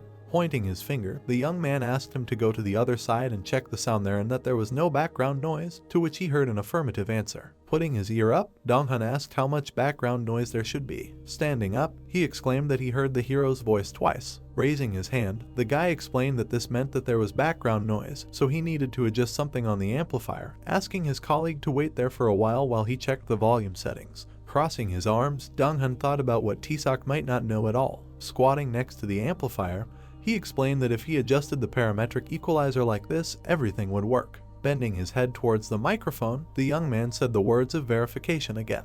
Looking at his colleague, the guy asked if everything sounded okay now. Raising his hands above his head, Dong-hun replied that everything was fine and there was no extraneous noise. Smiling, the hero said that in that case he could come down. Min-yeol, entering the classroom, asked if everything was ready. Standing up, the guy replied that everything was already set up, from the computer, video files, sound system, microphones to the location of the input and output, and they could begin. The manager smiled and said that he was impressed by the young man's actions. Sitting in front of the students, Min-yeol greeted everyone and said that today would be an information conference about employment at their company. Holding the microphone, he also said that this was their second visit to this university, and the last one was a year ago, adding that he saw familiar faces. With her eyes wide open, the girl asked those who had already attended the conference to raise their hands. The guy with glasses raised his hand. Looking at him, Jeongmi noted that she remembered him, asking if he wanted to apply to the company in the first half of the year. Folding his hands on the table, the young man explained that he had already applied, but his documents had not passed the check, so he wanted to apply again this year during the recruitment period. Raising her fist, the girl replied that the documents were indeed difficult, wishing him luck. Min-yeol, smiling, added that if they hadn't passed the paperwork stage, then someone must have surpassed them in additional skill points. But starting this year, passing the English test would not be mandatory, because the results would be taken as an additional skill and bonus points would be given for the test. And to make everything fair, work experience, even if not related to their field, would also be an advantage. Raising his finger, he added that this is precisely why it is important to track certain points that will help with gaining enough points. The guy folded his arms, understanding the reason why he hadn't passed, because he needed to use at least some additional achievements. Dong-hun, folding his arms on his chest, said that the elders already have experience, because Min-yeol and Jeongmi really work well as a team, to which the hero replied that they really complement each other perfectly. Everyone was packing up after the conference. The manager said that it was time to wrap things up and slowly move out. The car was driving through the city.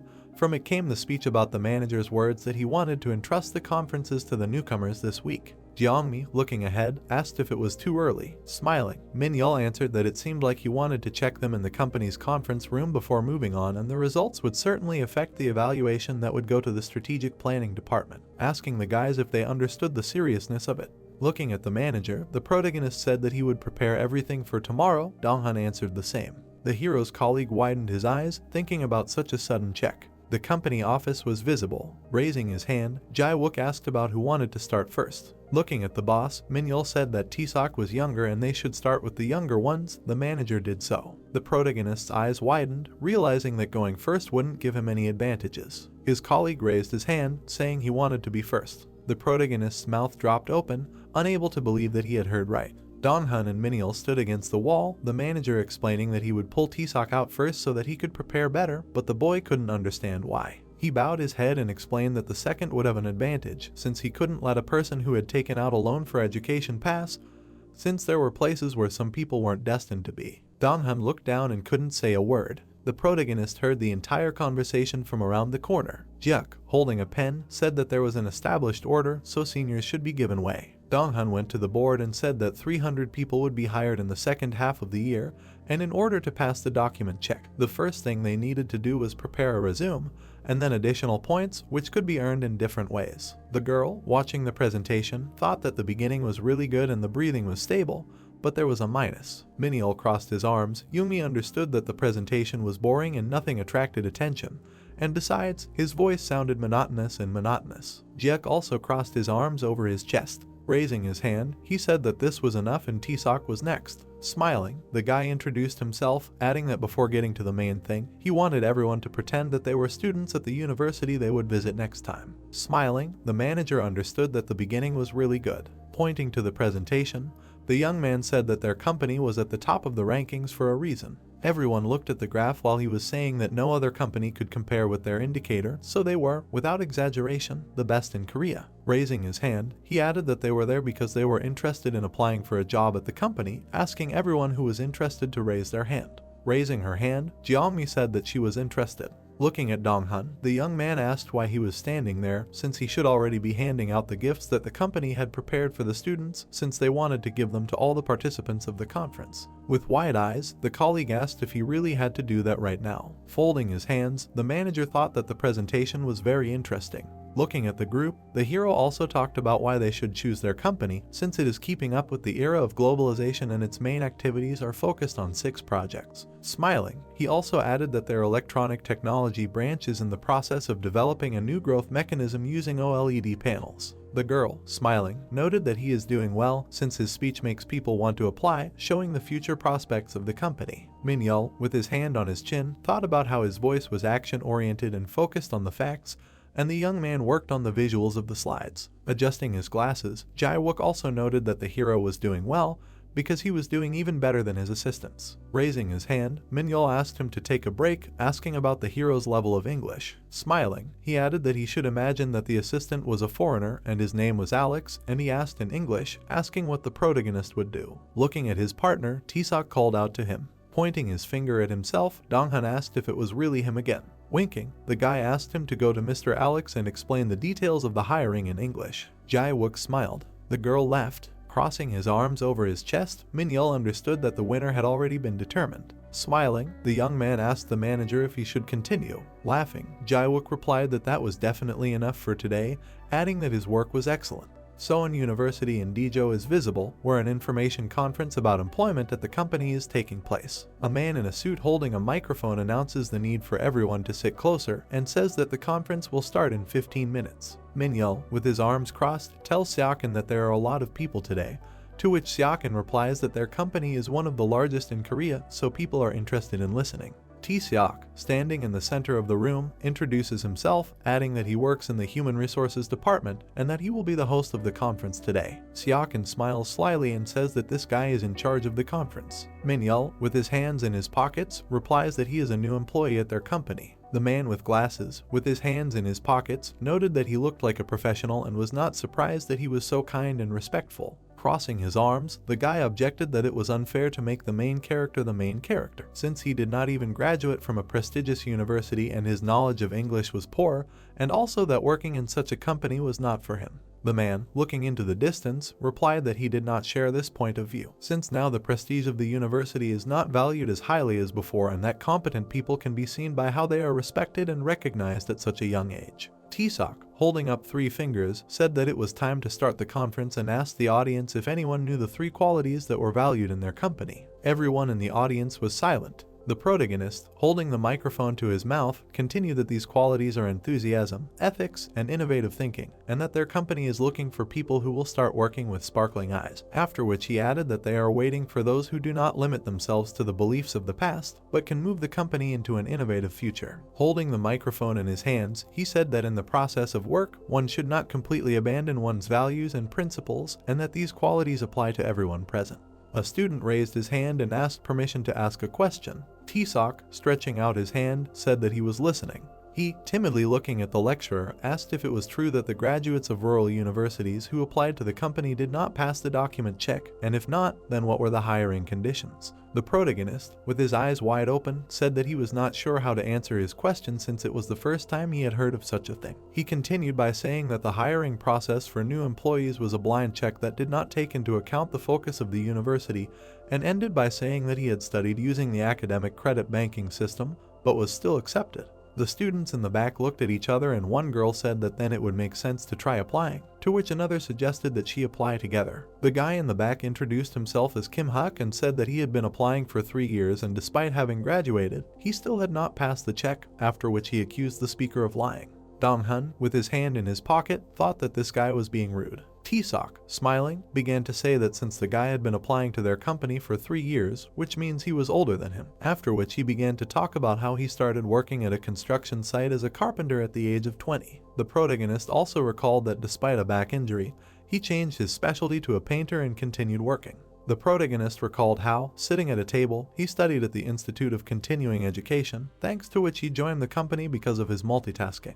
Continuing his speech with a wide smile, the guy asked Kim Hak if he goes to lectures and has skills that can be his advantage, clarifying that such skills can be anything that demonstrates the possession of the qualities necessary for the company. Scratching the back of his head, the listener replied that he has a license. Opening his mouth wide, the protagonist told him to spend his time usefully, because every second person has a license, and the document check focuses on the life that the candidate led before. The boy folded his arms and asked what he needed to prepare. The speaker, with his mouth open, said that he needed a resume where he described his lifestyle, his experience, and his personality, and assured him that they would consider every detail. T-Sock, smiling, said that now was the time to ask himself how the boy could show his strength and asked if there were any questions left for him. Kim Huk tilted his head and thought that he understood why he had been rejected every time and decided to review his resume. Seokin, pointing his finger, said that the protagonist had given the right advice since resumes were considered first when selecting candidates. Miniol, with his arms folded, agreed with him, noting that the resume described the candidate's entire life.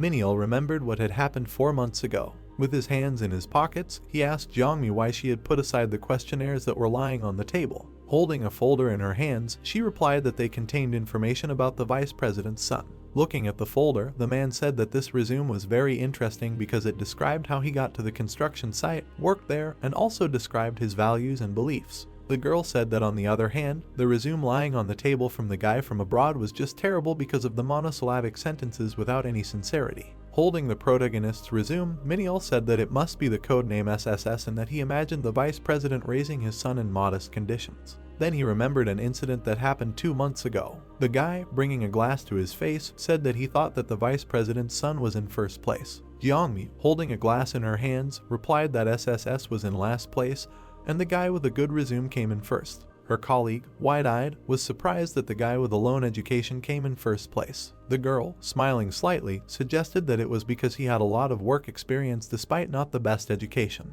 Miniol put his hand on his chin and told Seok-yeon that his opinion had changed somewhat. The man turned his head and asked what he meant. T-Seok raised his hand and addressed Kim Hyuk, telling him that the company also accepts experienced workers, so he shouldn't think of the rookie program as his only option. Raising his fist, the protagonist urged everyone to spend their remaining time usefully. The guy looked at the lecturer and said that he would think about his last chance and consider other companies too. The protagonist smiled at the audience and said that it was not a good idea to talk about other companies to their faces. Kim Hyuk shook his head and thanked him for his advice. Miniol opened his mouth and said that T-Seok was a competent and experienced worker, although he had previously been biased towards him because of his education. To which Seok-yeon laughed and told him that he still had a lot to learn, because education is not an indicator of the whole person. The guy looked at his partner and said that he was right and needed to think about it.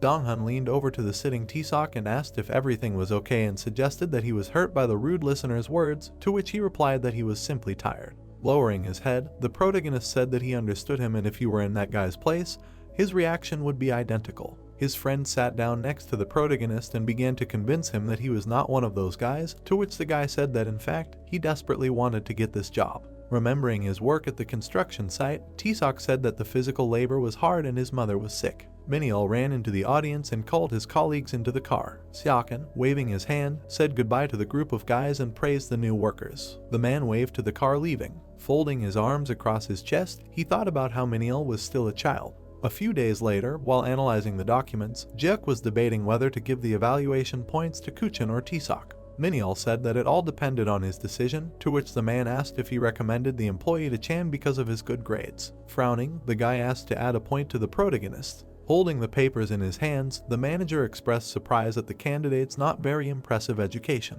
Folding his hands, the subordinate noted that they live in a time when education is not so important and praised the protagonist's intelligence and resourcefulness. Juk, smiling, agreed with his colleague and added that he was of the same opinion. The young man was working on his laptop. Dong-hun, leaning over, asked what he was looking at, and the hero asked him to wait a little. On the screen was a login page for some system. Looking at his colleague, the protagonist explained that he was going to check the results of a business English test. Smiling, Dong-hun asked what results he had been able to achieve. Looking at the screen, the young man said that the current result was 705 points, although he had studied the material for a whole month and had only increased by 180. The young man's friend, with his eyes wide open, could not believe such a result, because in a month his result had increased by such a large number of points. Miniol, entering the room, asked Dong-hun what was wrong with his face and whether he really had any problems. Squinting, the guy answered that T-Seok scored 705 points in business English, adding that he had increased his result by 180 units in a month. Smiling, the manager noted that Dong-hun's meager knowledge of English would no longer create difficulties. The protagonist smiled, saying that everything was still not good enough, but he would try to work even harder. Crossing his arms, Miniol told the hero to stay in the HR department.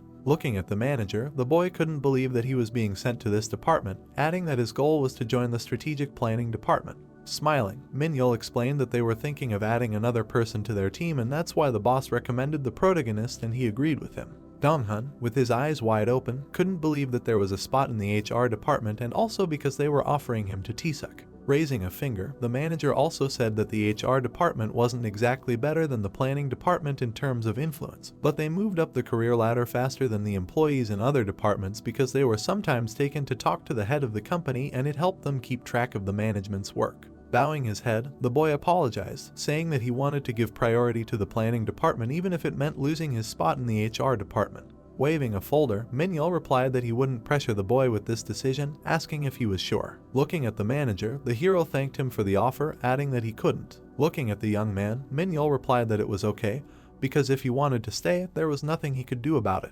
Dong-hun's face was sad because he wasn't even offered a transfer to another department. Jae-wook, sitting next to Min-yeol, asked him if he had asked Taesuk about a place in the department, to which the manager replied that he had declined. Jumping back from the table, Jae-wook asked if the hero had declined the offer even after he had said that he would be hired. Folding his hands on the table, the manager replied that he had voiced the offer twice, but the young man was adamant about moving to the strategic planning department. Frowning, Juk said that they were the only ones who were understanding about how someone who didn't know English could be so eager to plan, asking his colleague about when he had turned down the offer, before or after he found out that he needed to get at least 700 points on the business English exam. Rubbing the back of his head, Min-yeol replied that he had already gotten 705 points in that subject this month, adding that he didn't think they would be able to convince him otherwise. Everyone was sitting at the table. Juk raised his glass and began to toast. They all clinked glasses when he said that everyone in the HR department had worked hard. Looking at the young man, the manager said that he was lucky because he offered to stay in the personnel department, but then reluctantly gave him and let him go free. Pouring a shot for the boss, the hero replied that he was sorry because there he would be able to fully use the skills he had acquired here. Holding the shot in his hands, the manager turned to Dong-hun, asking him if he was disappointed that he received a rating lower than Taesuk. Looking at the boss, the guy replied that he knew that he was not as good as the protagonist and therefore everything was fine. Pointing his finger at him, Jae-wook added that this score would not affect the overall performance evaluation, also saying that they were simply monitoring the development process of candidates from the strategic planning department. With his mouth open, Dong-hun asked again what that meant. The girl looked at the guy and explained that the boss was asking if Dong-hun wanted to stay in the HR department, because they wanted to know if he was ready to take the position that Taesuk had refused. The guy asked if it was true, his eyes wide. The hero smiled, realizing that his friend was eager to stay. Raising his glass, Jae-wook added that since the employee was drunk now, they would continue the discussion tomorrow because people could leave or stay if they wanted, because the main thing was to work hard, no matter where they were. While clinking glasses, he also added that they needed to toast to this and let go of all worries. A bar was visible, and shouts could be heard that they would drink it all in one go. Hugging the hero, Dong-hun offered him another glass, to which the guy replied that he was drunk. Raising his finger, the protagonist colleague again asked him for the last glass. Looking at his friend, the young man said that he was very drunk. Sitting on the bench, Dong-hun said that he had something else he wanted to tell Taesuk. Looking at him, the young man suggested that they talk about it tomorrow. Closing his eyes, the colleague said that sometimes he felt inferior compared to the protagonist. Wide-eyed, Taesuk asked why that was, since Dong-hun had studied abroad and was better qualified. Bowing his head, the colleague explained that there was no point in that, since the protagonist was getting all the glory, asking if he would be able to reach the planning department at this rate. Looking at his friend, the young man suggested that he go home, since he could barely speak. Leaning on his leg, Dong-hun added that he would stay in the HR department, which meant that he would be promoted faster than the protagonist, asking if the protagonist understood what he was getting at, to which he received a negative answer. Smiling, the young man's colleague advised Taesuk to give it his all so that he wouldn't have to swallow the dust that Dong-hun would throw at him later. Since they joined at the same time, they would never stop competing, and it would continue until he left the company. Raising his fist, the young man told his colleague to do his best, and in that case, he would also give it his all wherever he went, since they would meet at the top, adding that they should try to advance to assistant managers, directors, and then executive directors together, asking him to talk. Dong-hun, looking at the hero, replied that he understood everything, adding that he would not lose under any circumstances. The protagonist smiled, saying that he could not lose either. The company office was visible. It was a few days later. The manager of the planning department frowned, asking if all the candidates for joining their department had arrived. The four sat in front of him, answering affirmatively. Looking at them, he added that he heard that Dong-hun had decided to stay in the HR department, so another worker would join them today, asking them to greet him warmly. The protagonist's eyes widened, unable to understand who they were talking about. Someone entered the conference room. It was Kim-tae, who introduced himself, saying that it was nice to meet everyone. Jang-hoon, with his mouth slightly open, heard that Dong-hun had decided to stay in the HR department, so another employee would be joining them, let them greet him warmly. Tae-sok, with his eyes wide, was surprised by the new employee. Someone's feet stepped into the room. Kim-tae introduced himself with a wave of his hand and was pleased to meet him. Yoonji, with her brows furrowed, thought that she didn't like him and how he got into the strategic planning department. Jang-hoon bit the corners of his lips. He picked up the phone and heard the director calling him. The man, with his mouth open, said that the candidates would change departments every 2 months after confirmation that they had passed. They would be notified personally, and they could go. Yoonji, holding a can in her hands, asked if the protagonist wanted to have lunch with her, receiving the answer that they could invite the guys from the work chat. The girl closed her eyes and said that she meant only the two of them. The protagonist opened his mouth wide and exclaimed that it was more fun together and that they hadn't gotten together in a long time, and that they were all applying to the strategy department. Kim-tae, his eyes wide, said that he was with them then. Tae-sok scratched his head and thought that this was the last thing he needed, because he couldn't refuse to his face like that. Raising his finger, the man asked if he wanted to invite him, adding that he was paying. Looking at him, the protagonist replied that it would be better to ask the others if they were okay with it, and his colleague thought that he didn't understand hints at all. The Elson Hotel appeared. The team was clinking glasses. Grabbing a glass, the protagonist thought that it seemed like everything in their heads revolved around money. Kim-tae, sitting on the couch, exclaimed that he would pay for all the food and drinks in the hotel restaurant overlooking the river, and they would also get a 30% discount because he had a club card. Jun-young, wide-eyed, asked if he was serious because everything there was very expensive. Yoonji, with her mouth slightly open, asked if he was sure, thinking that a toad would strangle her. Hyun-soo, rubbing his palms, said that everything was decided. Tae-sok, holding on to the bank, heard that this place was very different from what they were used to. Kim-tae, crossing his fingers, said that if the protagonist agreed to his company, then he was going. Lowering his hand, the protagonist asked if he could call one more person, receiving a positive answer. He was able to call Dong-hun, who looked at the girl with embarrassment because he liked her. The guy, holding his head, said that she was cute and smart and could he add him to the chat. The company, sitting at the table, drank. A message from strategic planning came on the phone. A personnel appointment document appeared. Tae-sok, looking at it, asked himself if it was the branch of life. Jun-young, holding the watch phone, was wondering if SCOM was a place to catch cockroaches and why exactly there. Yoonji, grinning, thought it was a good place. Hyun-soo, looking up, said that he was assigned to the HR department and asked if the conditions there were comfortable. The protagonist, opening his mouth, exclaimed that he should ask his comrade, he would give the right instructions. Dong-hun, folding his arms, said that he could ask anything. He had only been working there for 2 months, but he was ready to answer any question. Kim-tae, putting his palm on his forehead, thought that this time they were sending him to Qatar, whose handiwork this was. The protagonist, seeing the guy's heavy sigh, asked if something was wrong. The chairman, crossing his arms, turned to the director, saying that Kim-tae was his grandson, and if he was so strict with him, how could he leave the company to him later? Changmo, lowering his eyebrows, replied that he didn't have to do that. He could just hand it over to the competent managers of his company, or better yet, admit that he lacked the ability and put in the work. Raising his palm, the chairman said to give him a chance, let him think about giving him a place in the strategic planning department.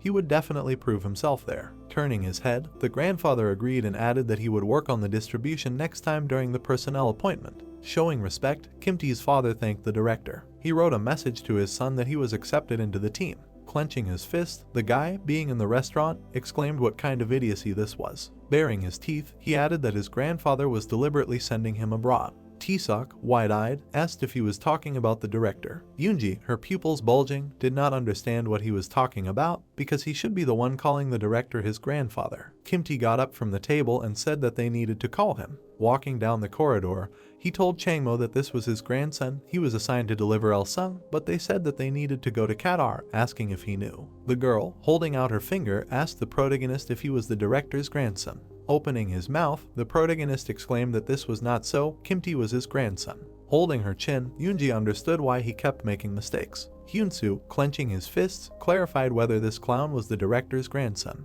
Tae-sok, smiling, replied that he did not understand at first either. It was better to pretend that he did not know who his grandfather was until he himself said so. The guy, scratching the back of his head, offered to drink, because all this was getting on his nerves. The girl handed him the bottle and told him not to be upset, everything would be fine, and offered him some wine, to which he agreed. Pouring the drink into the glass, Yoonji said that he could add him to the chat of strategic planning candidates and would give him her number. Kimti narrowed his eyes and said that he should add him. The girl widened her eyes and gave him her number. The next day, the protagonist went to work. He opened the chat and saw how his colleagues had created a conversation without Yoonji. Grinning, the protagonist said that it looked like they had gotten very drunk yesterday. The Ilsung branch of life appeared. Minson, putting his hands in his pockets, had not seen Taesuk for a long time. He was smiling and was the head of the third sales department. Opening his mouth, the protagonist said, "This is where the curator works." Raising his finger up, the man said that they needed to go, the debriefing and the teams would begin soon.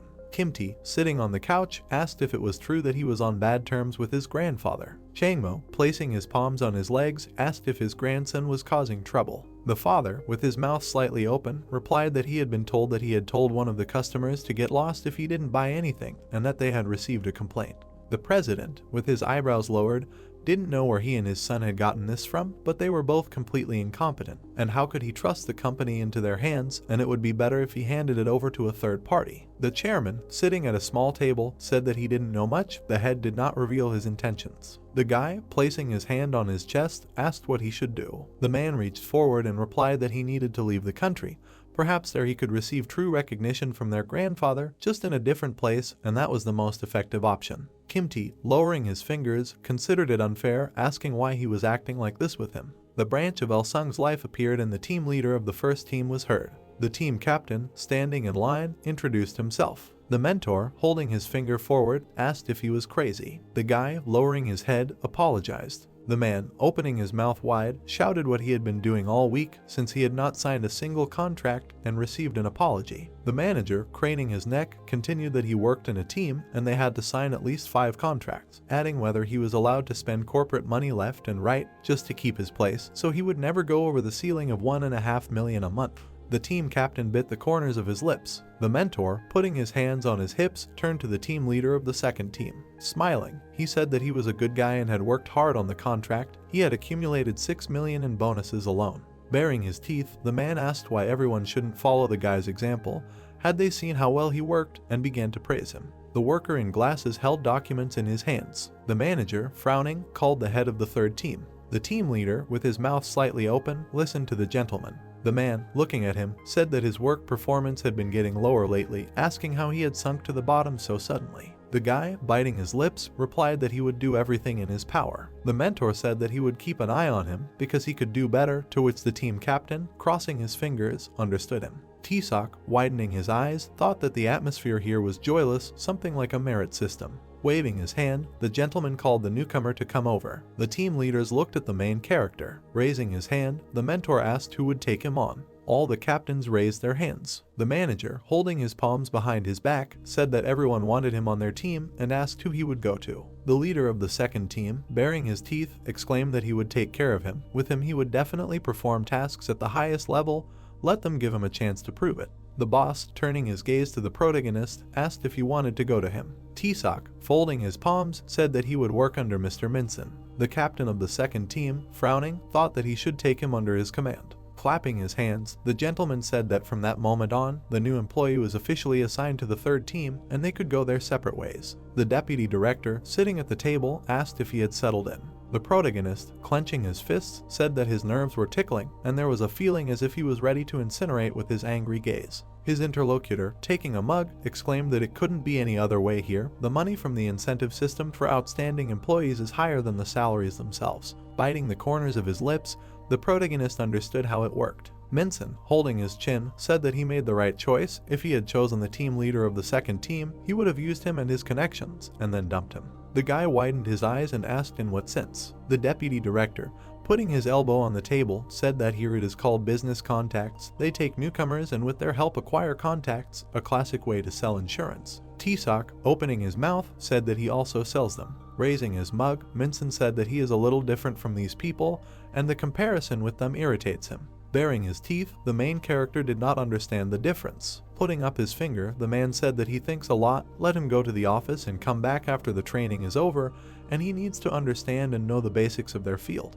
Taking the glass, the guy asked if training was right now. The deputy director, putting his elbow on the table, answered that training is held once every 2 weeks for newcomers. He needs to be there, adding that everyone works full-time, but there are exceptions, and asked not to tell anyone about his full-time position. The Ido branch office appeared, namely the insurance business department. There were workers at the desks. The protagonist, biting the corners of his lips, wondered if this was the guy from the second team. The woman, holding the microphone, greeted and introduced herself as the organizer and teacher of this course of Manga, and also wished her luck in mastering further material on the basic theory of the insurance business. The workers, opening their mouths, thanked her. Raising her hand, the speaker continued that most of them came after the recruitment announcement on the Elsung website, either on the recommendation of their friends, or those who were transferred to full-time work and asked to raise their hand if they did not belong to any of the categories. No one extended their hand. Myre, showing 3 fingers, told about how she started working and who taught her. She, squeezing the microphone, asked if they wanted to earn 5 million a month and more than 100 million a year. Tisok crossed his fingers, thinking that she was a good speaker, and it was no wonder that she decided to take on the implementation of these trainings. The organizer approached the tables and said that her incentive amount for the first year reached 70 million, and for the second year she received 130, and continued further, and also asked if they had set goals. She began pointing to the board and talking about income and employee attrition during the year. Stretching out her palm, the teacher added about the problem of employee attrition, how it should be solved, and offered to pass them textbooks. With wide eyes, the woman spoke about the contents of these books and said that now they can get acquainted with them, and decided to take a 20-minute break and then continue their conversation. During the break, a stranger approached the protagonist. Looking at him, the protagonist listened. The guy, bending over, said that they saw each other today and introduced himself as Jinwoo from the second team of the Yeongyungpo branch. He joined the company 2 weeks ago. Tisok, holding a phone in his hands, greeted him. Extending his hand to Jin, he asked why he decided to work in insurance. It must have been an easy decision for him. He remembered Minson, who had told him about a full-time position and asked him not to tell anyone about it. The protagonist, with his mouth slightly open, replied that it happened that way because he needed to earn money somehow. The guy in glasses, folding his arms, said that he had made the right choice, adding that he had started working in this field last month.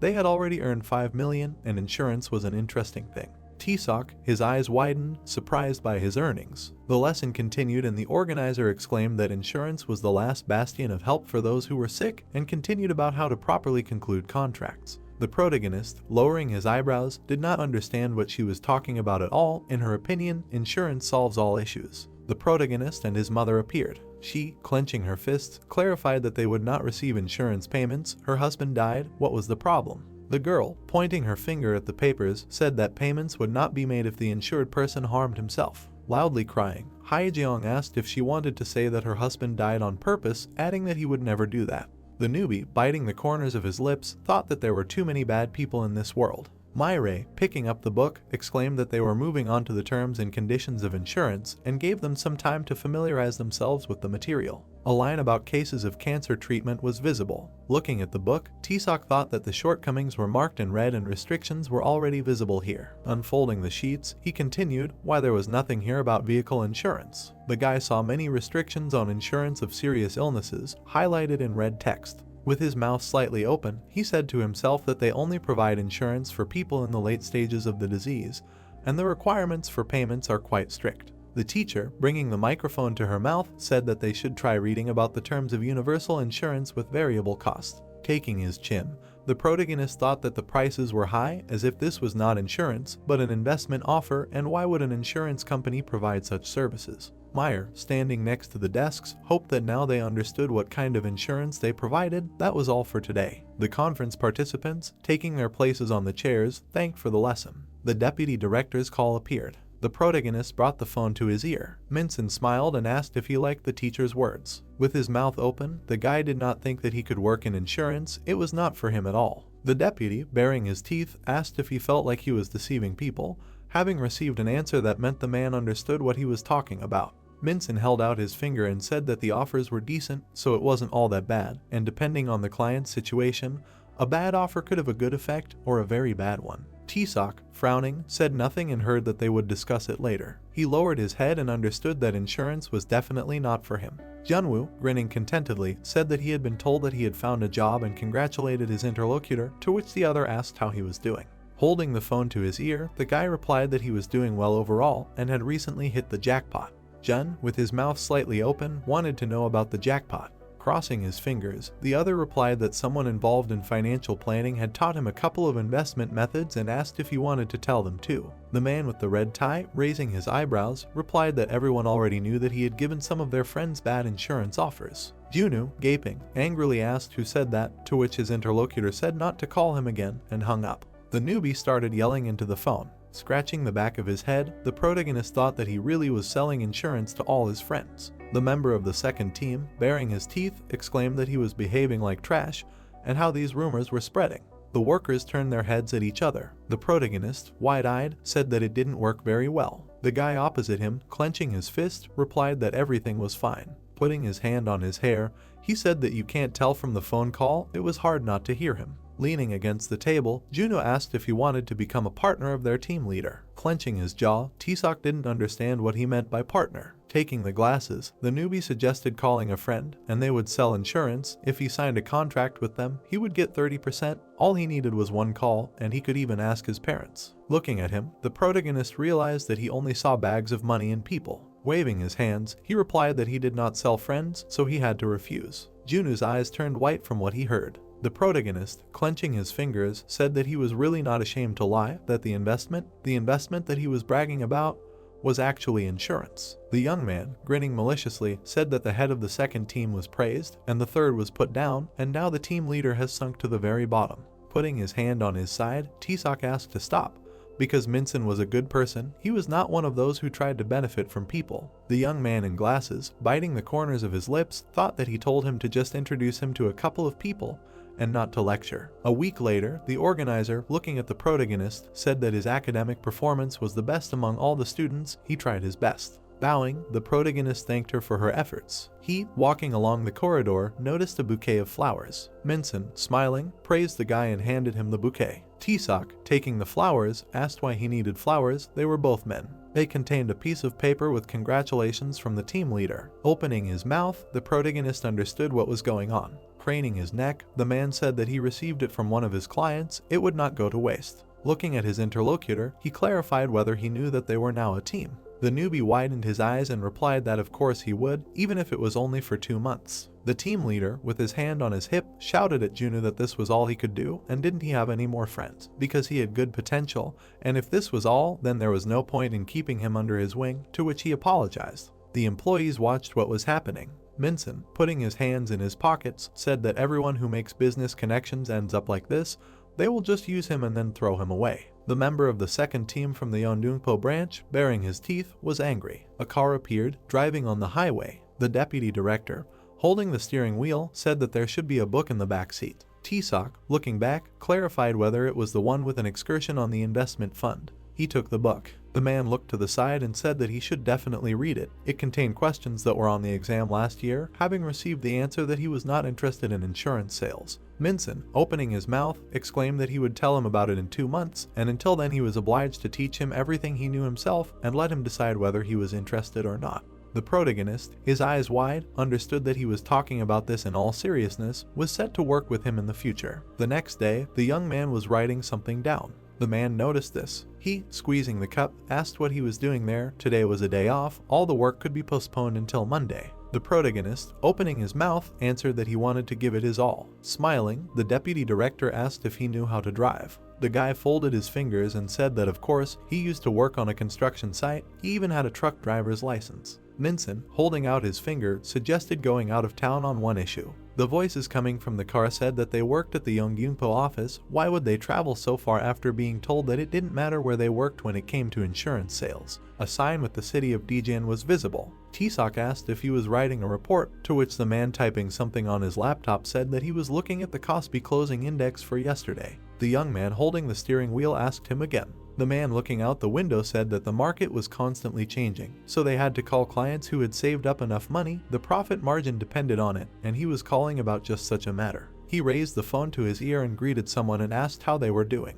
The deputy smirked and continued that the stock market had been volatile lately, and they needed to decide how they would move forward, and to avoid risks he recommended lowering the stock ratio and raising the bond ratio. The woman, with her mouth slightly open, asked what the best option was in his opinion. Sitting in the car, Minson said that it was quite difficult to say right away, and offered his options. The interlocutor, smiling, thanked him for worrying. The man, holding the laptop, replied that it was their job to protect her wealth and he would call back soon. The protagonist was buckled up and was sure that he was really meticulous in his tasks. The city medical center for the treatment of internal diseases appeared. The deputy director, shaking his hand, said that they had not seen each other for a long time, and the doctor respectfully replied that they had come such a long way. Minson, holding a box in his hands, exclaimed that he did not want to come empty-handed, so he brought a small gift. The doctor pointed to their office and said that it was not worth it, but he was pleased. The deputy director, sitting on a chair, asked how often people from the insurance company came to them and received a positive rescript. Folding his hands, the doctor did not think that they should be trusted.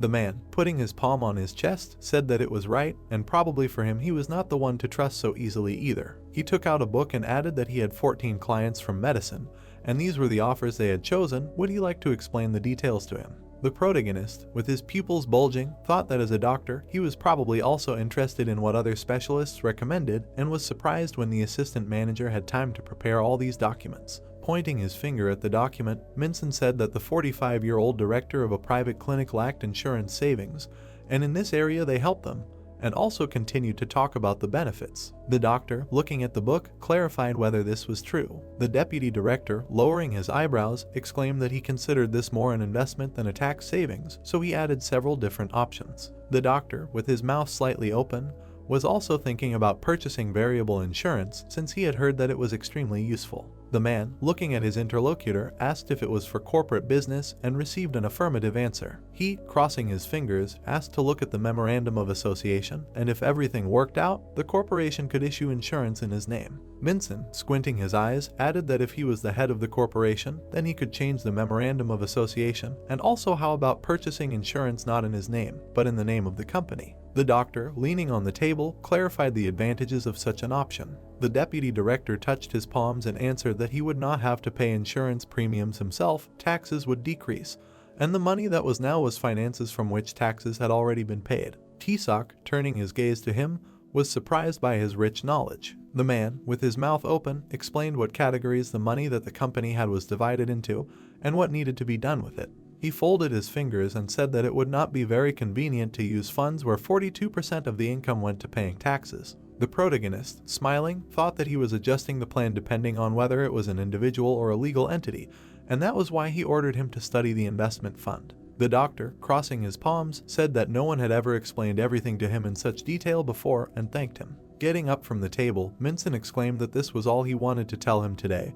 and they had to go, and if they wanted to hear more, they should contact him. The protagonist, with bulging pupils, did not understand why they had gone all the way to Dijin and were now just leaving without signing a contract. The deputy director handed over a business card, adding that if they needed him, they could just call. The text of the business card appeared. The doctor, taking the card, said that he probably studied for a long time to get all the licenses. Holding the folder, Minson replied that it was true, he had to become an expert. His interlocutor, with his mouth slightly open, asked if he could send him the recommendations they had discussed by email. He would think it over the weekend. Leaning over, the man exclaimed that of course he did and wished him a good weekend. Sitting behind the wheel, the deputy director asked if he had fastened his seatbelt, and if so, they could go. Tisak, turning his gaze to him, said that he was an incredible curator and he did not know that they had so many qualifications, offering to go somewhere to eat. The assistant manager, driving the car, replied that they would eat a rice dish in Jeonju. Looking ahead, he said that they would be there in 2 hours. Was it convenient for him?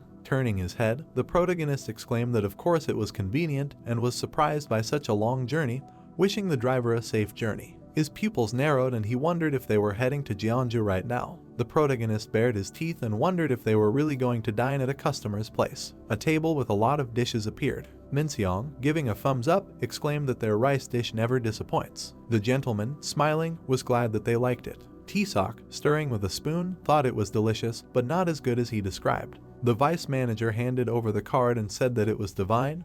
When he came to Jeonju, he always ate only at their restaurant. The employee of the establishment, waving his hand, thanked them, and he would ask the neighbors if they were interested in his business and call back. The assistant manager, with his mouth wide open, was very grateful. The protagonist smiled and realized that in order to increase sales, He needed to be friendly with the owner and talk about how great everything was. With his hands in his pocket, the colleague asked if they were heading home since they were done with everything and received a positive answer. 2 days later, Minseong, standing outside, took out his phone and saw that it was the owner of the restaurant with a rice dish. Raising his eyebrows, he said hello and said that he was an early bird. The interlocutor, talking on the phone, said that a couple of store owners were interested in his offer, adding that if he had business in Jeonju next week, he should stop by. The vice president, closing his eyes, was grateful, and he would try to find time to meet as soon as possible. He waved and said good morning, and Taesok said hello in return.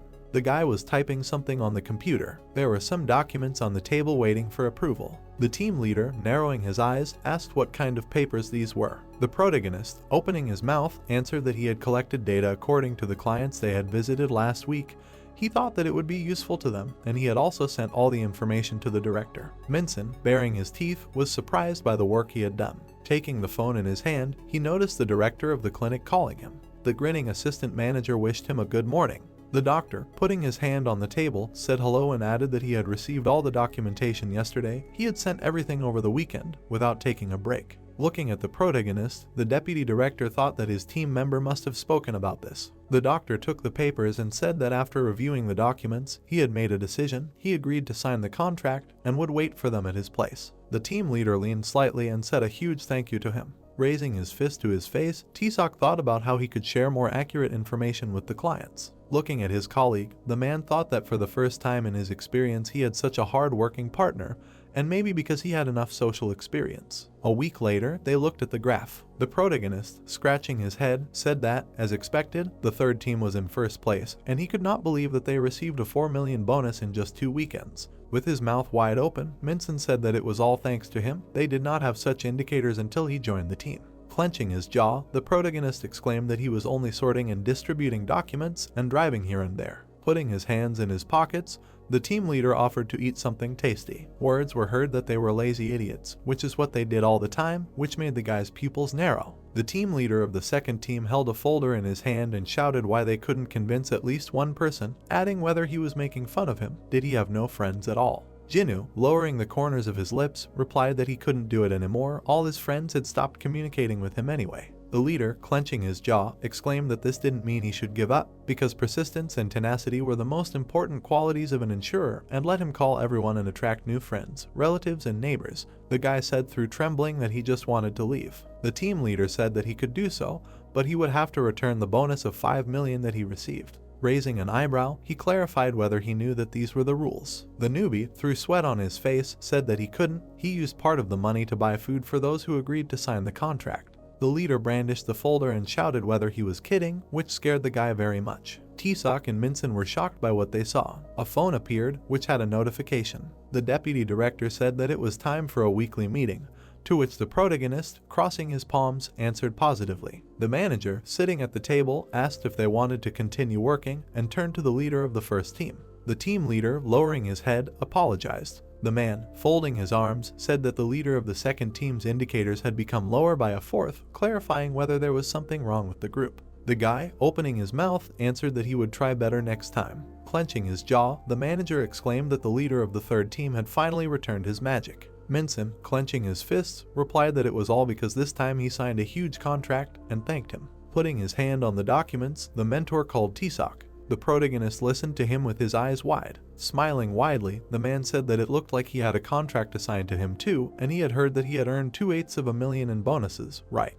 The guy was very surprised, his pupils bulging. The manager, stretching out his hand, addressed the head of the team and said that it looked like Taesok was not in the know, although the information was already available. Looking at him, the team leader replied that the protagonist had played a big role in concluding one of the contracts. He had greatly influenced the client's opinion regarding signing the contract. Sitting behind the wheel, the protagonist exclaimed that if they were going to Incheon, then he would drive the car, to which the deputy director asked if they would crash. The guy, handing over the coffee, said that he had bought it for him because he looked tired in the morning. He would just wake up, and he would drive, and Minson showed respect. Taking the wheel, Taesok said that he could not worry, he would drive carefully. The car was moving along the road. The assistant manager met with the first client. He, closing his eyes, thought that this meeting had somehow gone wrong.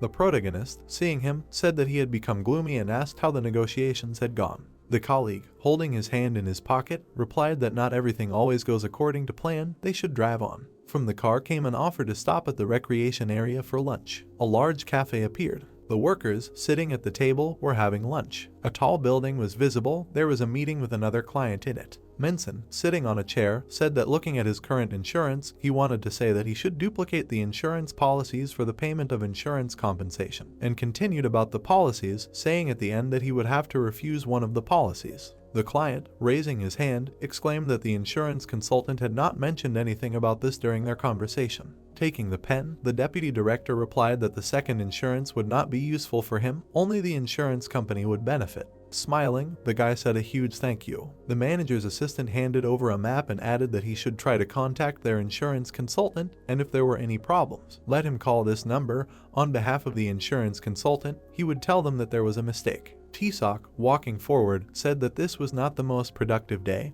having received the answer that this sometimes happens and it is normal, and suggested giving it his all. The protagonist, with his mouth open, responded in kind. A map of the country appeared, which he and the director had traveled all over, adding that some days were disappointing. Minson, scratching his forehead, said that today was hard. The protagonist, picking up the phone, thought that they managed to keep a decent number of signed contracts. One of the clients was talking on the phone, saying that they were right, he had refused the second insurance, and now he wanted to use their company's services, asking which insurance would suit him. T-Sock reasoned that the success rate of their contracts was 99% after carefully considering the conversation, and the deputy director, raising his eyebrows, exclaimed that he would then send him a list of insurance policies by email and asked him to call him when they read it. Some time later, the protagonist was reading the documents. He turned his head, asking himself why he had such a serious face. Approaching the assistant's assistant, the guy asked if something was wrong. The team leader, crossing his fingers, replied that the client he needed to meet was very important, adding that it would not be easy with them, so he was thinking about a speech plan.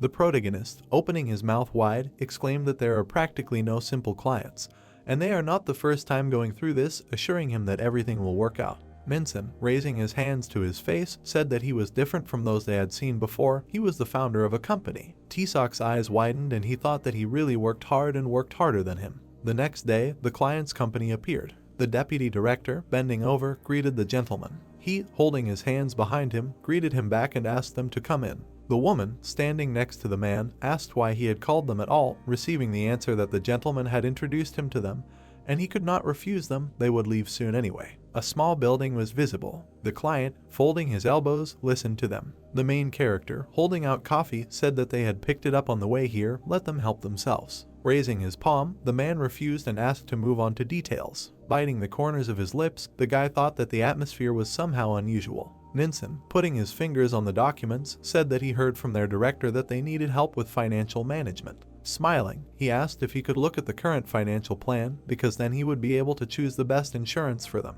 The client, looking at him, was not sure that they had it prepared and wanted to listen to what they had to say first, to which the assistant manager began to introduce each insurance plan. Some time passed. The woman, sighing heavily, waited for it to end because it was very boring. The protagonist, wide-eyed, realized that something was wrong. Looking at the nervous manager, he asked himself what he should do. T-Sock also noticed the dissatisfied woman. He saw how the director yawned. Baring his teeth, the guy called the gentleman. He and his colleague paid attention. The protagonist, with his pupils wide open, exclaimed that he had worked in the same industry as them. Last year he had been a painter, and before that a carpenter, and had to quit because of back problems. The man, with his mouth slightly open, said that he was so young and must have worked tirelessly. The protagonist, looking in his direction, continued that was why he had an idea of their concerns and was worried about the director's wasted time. The client, holding his chin, replied that there was no rest on the construction site, and he needed to develop a schedule for completing the work, as well as take into account the distribution of labor, adding that it was the basis of their business. The guy, with his hands under the table, said that this was true, so they had prepared a director's plan, and their colleagues spoke well of him and continued talking about insurance. Raising his finger, the man asked whether he was thinking about changing the company's capital, because before he had to take out a loan every November. Opening his mouth, T-Sock replied that early withdrawal of funds was available with this insurance, and turning to the lady, he added that the corporation itself would withdraw the money later, because the money in the company's account was still not theirs. Rubbing her palms, she said that this was true. They themselves paid for the previous insurance plan, but still could not dispose of the money as they pleased. Smiling widely, the protagonist exclaimed that this is why they recommend the director's plan, adding about the finances in this plan. Stretching out his fingers, he turned to the director and asked to add a clause indicating that the boss will receive a pension benefit amount 3 times larger than other employees, and let him increase his salary as much as possible. Vincent, looking at him, listened that then they will be able to receive 600 million instead of 200 in pension benefits. The assistant manager's eyes widened in surprise, asking himself when he had time to prepare all this. T-Sock smiled and said that this applies to both the director and her, and if they approach the issue from the point of view of the pension plan, a lower tax will be levied and in total it will be possible to save 100 million, where each of them owns half of the amount. It is written in the law, so it is all legal. Stretching his hands forward, the protagonist explained that they will be able to focus on the company, and they will focus on their work, that is, increasing their wealth. The director, putting his elbows on the table, politely asked to send him the details by email, and the manager said that they understood.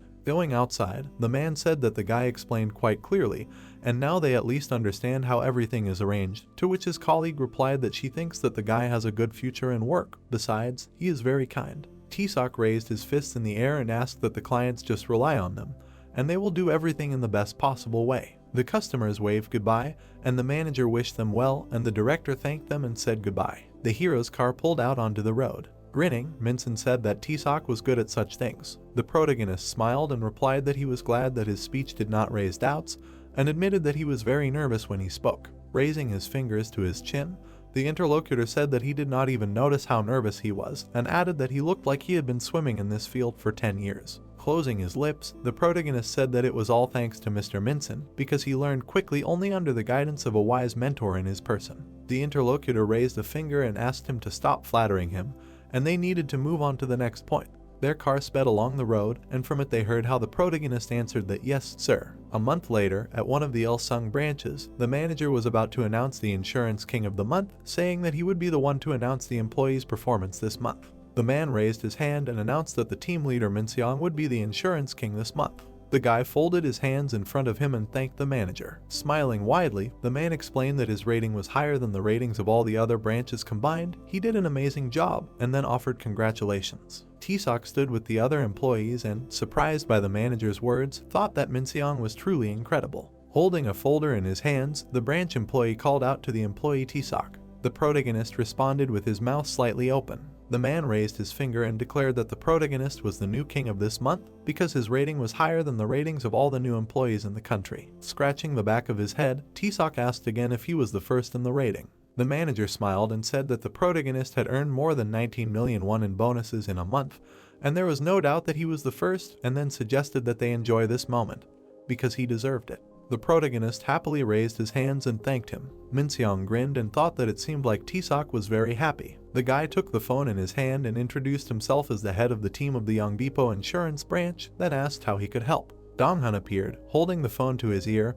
He said hello, introduced himself and said that he had been in training before, and was calling because T-Sock's work documents had not yet arrived to him, and they needed to understand whether they could take him into the strategic planning department. From the tall building, someone was heard asking the protagonist if he was really leaving. The manager, with his hands behind his back, clarified if he could just stay here because it would be a shame if he left. Putting his hands in his pockets, Min-seong said that it was important for T-Sock not only to pursue his dream, but also to consider whether the job suited him, and that he had proven himself excellent in sales and insurance, then asked why he did not want to stay. The protagonist smiled and, after apologizing, said that he really wanted to go to the planning department. The protagonist folded his hands in front of himself and said that he would definitely come back if things did not work out, and then asked if they would hire him then.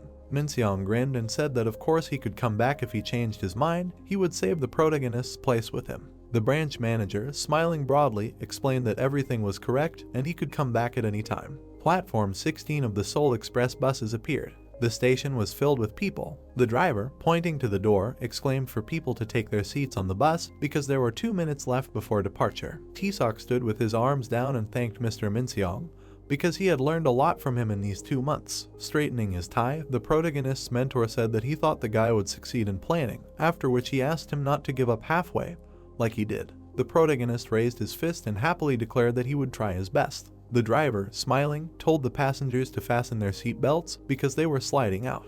Minseong, lowering the corners of his lips, said to himself that he hoped the protagonist could do anything. Tall buildings were visible in Cheonan, one of which contained an apartment. Haejeong pointed at a photo and asked Hana if it was him in the photo, only younger. It was a photo of an orphanage, a man and children, and the uncle replied that this photo was taken on the opening day of the orphanage, and then pointed to the director, himself, and Hyungam. The woman raised her eyebrows and said that the image was so blurry that she could barely tell who was who. Hanwoo adjusted his glasses and said that it was a long time ago and they were so young that they didn't know their own names. Haejeong widened her eyes in surprise and asked if her uncle's name had been Hanwoo since birth. The man put his fingers to his chin and explained that if he knew his real name, it would be easier for him to find his biological parents, but he couldn't remember his name back then, and added that he was sorry. Haejeong said yes, holding the photo in her hands. The protagonist typed the password with his finger. Taking off his shoes, Taesok said that he was home. The protagonist's mother told him that he was early, and the uncle said that he was glad to see him. Smiling, the guy explained that he had arrived half an hour early because the team leader had dropped them off at the station, then asked if they wanted to go for a walk and get something to eat, adding that he was treating them. Hanu, pursing his lips, thought that the guy had not been home for a long time, and wouldn't it be better for him to leave his son and mother alone. Holding his bag with his hand, Taesok asked if Hanu's uncle would have dinner with them and asked what he wanted. Putting his hands behind his back, the uncle asked them to choose a restaurant and said that he would pay himself. Pointing his finger at the cloakroom, the man told Taesok to wait a couple of minutes because he needed to change, to which he responded approvingly. The protagonist looked at the table and was surprised. He picked up a photograph. His eyes widened in surprise. The protagonist realized that this was a photo of his dad when he was very little. Buildings with bright signs were visible. There were many dishes on the table, and the protagonist reached for one. The guy extended his hand and told his mother to try it. Leaning on his hands, Haejeong agreed. Raising her eyebrows, the woman said that it was beef and it was very tasty. Holding the chopsticks in his hands, Taesok thought that he was glad that his mother was eating well, because his heart ached when he saw her eating only hospital food. Lowering the corners of his lips, Hanwoo thought about how he needed to take care of the protagonist, since he was now considered his father, and he himself did nothing but look after his mother. A side quest appeared in front of the protagonist, in which he must wrap food in a lettuce leaf and thereby win over Hanwoo, who was tormented by his conscience for treating the protagonist indifferently. Taesok's eyes widened, surprised that his uncle was tormented by his conscience. The boy began wrapping a piece of meat in a lettuce leaf. He extended his hand forward and asked Hana to open his mouth. The uncle did so, and the protagonist leaned towards him. Chewing his food, the man realized that Taesok did not hate him after all. A notification appeared stating that the side quest had been completed, and 1 point had been received as a reward. Smiling, the mother asked her son how things were going at the office. The protagonist smiled back and replied that everything was fine, because it was fun there and everyone was very kind to him. Folding his arms, Hana asked if it affected his back, and added that if it became too difficult, he could get a job at his hospital so as not to overwork himself. Lowering his hands under the table, the protagonist replied that he did not feel any pain, and besides, the work was interesting.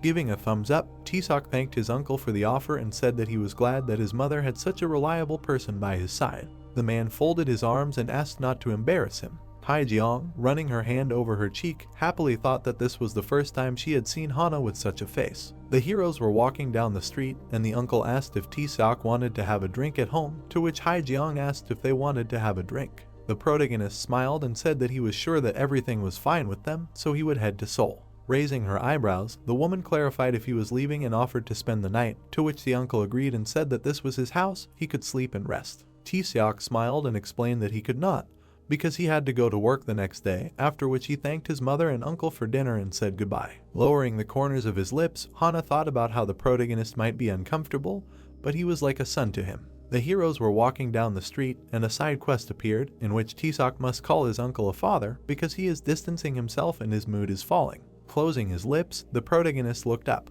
The guy turned to Han and said that he was like an elder to him, then offered to have a drink sometime because they were now a family. The man walked with his hands down and agreed, saying that it would be nice. Raising her eyebrows, Haejeong asked her son not to forget to eat well and to call if something happens. The protagonist waved his hands and said that he would catch a taxi to the station and go. Raising his palm up, the protagonist stopped the taxi. Taesok waved from the open car window and said that his mother and uncle should not linger on the street. Haejeong waved back, said goodbye and told Han to come for a longer time next time, and Han wished him luck. The protagonist folded his arms and thought that he was glad that they were happy. A moment later, a notification appeared above the protagonist's head that the side quest had not been completed.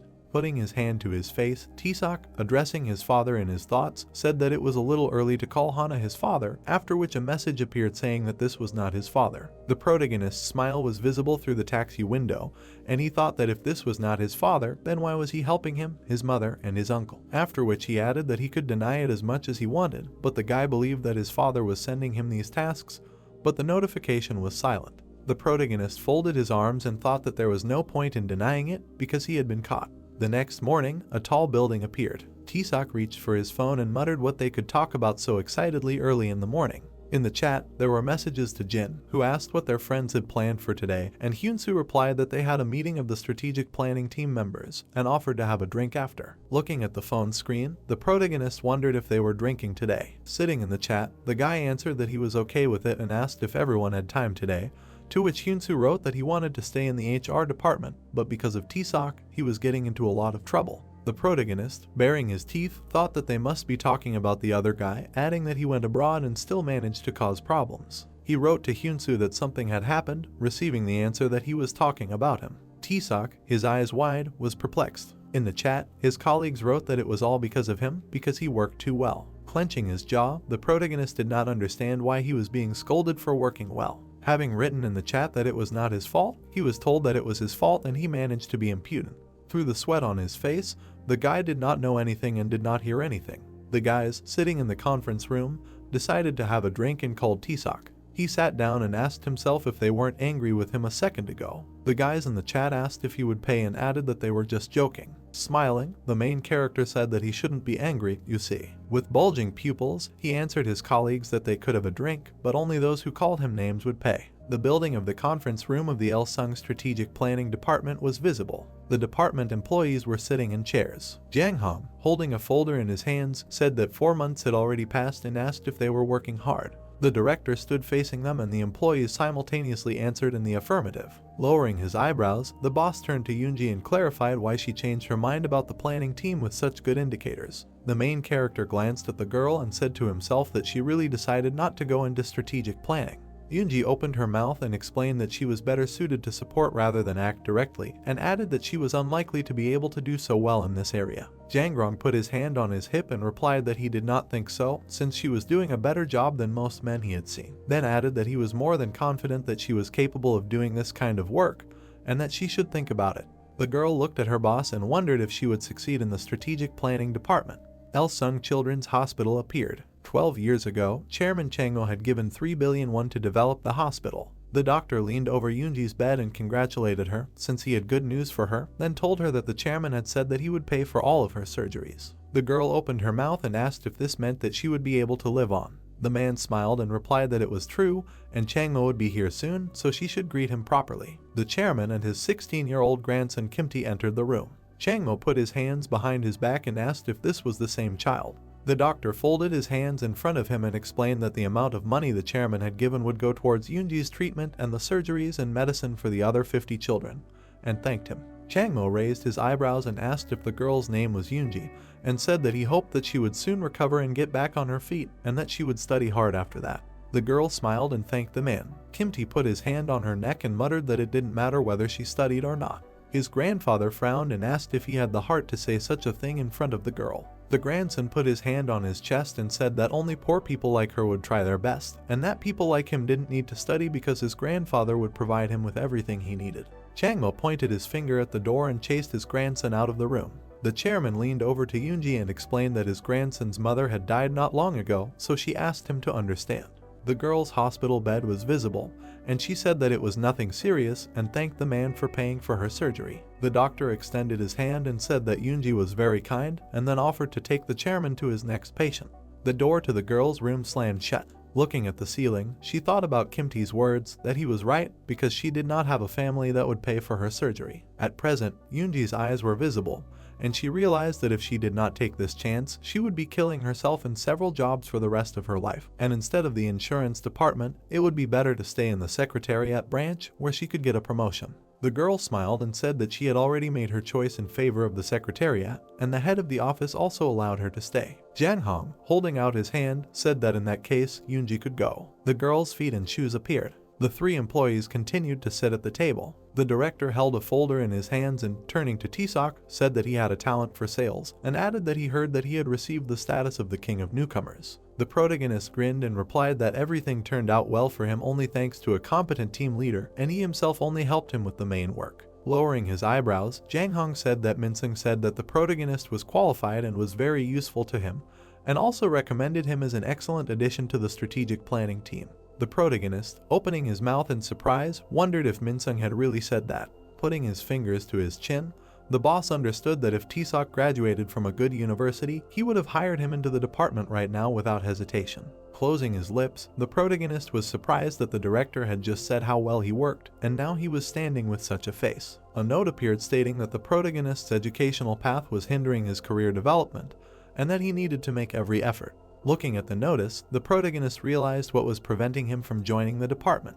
Chang Hong opened the folder and announced that Tisok would be transferred to Elsung's Electronics and Home Appliances department, and added that the guy needed to show him good results. Opening his mouth wide, the protagonist said that he would give it his all. The backs of 3 employees appeared, and the boss announced that Hyun-soo would be sent to the Secretariat branch, where he would be the vice president's personal secretary for 2 months. Smiling widely, the guy replied that he understood. Lowering the corners of his lips, Chang Hong continued that Junyoung would be transferred to Elsung's life insurance department, and added that he expected even more outstanding results. Gritting his teeth, the employee said that he would try not to disappoint the boss. Taking the folder aside, the department director said that he seemed to have assigned everyone and asked if they had any questions. Junyoung raised his hand and asked about Kim-tae. Jang Hoon held the folder up and said that he was still abroad. A construction site in Qatar appeared. Adjusting his hard hat, Kim-tae thought about why it was so hot there, adding that everyone was very diligent and he should be allowed to have some fun. Putting his hand on his hip, the department director guessed that the guy was working tirelessly and added that he would send him his next assignment later. The guys raised their glasses to each other and shouted a toast to each other's health.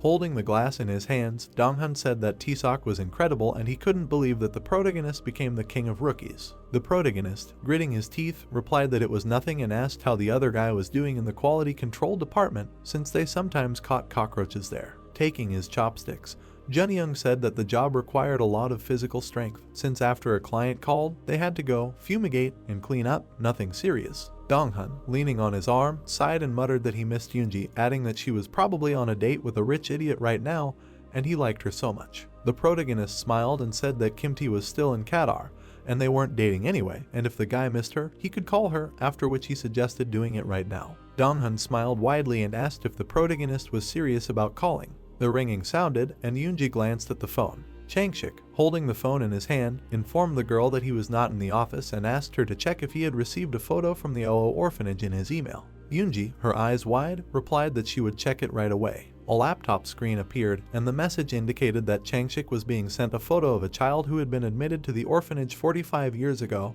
which could be viewed in the attachments. The girl, with her mouth slightly open in surprise, wondered what kind of orphanage and child this was, and what kind of photos these were. The vice president entered her office and called out to Mrs. Yoonji, to which she responded. Raising an eyebrow, the man asked why she looked so scared and asked her to prepare a car for him to go to the airport. The secretary turned to him and said that she would contact the driver right away. Yoonji, closing her eyes, thought that she needed to make a good impression.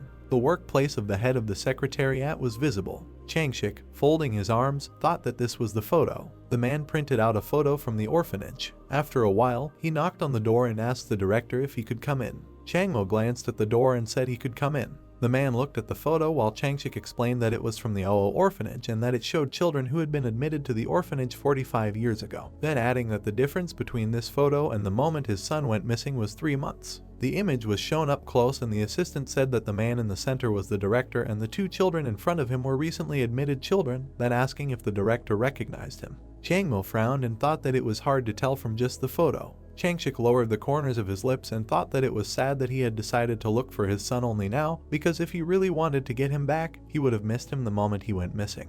The director raised a finger and told the other man to go to the shelter and find some confirmation, and if possible, to meet him in person and do some genetic tests. Gritting his teeth, Changshik asked if there was anything else needed. The man folded his arms and asked him to make sure that the information did not leak out and to make sure that Jinti did not suspect anything.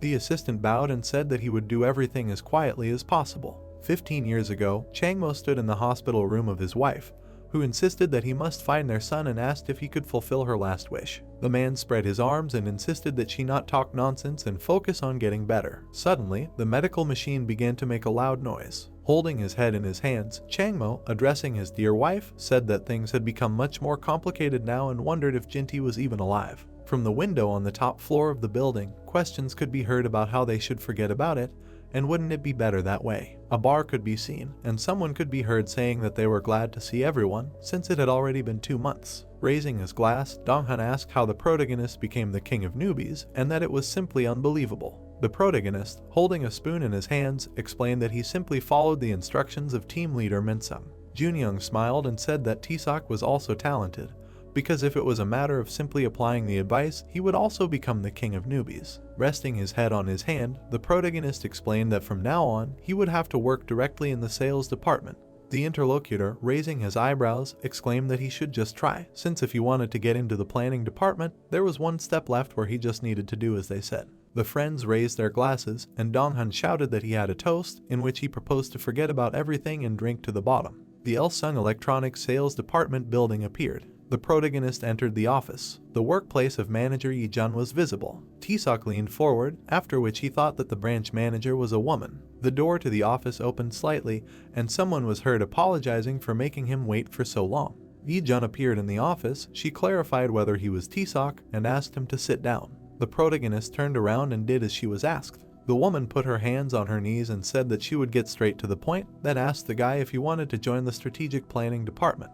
The protagonist smiled and replied that he would do his best to complete the task she prepared for him. Closing her eyes, the manager said that there was no need to do his best. Yejun folded her arms and said that he wouldn't be selling anything for the next 2 months, so he could relax. Taesok looked at her in surprise and apologized, asking what she meant. The manager pointed at the protagonist and explained that he had understood her correctly, then asked him to be careful and not add to their worries. Kim T appeared, standing near the TV, and Yi-jun explained that 3 months ago, a new employee had come to work. The new guy pointed at the customers, and the manager quoted his rude remark towards the customers, to which their eyes and mouths opened in surprise. Frowning, the manager explained that it was a coincidence that they had the same name, and she was still biased because she did not want the situation to happen again. Taesok, gritting his teeth in alarm, replied that he understood when suddenly someone called the woman. A female employee of the branch entered the office and informed them that the new employee needed to finish training, and he should start now because the bus was leaving soon. Yejun waved her hand and told the protagonist to go and learn the basics, and she would leave a good review for him so he didn't have to worry. The Elsung Electronics branch's corporate bus was visible. Taesok rode with his head down, realizing that everything had gone to hell. Tisu gritted his teeth and muttered that everything was annoying him, and why did he need to go through this training again? Hyanti folded his arms and asked if Tisu was going to a lecture, then said that he was going to destroy everything here, and maybe it was them, not the fact that their products were bad. Then he glanced around and replied that these lessons were a waste of time, because they wouldn't teach him anything new. Taesok's mouth dropped open, realizing that the atmosphere on the bus was depressing. An announcement about the performance of the sales queen Sira appeared. The girl raised her hand and greeted the audience, then asked if they had any difficulties selling their products. Raising the microphone to her mouth, Sira said that she started out as a regular salesperson at a supermarket and was noticed when she was the head of a team at Linea, and now she is the head of its Korean branch. The sales queen raised her finger and continued that after she took over, the company opened 6 more stores and sales increased by more than 200% from Korea alone, so she wanted to share the path she took. Pursing his lips, Tisu thought that she succeeded because the company is recognizable in the global market, and she thinks it is because of her skills. Putting his fingers to his neck, Hyunti thought that this is very boring and he is already tired of hearing the same thing over and over again.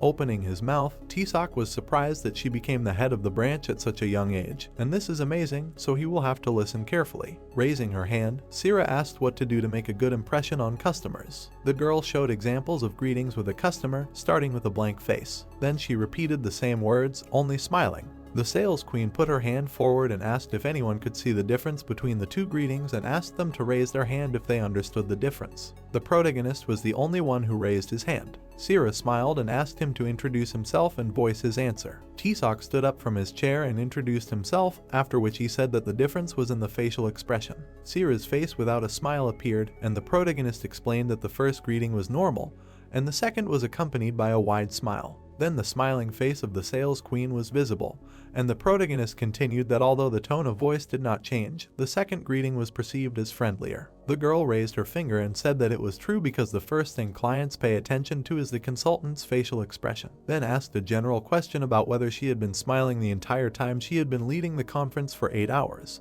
The trainees were chatting and asking how it was possible to smile for 8 hours, and that it was difficult to do so for so long. Sira put her hand on her side and said that she had been smiling, and asked how she had done it, because she had to concentrate on the conference at the same time, and then said that she would now teach them the same.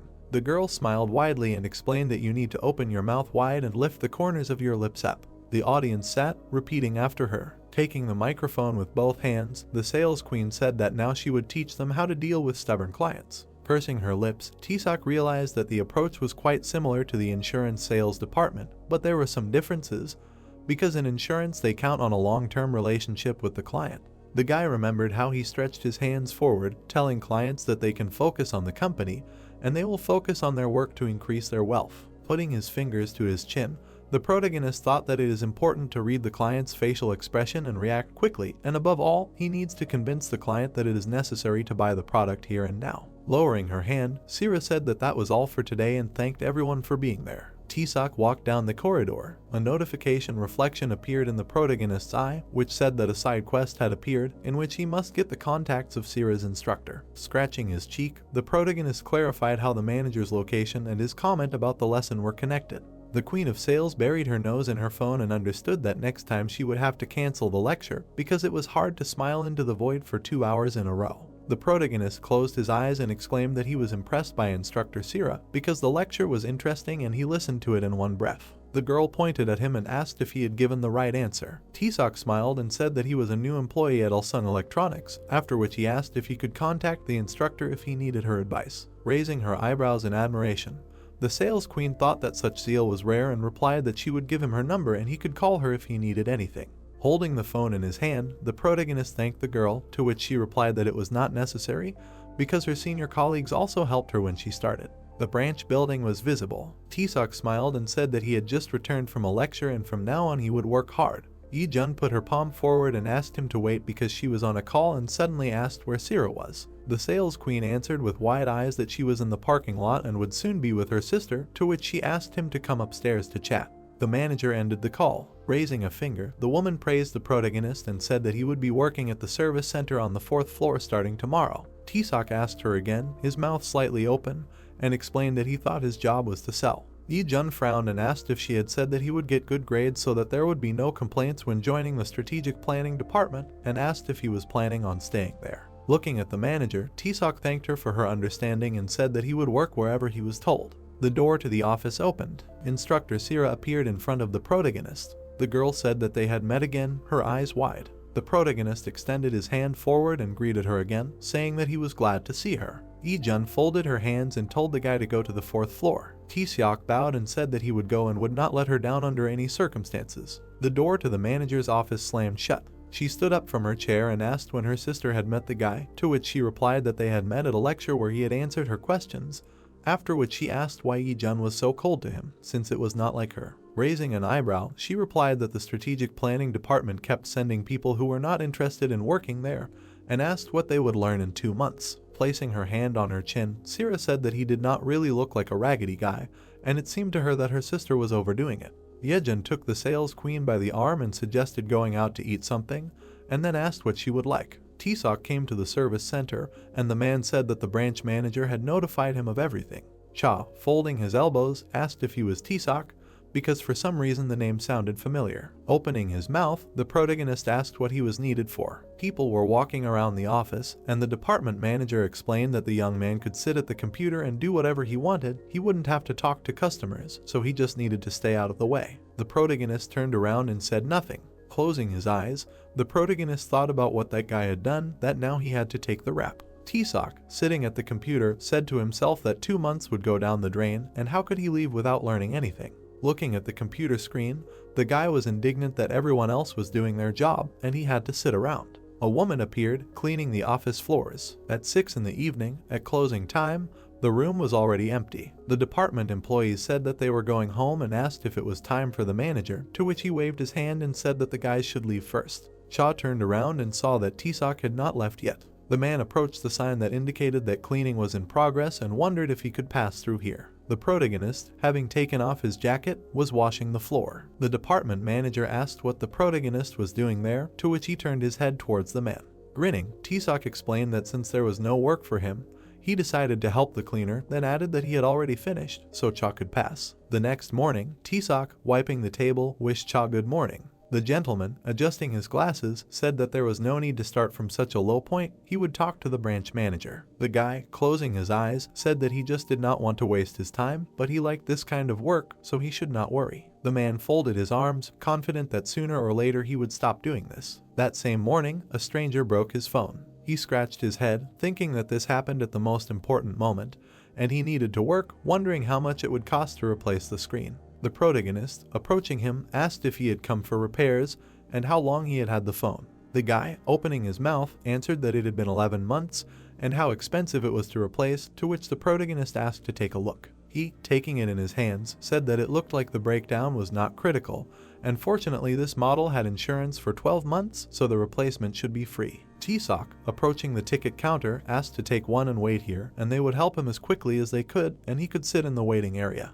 The client sat down and thought that, thank God, the insurance would cover the work, and he would not have to worry about expenses. The protagonist walked away from him. Cha, holding his chin, asked himself if his name was T-Sock, because he would have succeeded in working with clients. At 1 o'clock in the afternoon, the protagonist, looking at the printer, did not understand why it was making such a sound. Leaning over, he continued that the ink had run out, the cartridge needed to be replaced. The manager, folding his palms, turned to the gentleman, saying that the printer had run out of ink and whether he could replace the color cartridges. Baring his teeth, the man replied that this was not a home printer, they had multifunctional office printers, and did he know how to replace them? Clenching his fist, T-Sock exclaimed that he had done this before, because he used to work as a carpenter, they had similar construction sites in the office, and if he was allowed, he would sort out this problem. He began to replace the cartridge. Standing near the printer, he thought that he seemed to have replaced everything. Cha, scratching his face, wondered if they hadn't said before that he had caused trouble, which is why he was sent here,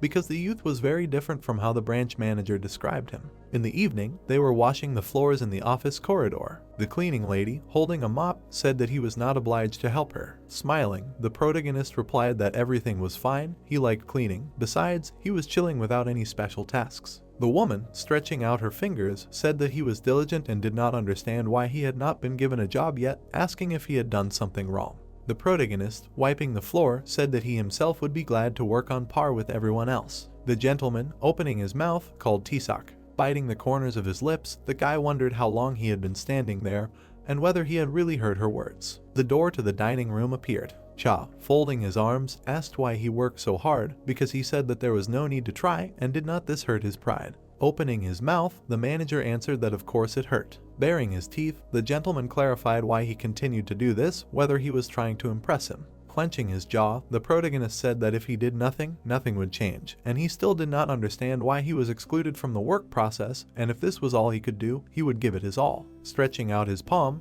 the man exclaimed that he could not work in the sales area, but he would get him a job at the service center, and he didn't know how long he would stay there, but let him try his best. Leaning on his elbows, he continued that he shouldn't act on his own, he could ask his senior colleagues about everything, to which he received gratitude and words that he would do his best. Looking at him, Cha continued that Engineer Jusok would show him step by step what he needed to do, let him follow along and learn how they did everything. He would supervise. T-Sock, smiling, said that he wouldn't let him down. Holding his chin, the gentleman thought that he was completely different from the person in the words of the branch manager, and something was wrong here. The phone rang. The protagonist, taking it in his hands, introduced himself as the manager of the service center and clarified how he could help. The woman, putting her hand on the table, said that her double-door refrigerator was making some strange sound and it was getting louder every day. The guy, with his mouth slightly open, saw the model number of her refrigerator. Introducing the refrigerator, he added that if she looked behind it, she would see a motor and air conditioner, and that they could make such a sound during operation, asking if she had moved it closer to the wall.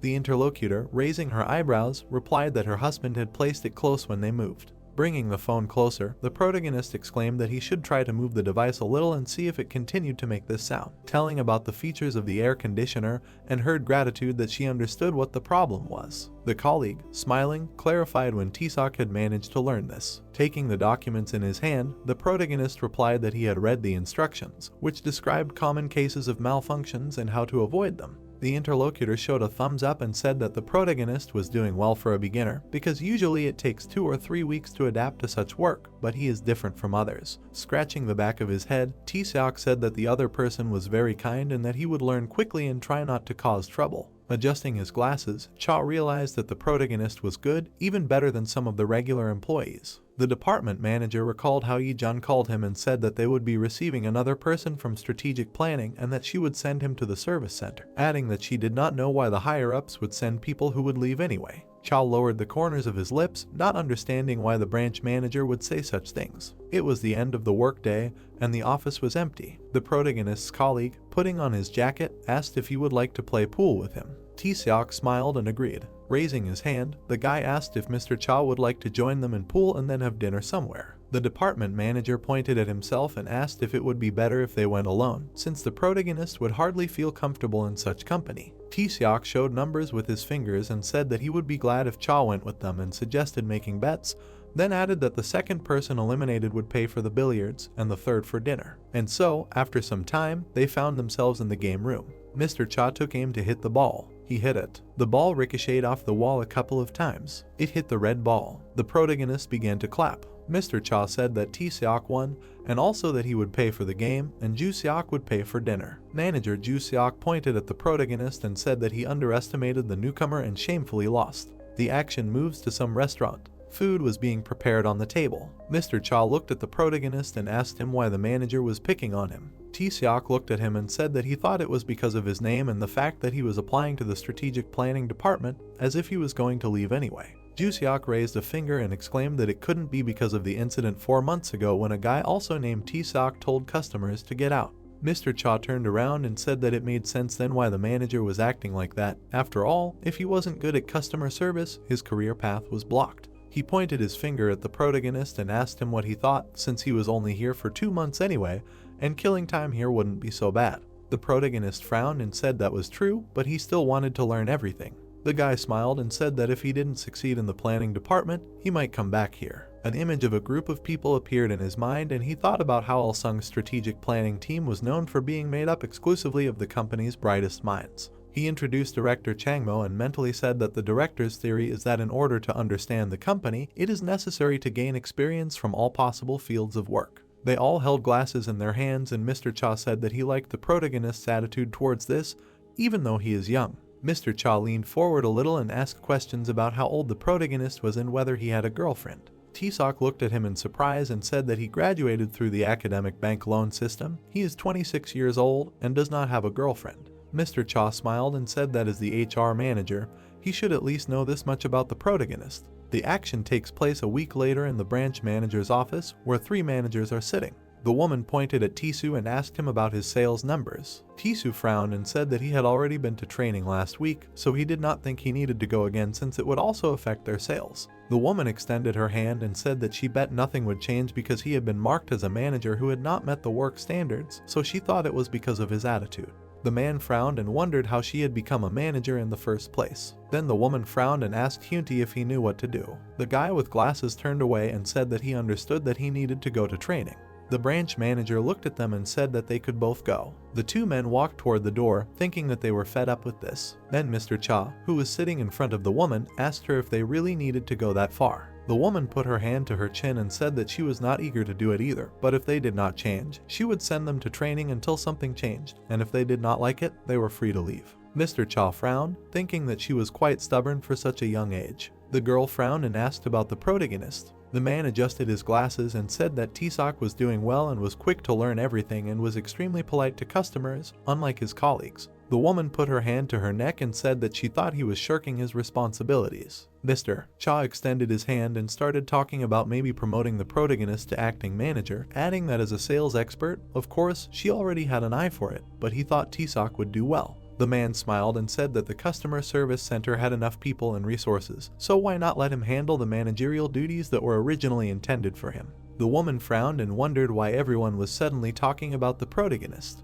She remembered the girl who asked about the protagonist, saying that he didn't seem like a slacker. The branch manager frowned and silently said that Mr. Cha never praised anyone, so he might as well give it a try. She looked at him and said that he could send the protagonist to the store starting tomorrow. Mr. Cha was walking around the building. T-Sock was sitting at his desk telling a female customer that, unfortunately, those vacuum cleaner parts were currently out of stock, so they would have to wait a day, and the woman asked if she could pick up her vacuum cleaner tomorrow. The protagonist smiled and said that there was no need, because after repairing the device, they would deliver it to her home, and it was free as an apology for the delay. The girl smiled and thanked him. Mr. Cha called the protagonist over. He walked up to his workstation and the protagonist asked him if he had done something wrong. The man smiled and said that starting tomorrow, the protagonist would be working at the store and would finally be able to do his job. T-Sock widened his eyes in surprise and asked if the branch manager had given him permission to do so. Mr. Cha smiled and confirmed this, adding that judging by his expression, he really wanted the job and would definitely end up in the strategic planning department.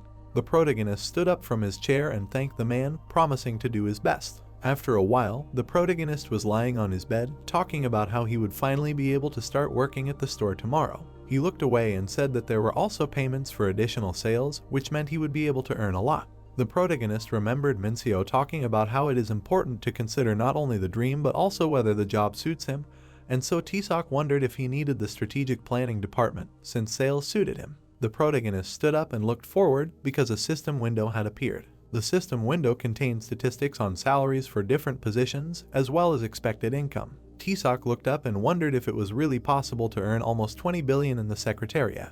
The system window disappeared. A new one appeared, which said that in the strategic planning department, the lifetime income could be from 200 million to infinity. The protagonist's mouth opened wide in surprise. The action moves to the second floor of an electronics store, which was 10 minutes away from opening. The girl crossed her arms and asked the protagonist if he was good at sales. T-Sock smiled and replied that he might not be perfect, but he would try to give this job his all. The woman smiled and said that the center manager had spoken highly of the protagonist, saying that he was doing a great job, so she expected the same level and even better here. T-Sock looked at her silently, thinking that the boss had put in a good word for him. The girl turned her head and asked Manager Cho to show the protagonist the ropes since he was new. Hyunti put his hand on the back of his head and said that they didn't need newbies. The woman frowned and told him to bring the protagonist up to speed. Hyunti looked away and thought that he didn't want his bonuses to be cut in half. Manager Cho walked up to the protagonist and held up 3 fingers, asking about the 3 types of customers. He raised one finger and said that the first type of customers are just window shoppers, the second type of customers are window shoppers but then order online delivery, and the third type of customers are those who come to the store because they need the product immediately, and 90% of them are hysterical. So it is important to learn to distinguish them from each other, because this way you can stay in this business longer. T-Sock narrowed his eyes and wondered if it was really okay to call customers hysterical. Hyunti handed him some papers and asked him to look at it.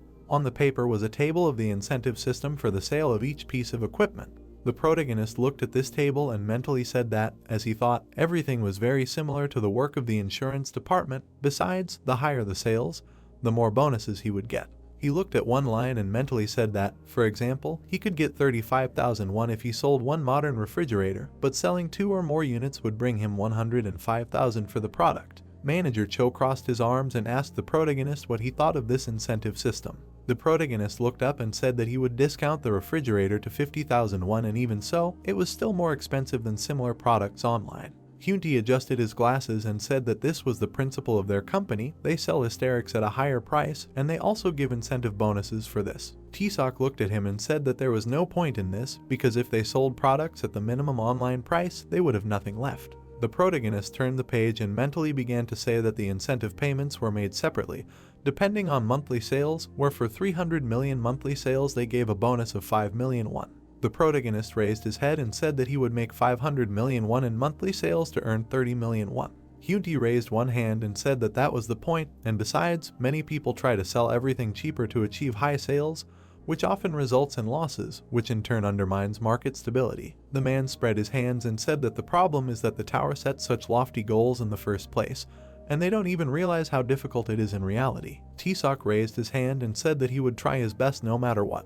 Hyunti widened his eyes in surprise and asked if the protagonist was serious. He pointed to the side and said that the protagonist could go there then, because if he wanted to earn a lot of sales and bonuses, he had to work hard. And so T-Sock stood in the place he was assigned in the evening. He lowered his head and wondered why it was so deserted, since there had been no customers since the morning, but there were plenty of customers in the corner with the computers. He watched Hyunti talking to customers, of which there were quite a few. There were also many customers in the fan, heater, and air conditioner department. T-Sock stood alone in his department and thought about how almost no one came here. He closed his eyes and mentally said that this was probably why Manager Cho assigned him to stand here. A woman was looking at the washing machines and wondering out loud where the prices in this store were coming from. T-Sock walked up to her and asked her if she wanted to buy a washing machine. The woman pointed to a washing machine and said that if she bought it online, she could get a big discount using a discount card, so she wanted a discount of at least 200,000 won. T-Sock closed his eyes and apologized, saying that it was unfortunately beyond his power. Hyunti looked at him with a smile, thinking that the protagonist was having a hard time on his first day because of a problematic customer. The protagonist held his head and wondered why he had to find out about their card discounts online. During lunch, Manager Cho waved at the protagonist and invited him to have lunch. T-Sock smiled and said that he didn't think he could go with them, and he wasn't very hungry. Hyunti and Tisu walked past. Hyunti turned to his colleague and asked him how many items he had sold today, and Tisu replied that none of the hysterical girls had bought anything because they were all broke. Tisu closed his eyes and wondered how he could attract more customers. After some time, the protagonist saw a guy and a girl who were talking about how they had been shopping for 2 hours and still hadn't picked out anything. T-Sock smiled and greeted them, saying that they must be a couple since they looked good together. The guy smiled and said that they would be getting married in 3 months. The protagonist looked at them and asked what product they were interested in.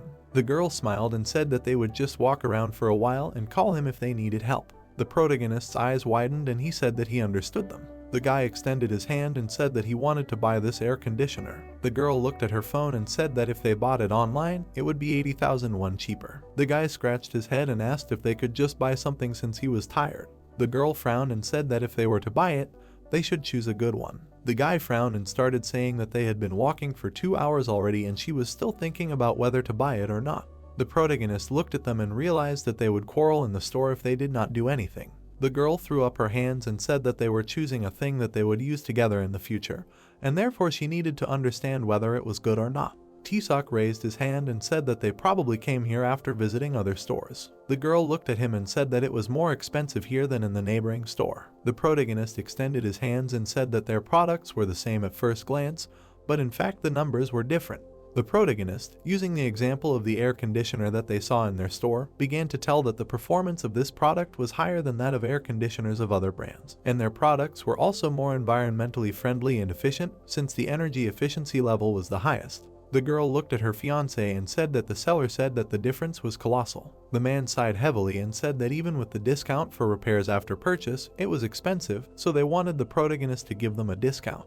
The protagonist smiled and asked if they wanted to buy anything else, since he could use the employee card to charge them for everything at a discount. He pointed to the side and said that with a credit card from their store, they could get a 7% discount on purchases over 5 million won, and even if they didn't have one, they could apply for one right now. After a while, they stood at the counter and paid for the purchase. The girl looked at the groom and said that everything turned out great in the end. The groom smiled, thinking that she didn't seem angry anymore. The guy looked at the protagonist and thanked him, saying that thanks to him, they chose good products. T-Sock smiled and said that if there were people around them who were getting married soon, the store would be happy to receive a recommendation. The couple turned around and left, talking about going out to get something to eat. The two managers noticed T-Sock saying goodbye to the customers. T-Soo turned around and wondered if the customers had actually bought anything. Manager Cho looked at the protagonist and asked if he had sold them anything, and T-Soo added that he hadn't sold them anything since they had left empty-handed. T-Seok pointed and said that they had purchased a honeymoon package, paid 6.5 million won, and left. T-Soo was stunned to hear the amount. Hyun-T narrowed his eyes, thinking that they had only left him alone for a moment. The protagonist looked at them, wondering why they were so dissatisfied. The protagonist lowered his hands and said that he had sold something while they were gone, and decided to post an ad for a refrigerator and an air conditioner under their name. T-Soo smiled and wondered if he would get a bonus. Hyun-T frowned and asked since when they split up. T-Soo grinned and thought that he did have pride. Manager Cho frowned and ordered everyone to get back to work. That evening, T-Soo held his head and thought about how there were no customers today. Manager Cho grinned, mentally saying that everyone was just watching. Suddenly, a woman in heels walked into the room.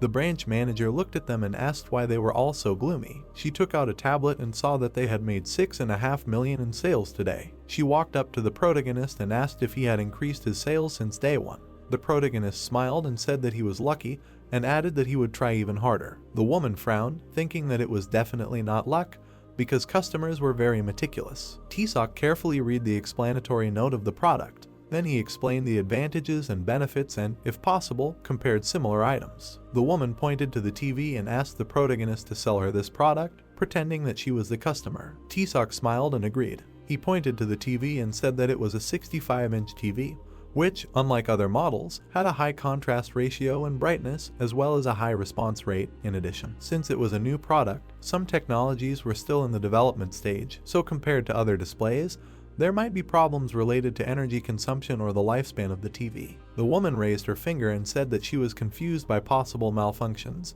because she did not know what to do if something happened. The protagonist smiled and said that their products have a 2-year warranty, and even if the warranty period ends, they will provide the customer with service for only 30% of the repair cost, and a repairman will come to the customer's home and fix everything.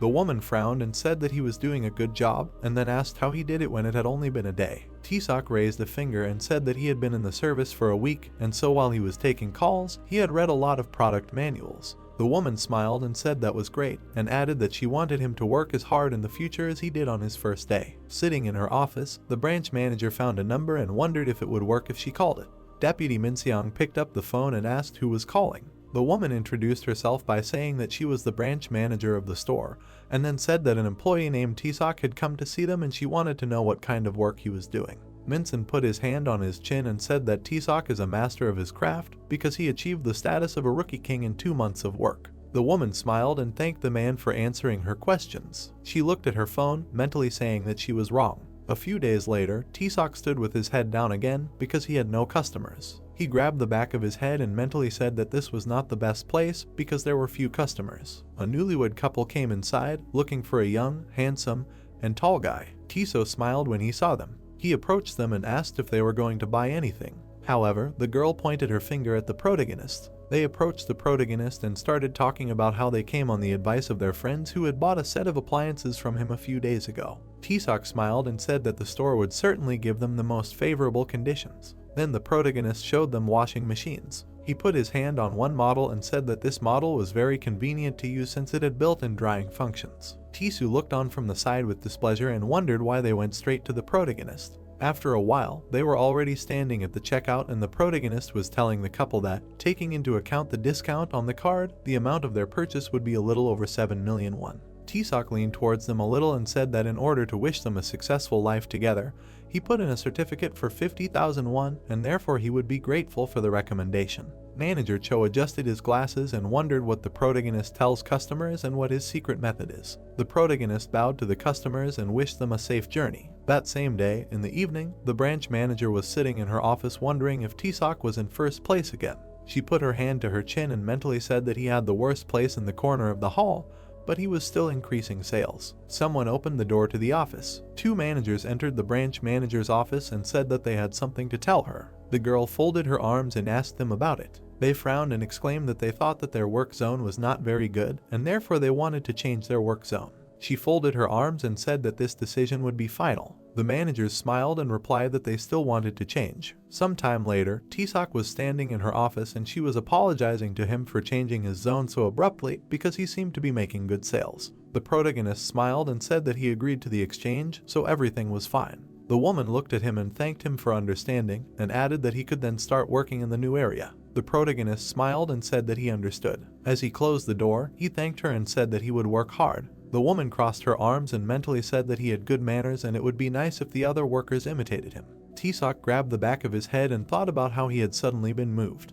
Tisu closed his eyes, thinking about how he would work here and make a lot of money. Manager Cho, adjusting his glasses, thought about how he would now hit the jackpot. The protagonist turned his head, looking at them, and wondered why they wanted to leave since they had a good place. A newlywed couple entered the store, saying that their friends recommended that they come here. Tisu was standing by the washing machines. The guy pointed at him and said that this must be the same seller. The newlyweds went to the washing machines and immediately chose what they wanted to buy. Tesu came up to them and asked if they were really choosing a washing machine. The girl pointed to the washing machine and asked what functions this washing machine had. Tesu's eyes widened in surprise because he did not know what to answer. The girl looked at him and asked about the turbo wash function. She pointed at the washing machine and said that it was written there that there was such a function, and therefore she was interested in what this function was. She pointed at this icon and repeated the name of the function syllable by syllable. Tesu crossed his arms and told them to look at the explanatory note because it should be written there. The girl frowned and angrily asked if she really had to look for it herself. Her fiancé looked at her in surprise and suggested that they just look for themselves. The guy picked up the user manual, but he did not understand anything and just read. The girl suddenly looked at Tisu and asked him if the consultant shouldn't know about these functions, in response to which Tisu only asked if they would be buying this washing machine. The girl looked at him and mentally said that she heard that he was kind, but apparently he was not in the mood today. The guy pointed at the washing machine and asked how much it cost. Tisu turned his head and replied that there was a price tag. Then the groom crossed his arms and asked if he would give them a discount, since this washing machine was cheaper on the website. Tisu frowned angrily and rudely replied that this was not the internet, but a store, and they could look for a discount in other stores. The girl immediately took the groom by the hand and said that they were leaving here since she did not like it here. Tisuk was standing near the department with phones. The girl picked up the phone and admired its beautiful design. The protagonist approached her and asked if she wanted to see the new model. The girl blushed and thought about how handsome the protagonist was. Tisuk smiled and said that this time it would be a bit difficult to get compensation for the phone, so he asked her what phone she had used before. The girl smiled and said that she used a phone of a different brand because she liked its design.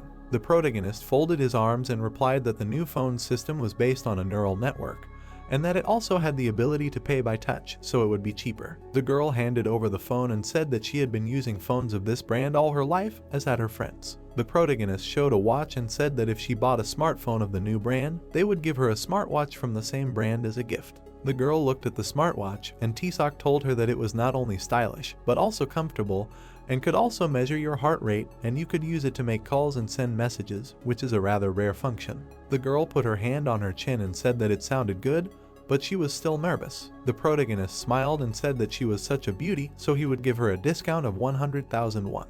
The girl widened her eyes in surprise and asked if he didn't need to work out a shopping plan. Tisuk put his hand on his chin and said that since the phones they sold here were considered self-sufficient, their price was deducted from his bonus, so if she suddenly needed a discount from their carrier, he could give her a discount of 350,000 won. The protagonist smiled and asked if he could help her set up her phone. After a while, the girl was standing at the checkout, paying for a new phone. The girl walked towards the exit, holding the bag in her hands, and thought about how she didn't want to buy it at all, but the protagonist was a good talker. After a while, Tisuk was consulting another customer and told him that they would give this customer a generous discount, plus today's price was the lowest in a year. The protagonist extended his hand and said that with the store card, the customer can get an additional 7% discount. The woman looked at the laptop and admired it. Tisuk walked up to the woman and started telling her that he could tell her the pros and cons of this new laptop that just came out. The protagonist detached the display from the keyboard. He showed her the display and started telling her that the screen can be detached and used as a tablet, and the laptop is affordable and can be used portably, so it has a very good response from customers. The woman looked at him and said that this laptop is really like a smartphone, so she wants to buy it. The protagonist came closer and said that the price is too high, but from next weekend, their company will have a promotion and there will be a 10% discount on it, so she can buy it for less. The woman was very happy and thanked him for telling her. Tisuk smiled and thanked her in return. A voice came from the speakers and said that the store would be closing in 10 minutes. Tisuk put his hand on the back of his head and mentally said that things were going even better in this area, so he didn't understand why the other consultants wanted to switch. The other two consultants approached the protagonist and asked him how much his markup was today. The protagonist looked at them and said that it was 1,200,000 today. Tisu frowned angrily and said that they were asking about the markup, not the sales amount. Hyunti raised a finger and clarified that they were talking about the protagonist's bonus without the total sales amount. The protagonist looked at them and said that he understood that and stated that his markup was just over 1 million, and he had sold almost 19 million worth of goods. Hyunti's mouth opened wide in shock and wondered if the markup alone was really more than 1 million. Tisu's face twisted in envy and wondered what the protagonist was doing at work. A day passed. A man was standing at the counter on the 4th floor of the home appliance service center. The girl put her hand to her mouth and wondered if Taesuk had really sold that many. Joo-seok held up a glass and said that it was surprising. The girl folded her hands and said that she would have become friends with him if she had known that it would be like this. Mr. Cha came up to them and asked what all the fuss was about so early in the morning. Joo-seok looked at him and said that Taesuk sold 18 million won worth of products yesterday, considering that it had not even been a week since he started working. Mr. Cha raised his finger and said that if enough newlyweds came running in a day, then that might happen, but it was unlikely that it would be like that for the rest of the week, so he did not understand why it was so surprising to them. Joo-seok extended his hand and said that he heard that they made 100 million in a week, and today too, 4 groups of newlyweds had already made reservations in advance, and many were just coming to see the protagonist. Mr. Cha widened his eyes in surprise. Many people entered the store as soon as it opened. Taesuk stood among the people and asked them to come in order of the queue. A newlywed couple was sitting at the table and discussing how good the place was and especially praising the protagonist's competence. Meanwhile, Taesuk was talking to a customer and telling her about a hair dryer that dries long hair in seconds, which is why many customers prefer it. The branch manager was standing behind him. The woman was silently looking at him, silently saying that their sales had increased 5-fold since the protagonist's arrival, and therefore she was wondering why. The protagonist stood in front of the couple and told them that he could offer them a lower price than usual with an employee discount. Then the protagonist talked about the white air conditioner, saying that these air conditioners are more powerful than the models from discount stores and that they use more efficient and environmentally friendly coolers in their models. The woman put her hand to her chin and silently said that Taesuk takes into account things that others miss and that customers like it. The protagonist gave the girl discount coupons and said that next time she came, she could find and consult him. The branch manager crossed her arms and wondered if it was possible that the sales were increasing because of his behavior, since even with those customers who did not buy anything, he was nice to the last, and Taesuk smiled from morning to night, and it was this expression that made him who he is now. Taesuk stood with his hands in his pockets and wondered why all the customers were going to the protagonist. Manager Cho approached the customer and asked her what she wanted to buy, but the girl replied that she was looking for the protagonist. Hyunti put his hands on his hips and wondered why they were all running to him. But everyone understood that Taesuk was different from the other managers even non-verbally. The protagonist was talking to a customer and telling her that even if the main color of her interior was white, he thought that black would also work well as a contrast. The branch manager smiled and silently said that Taesuk must be extremely talented. The woman then called the deputy from the HR department, whose name was Miniol. The man was sitting at his desk and talking to her, asking what was going on. The woman looked away and asked how the strategic planning department felt about the protagonist. Miniol widened his eyes and asked if he had done something wrong. The woman waved her hand and said that everything was fine, Taesuk was doing a great job. She looked ahead and asked if Taesuk could continue working for them, since she wanted to keep him in their branch. Miniol looked away and said that it would be difficult, since if he wanted to join the HR department, they would be happy to accept him. The woman frowned and said goodbye to him. She looked down and wondered where the cold tone was coming from. The man looked up questioningly and thought that he had been a little rude to her because he was angry for some reason. The man calmly exhaled and, looking at his phone, thought that it would be better for the protagonist to work with his subordinates rather than sell irons. And so, in the evening of the same day, the protagonist swiped his pass and left work. He went down to the subway and his train just arrived. The protagonist was sitting in his place, his head down. He was looking at his phone and suddenly Miniol called him. Taesuk answered the call and in return asked the deputy head of the HR department how he was doing. Miniol was sitting at a table covered in papers and was talking about how the protagonist had left and there was a lot of free space left, and the recruitment briefing was now on him too. Taesuk looked ahead and said that this was usually done by newbies. Besides, Miniol could blame everything on other subordinates. Miniol recalled the image of his colleague and said that Donghyun sometimes gets nervous and has an uncertain tone. He also recalled the image of Hyun-soo and said that Hyun-soo leans in too much when talking, which makes him feel uncomfortable. The man picked up a cup and said that this is why his boss assigned him to do it. The protagonist looked away and remembered how he was criticized and disliked in his previous position. He then calmly looked forward and asked if this was why Miniol called him. The HR deputy grabbed the back of his head and said that his manager called him and asked about his reputation, and the protagonist put his hand on his chin and wondered if she was asking about him. Deputy Miniol raised a finger and said that she probably wants Taesuk to continue working as a manager, but Miniol thinks that their department is 100 times better. The protagonist looked away and said that he understood. Taesuk scratched his head and mentally said that Miniol was too kind, because before he left, it was like he was a different person. The protagonist's eyes widened in surprise, because it was the manager of the center who wrote to him. Mr. Cha wrote that he heard that the protagonist was selling well lately and rumors spread like wildfire. The protagonist replied that he thought he was just lucky. However, Mr. Cha suggested that they have lunch tomorrow. Taesuk sighed heavily, thinking that he really wanted to rest. The protagonist started typing and asked the manager of the center where he would like to go. And so the next day, Mr. Cha was sitting in some restaurant, and in front of him was a young girl. The girl looked at him and, calling him dad, asked why he suddenly suggested having lunch. The man crossed his arms and said that he invited someone and wanted to introduce them. The protagonist appeared in the restaurant, dressed in a formal suit. The man called out to him and waved at him. The protagonist sat down at the table and apologized, saying that it was his first time here and asked if it wasn't too expensive. Mr. Cha smiled and exclaimed that the protagonist didn't have to worry about money since he was treating them. A waiter came up to them and the man dictated everything he wanted to order. Then he smiled and said that the order was for two since it was time for him to leave. Mr. Cha stood up and the protagonist asked him where he was going. The man put his hand on the protagonist's shoulder and wished them a pleasant time, but the protagonist mentally said that he shouldn't have done that. And so the protagonist was left at the same table with Mr. Cha's daughter. There was a sumptuous meal on the table. Taesuk looked at the girl and said that he felt a little uncomfortable and asked her name. The girl introduced herself as Yura and asked if the protagonist also didn't know that this would happen. The protagonist lowered his head, looking at the food, and began to talk about how he didn't know, just like her, because the manager only invited him to lunch and he didn't even think that Mr. Cha would want to introduce him to someone, and so Taesuk said that it was all a little weird. The girl smiled and asked if it was okay to say that in front of his daughter. The protagonist looked up, stunned. Yura laughed and said that he had an expression on his face as if he really didn't know, but then the girl apologized and wondered what they should do. The protagonist looked at her and said that everything was fine and he didn't understand why she was apologizing. Yura put her hand to her chin and said that she had a boyfriend and her father didn't know it, so he called her here. Taesuk looked away, mentally saying that it was no surprise that such a beauty had a boyfriend.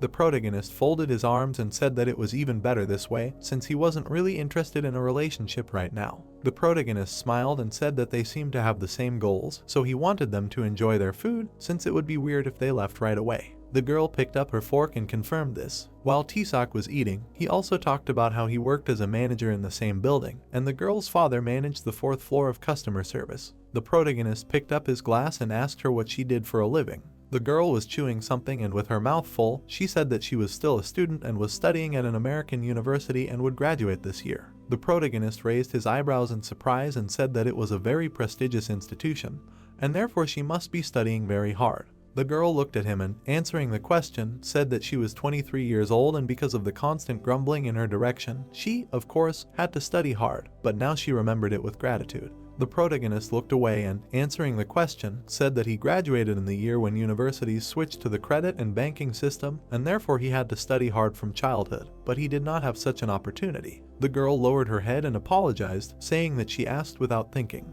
Taesuk smiled and said that there was nothing wrong with that, because now he was trying to do his best. The girl smiled and asked him what he did and asked him to tell her something while they ate. The two of them sat at the table and Taesuk told him that there was an elite division called the Strategic Planning Office. He extended his hand and continued to talk about how to get there. You need to change activities for 2 months, moving between branches, so Ulsung Group brings only qualified specialists to their company. He remembered the past and said that he was giving a presentation to attract new employees. The protagonist looked at the girl and said that after traveling all over the country, he was selling insurance, so doing the work of a deputy, he understands the difficulties he may face. The protagonist began to remember about selling equipment and said that at the moment he is engaged in selling equipment to customers, and although it is very difficult to find exactly what the buyer needs, he must do it. The protagonist remembered the main office and said that this way he can gain recognition from the management and get into the strategic planning office, where a world of new opportunities opens up. Yura smiled and said that he seemed like an interesting person and that he had big dreams, and so it would be good if he could make his plans come true. The protagonist took the glass in his hands and said that everything would happen, but not right away, but he hoped that everything would work out well for her too, because even if she didn't know what to do after graduation, he wanted them to work on themselves together. Taesuk took the phone in his hands and said that they should go since an hour had already passed. The girl handed him the phone and said that she thought it was fate, and that's why she wanted his phone number. The protagonist threw up her hands and asked if it would be okay to exchange numbers since she had a boyfriend. The girl closed her eyes and said that no one knew how everything would work out. After some time, Secretary Song stood in front of the shelter. He looked at the photo on the phone, which showed this shelter. The secretary, looking at the phone, wondered if it was really here. He pressed the call button. An old man came up to the intercom and wondered who was there at this time. He had been talking to a man through the camera, and Secretary Song had said that he had come to find a lost child. So they were sitting in the office together, and Song said that 45 years ago a child had gone missing and it seemed like he had been sent here. The old man put his hand to his forehead and said that it had happened shortly before he had started running this place. Changshik looked at the old man and, in response to the question, introduced himself and said that the child's name was Jinti and that he had been 5 years old when he went missing. The man leaned over a little and said that they had different last names, so unless they were blood relatives, he wouldn't be able to check. Changshik raised his eyebrows and said that they weren't related. He had just been asked to find the boy. The old man lowered his head and said that because of the privacy law, his hands were tied and it seemed like whoever sent the secretary would have to go themselves. Changshik closed his eyes and mentally said that there was a problem. The old man put his hand to his chin and said that they did not have a child with such a name. Changshik lowered his head and mentally said that he knew it was all in vain. He put an envelope on the table. The old man opened his eyes in surprise. Changshik extended his hand and said that it was a monetary reward, and also added that if any information about Jinti appeared, he was ready to pay more for it. Changshik stood up and said goodbye, and also asked to call him if there was any new information. The old man picked up the envelope and asked how much Changshik had put in it. He began to count and realized that there was indeed a lot of money. The old man opened his mouth in surprise because there were 3 million won in the envelope. The old man frowned and mentally said that he should look for a boy named Jinti. The events are transferred to the building where the protagonist works. The protagonist was talking to a customer and had already managed to sell her a hairdryer. Yejun looked at him and thought about how he was doing such a good job and seemed to be glowing today. Tisu sighed in displeasure, mentally saying that the protagonist had more people since the morning and no one was approaching him. Manager Cho frowned, thinking about how Tisuk had taken all of his customers and therefore he couldn't sell anything. Branch manager Yejun looked at them and thought about how these two still couldn't look at what was happening from the outside, and therefore it seemed like she would have to get rid of them. After a while, Yejun was sitting in her office and two managers came in to see her. Manager Cho and Tisu said that they wanted to change their positions back because sales had dropped even more. The woman folded her arms and reminded them that she said she wouldn't change them back, and besides, didn't they think that they had no sales because they hadn't done anything to make them sell? Manager Cho's eyes widened and he wondered what she was talking about. Yi-jun pointed her finger at them and said that she meant that the problem was with them, since they were chosen as the most useless managers this week. Manager Cho frowned angrily and asked to change their seats, promising that he would get even more than T-Seok. However, Yi-jun firmly refused, saying that they were on the ranking list for the umpteenth time, so they needed to take the training again. She crossed her arms and said that although it would help, they needed to go and learn how to properly communicate with customers,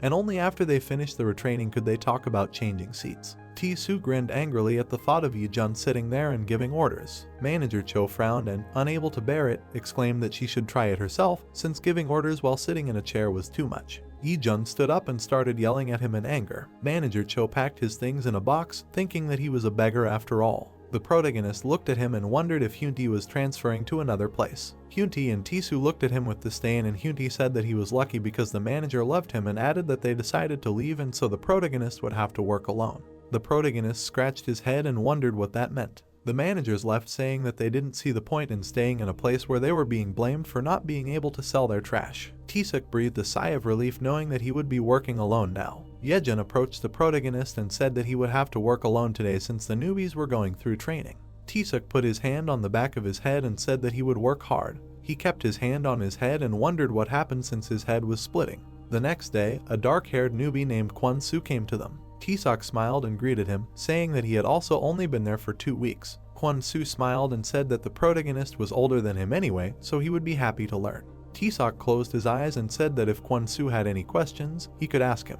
After a while, the protagonist stood at the checkout and successfully sold something to a woman. He smiled and said that the company might call her back within a week, so if she was satisfied with the service, she could give him 5 stars. The girl smiled too and said that she would certainly give him the highest rating. Tisuk, still smiling, thanked her. Kwon-soo looked at the protagonist in amazement, thinking that he was so good at communicating with customers, while the guy himself could not even say a word. Evening came, but the store was restless and a woman was shouting that there were crumbs in the washing machine from the first day after installation. She pointed her finger at Kwon-soo and rudely asked what she should do. She bared her teeth and said that she bought the washing machine a week ago and it turned out to be broken. Kwon-soo lowered his head and wondered what he should do. Tisuk suddenly noticed them. He immediately intervened in the conversation and asked if she had a problem. The woman turned to look at him. She frowned and explained that there was something wrong with her washing machine and that the repair center ignored her, saying that the working day was over, and then the store employee she called said that he did not know anything, so she came herself. The protagonist extended his hand and asked if he could come to her place after work to check on the breakdown, since they were just closing soon.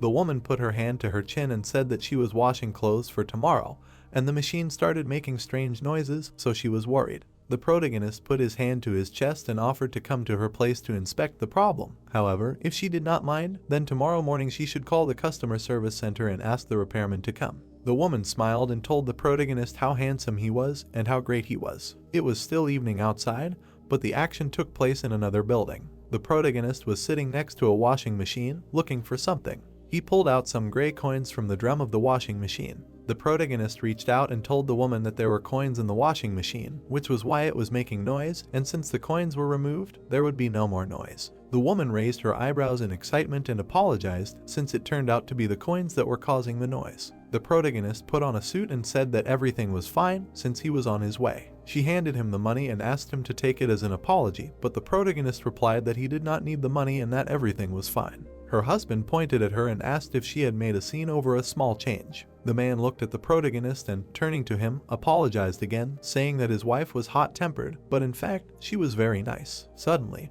the action shifts to the protagonist's memories, in which a girl with a microphone on stage says that a smile really does mean a lot and that she can teach people how to do it. The protagonist was lying on his bed and mentally talking about how hard it was to force a smile all day. However, the protagonist suddenly smiled and thought that he was happy after all. They were pleased with him, so he could relax. The action takes place during the day a few days later. A man walks across the room. It turned out to be the husband of the woman who had recently caused the scandal. The protagonist smiled and said that he had come to them to fix the washing machine a couple of days ago. The man looked at him and said that he had come because he remembered that Tisak had been to them at such a late hour. The protagonist smiled and said that it was his job. The man crossed her arms and, answering the question, said that thanks to the protagonist, the washing machine washes perfectly. Then he pointed to the washing machine and said that he would buy 40 of these washing machines and 40 air conditioners. The man smiled and asked if this would help the protagonist. The protagonist grabbed his head and wondered where he was going to install them. An image of buildings popped into the man's head and he said that he was a landlord and he needed to furnish 40 apartments. He smiled and said that from what he had heard, Tisak also helped with renovations, so the man thought he could trust him in this matter. And so, after a while, they were installing air conditioners. The worker turned his head and said that the installation was finished. The man looked at them and thanked the protagonist for trying and supervising the process, although he did not ask him to come. Tisak smiled and said that the man had counted on him, and so he could not help but come, especially since today was his day off. The protagonist began to pull something out of his jacket, saying that he had prepared something for him. The protagonist handed him a white envelope. The man took off his glasses and asked the protagonist why he gave him the envelope. The envelope contained coupons for the store. The man looked at the protagonist and said that if there were 10 coupons for 500,000, that would be 5 million in total. Tisak put his hand on the back of his head and said that the landlord bought so much at once that thanks to him, he received a bonus of 7 million. The protagonist folded his hands and said that he felt that he should sell to him below the minimum price on the internet, so he told the company about it and they gave him the coupons minus his bonus. The man smiled and said that he had a lot of money, but he would still accept it. The protagonist smiled and said that thanks to him, he earned 2 million and he thought that was enough for him. They shook hands and the man wished the protagonist a safe journey. The action takes place in a store on a daytime basis a few days later. Two managers were sitting in front of Yi-jun and she asked the protagonist if he knew how much he had managed to increase in sales alone over the past month. The protagonist's eyes widened and he said he had no idea. The woman looked at him and said that their revenue for this month was 360 million won, of which his sales were 300 million. She folded her hands and asked him if he knew that the team would be getting a bonus, and in addition to his basic salary, his salary would be 14 million, which would be deposited into his savings book. The protagonist put his hand to the back of his head and thanked her, while mentally marveling at how much sales he had made. Tisak looked away and mentally said that if he got 14 million from this money, he would have about 300 million left, and besides, he had sold 300 million won worth of goods, so he thought he would get 30 for selling 500 million, which meant that the guys who quit did not sell as much as he thought. Yejun turned her head to Kwon-soo and told him that since he was only working for the first month, he would only receive a basic salary, but if he worked hard, he would be able to earn as much as his colleague. Kwon-soo lowered his head and wondered if he could do as well as the protagonist. And so, the protagonist was working at the electronics store for the second month. Some website even posted a photo of the protagonist from behind, writing that he could immediately answer all questions very politely and could also give a good discount. In the comments, they wrote that the protagonist did not try to sell low-quality goods since he gave his salary increase to most of the customers, and therefore the more they bought, the more bonus he would get, so he could give a bigger discount than other managers. Yura looked at her phone and wondered if there were too many visitors to the blog. Meanwhile, Kwon-soo stood in front of an angry customer who only wanted to talk to the protagonist. Taesok waved his hand at the man and asked him to wait a few minutes. The customer looked away with disdain and asked the protagonist to work faster since he was busy, but the protagonist replied that he was addressing everyone in turn. Kwon-soo lowered his head and wondered why he should go out of his way since everyone was only looking for the protagonist. Taesok put his hands on his hips and turned to Kwon-soo, asking him to help with the customers since he alone would not be able to receive so many visitors. Kwon-soo looked at him with excitement and wondered how he could help him since everyone was only looking for the protagonist. And so, after a while, Kwon-soo began to approach the customers, telling them about the products they were interested in. A few hours ago, Taesok explained to Kwon-soo that he should just tell the customers about the product and then send them to the protagonist, and if the customer buys something, Taesok will give him 20%. Kwon-soo put his hand to his chest and asked excitedly if he could do it. The protagonist raised his finger up and exclaimed that of course he could, and if he didn't know what to say, he could look at the product description. Taesok raised his fists and said that they could do it. The main thing was to work as a team.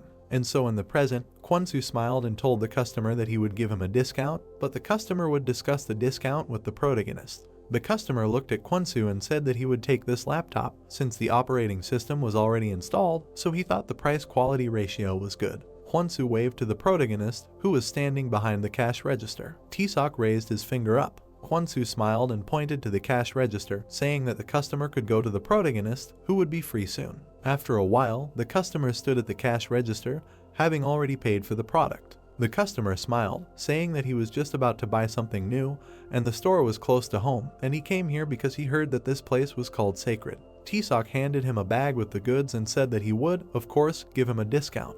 The action moves forward 3 weeks, in the afternoon, to the store building. Yi-jun stands in front of the protagonist and tells him that the food he came with immediately increased sales, and therefore, if she gets a promotion, she will treat them to something delicious. Taesok smiled and thanked her. She looked at Kwon-soo and asked if he was busy tomorrow since they were displaying their new products at the convention center tomorrow and she wanted him to go check it out. Kwon-soo raised his eyebrows and asked if he really had to go since he had a day off tomorrow. The woman frowned and asked if Taesok really had to do that. Kwon-soo lowered his head and said that he understood. However, the protagonist raised his hand and said that he had no plans and that he was not from here and had no friends, so he thought it would be a good idea for him to go. Yejun put her hand to her mouth and asked if he was sure he didn't mind since he needed to rest. Taesok smiled and said that he really didn't mind going there. After a while, the store closed and the colleagues went home. Kwon-soo apologized and said that he just had plans for the next day, but Taesok said that it was okay because he liked the job and didn't mind going to the conference. Kwon-soo raised his eyebrows in surprise, mentally saying that the protagonist was so good.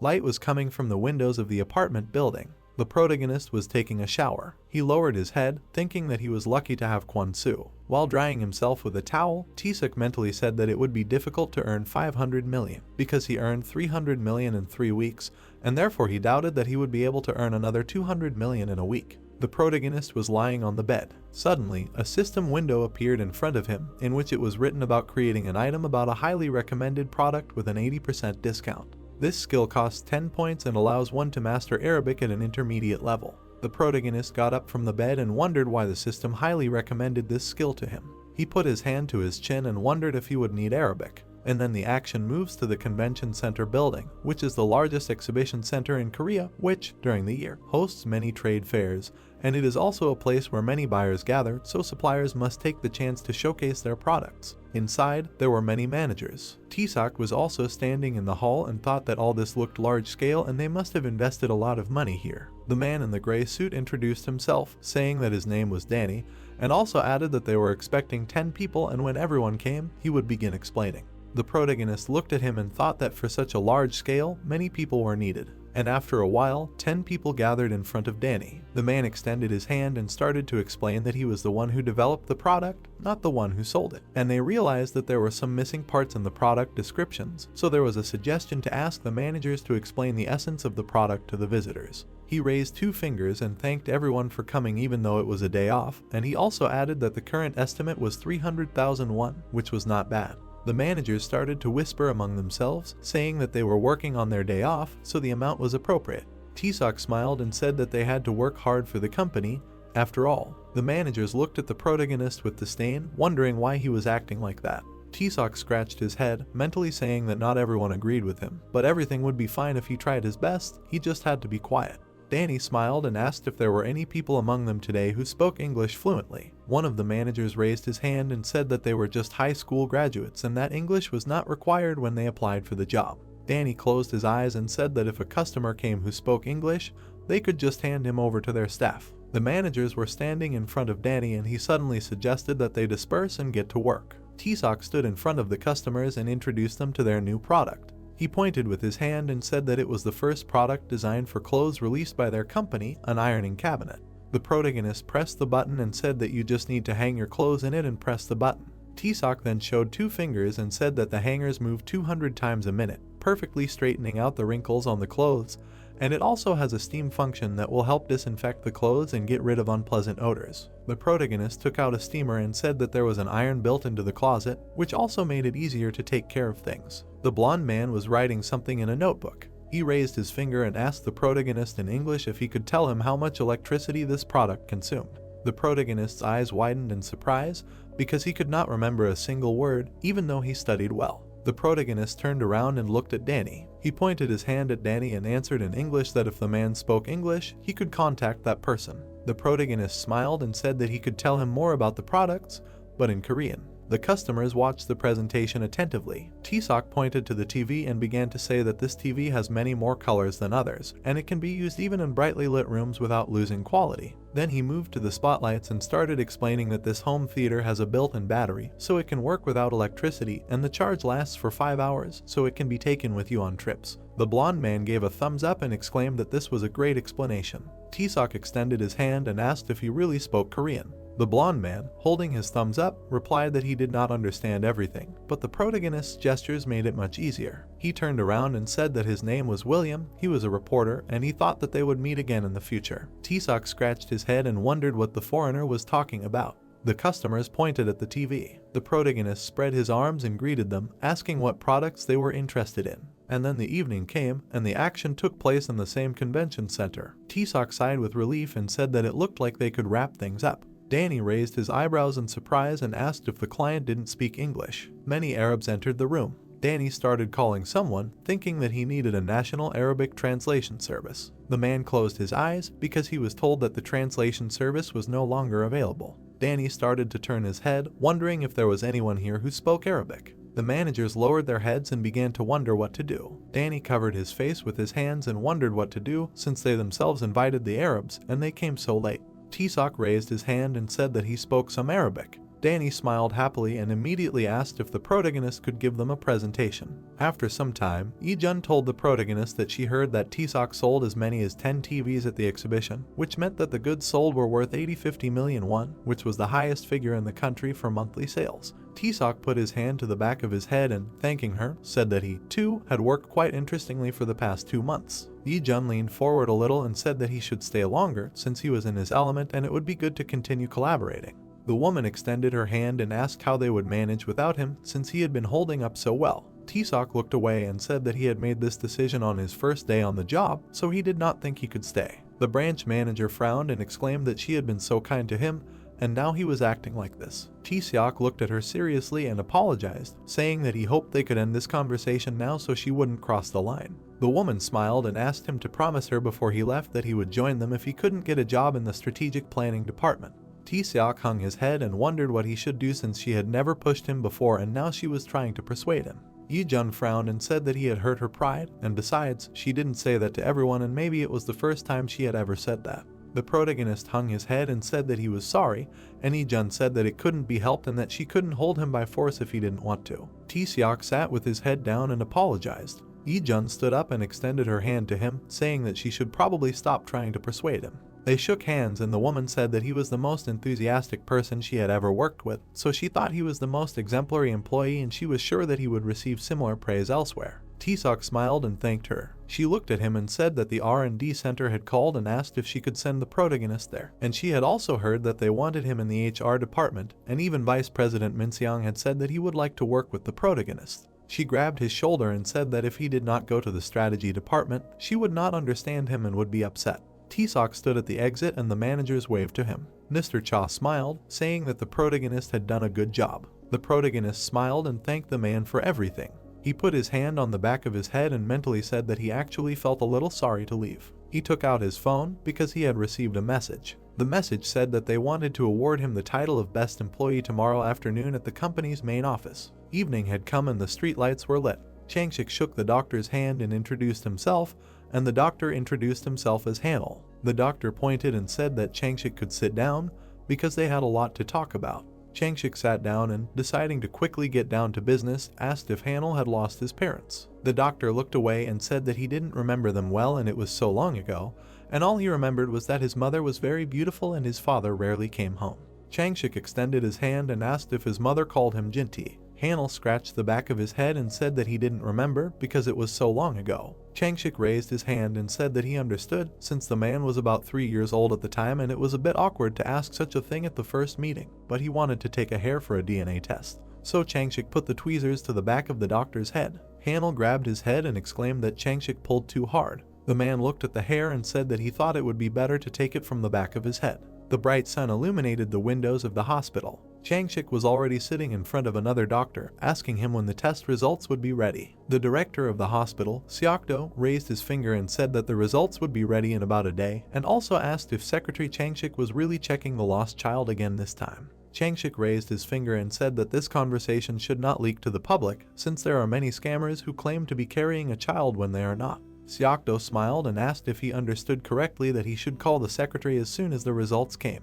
Changshik looked at him seriously and said that everything should remain between them. The director of the hospital put his hands on his knees and said that he understood. After a while, the scene moved to the residence of the chairman of the board of directors of the Il-sung group, whose name was Changmo. The man was holding a golf club in his hands and was talking about how he needed to make a perfect swing and hit the ball accurately. He hit the ball with the club. Kim-tae smiled, standing in place. After a while, Changmo turned to him and asked why he returned so early. Kim-tae showed 4 fingers and said that this happened because people who apply for the planning department usually undergo an internship for 2 months, and he completed 4. Changmo frowned and asked him what happened in the end. The young man spread his arms and said that his father told him to return to his homeland, so here he is. Changmo looked away and thought about how he returned to Korea without telling him. The man looked at his grandson and told him to come to the head office tomorrow after lunch. Kim-tae smiled and said he would be there. Changmo looked at him with one eyebrow raised and wondered when his grandson would develop a brain. Changshik appeared in the building.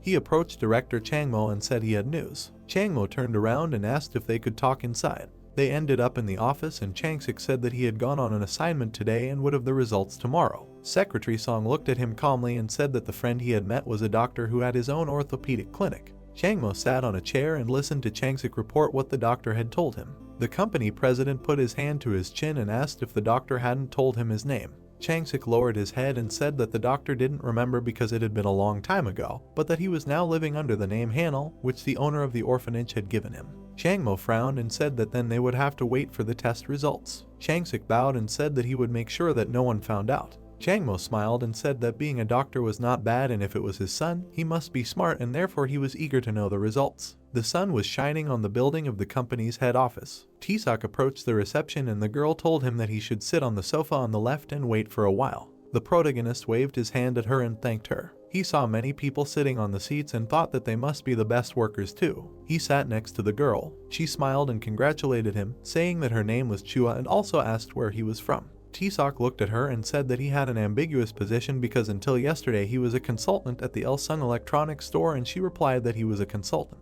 T-Sok put his hand to the back of his head and said that it was so. Minseong appeared at the elevator door. He raised his hand and called out to the protagonist. T-Sok stood up and asked if the vice director had also been nominated. Minseong took the protagonist by the shoulder and began to say that he was incredible since he was the only one chosen out of 10,000 consultants. The girl put her hand to her chin and mentally said that he was very smart, probably since he worked in the strategic planning department. The action moves to the office of some important chairman. Jinty grinned angrily and asked on the phone why they were so noisy. The girl answered that today at 2 o'clock there was an award ceremony and they were waiting for the nominees. Jinty looked away and said that he would also participate by order of the company director. The man put on his jacket and mentally said that they usually do everything themselves, and therefore he does not understand why he is there. Kimti was standing in the room. He raised his head and mentally said that his grandfather had decided to make him the best worker. Jinty entered the room. The man approached his son and asked him what he was doing there. Kimti pointed at himself and said that he had done a good job at the construction site in Qatar, and that was probably why he had been chosen as the best worker. After a while, there were about 10 people in the office and 3 directors were standing in front of them. Secretary Changshik looked at them and said that they would like to give a little instruction. Kimti frowned and wondered what kind of instruction they were talking about. He lowered his head and wondered if he would be scolded in front of everyone. Jinty closed his eyes and wondered what kind of business this was since his son was not the best worker. Director Changla asked where Kimti was and asked him to come forward. Changshik was holding documents in his hands and said that he would issue a warning letter. Changshik looked at the book and said that the warning letter was addressed to Elsung employee Kimti. The guy lowered his head while Changshik said that they rejected him because he was a family member of the company's management and despite the fact that he had the lowest score. Measures were taken to support the strategic planning office and the company has offered many benefits over the years. In the past, Kimti waved his hand and introduced himself. Changmo, raising a finger, told his grandson that he was giving him one last chance so he should try hard. However, when Kimti was working, he was very aggressive and caused conflicts, telling customers that if they did not buy anything, they should get out of the store. Now Changsik looks at the document and says that the company will no longer ignore this, but considering the fact that he is still a newbie, the punishment has been changed to a warning letter. Kimti hung his head as Changsik said that if a situation like this happened again, the employee would be fired. Changmo frowned and told Kimti to behave. The CEO's grandson raised his eyes and apologized, promising that it would not happen again. Jinty, meanwhile, frowned deeply, mentally saying that he was ashamed that the decrepit old man was behaving like this to his son. Kimti stood with his head down, thinking how pathetic he was for being given a warning in front of everyone. The man turned blue and wondered why he was working for a company he hated and was being punished. Changsik raised his head and said that they could now begin the award ceremony for the best employees of the company, because among those participating in today's award ceremony, there are people who have sanctified this year, so they will first present the award to the newcomers. He walked up to the protagonist and said that Tisak has always worked hard for the company.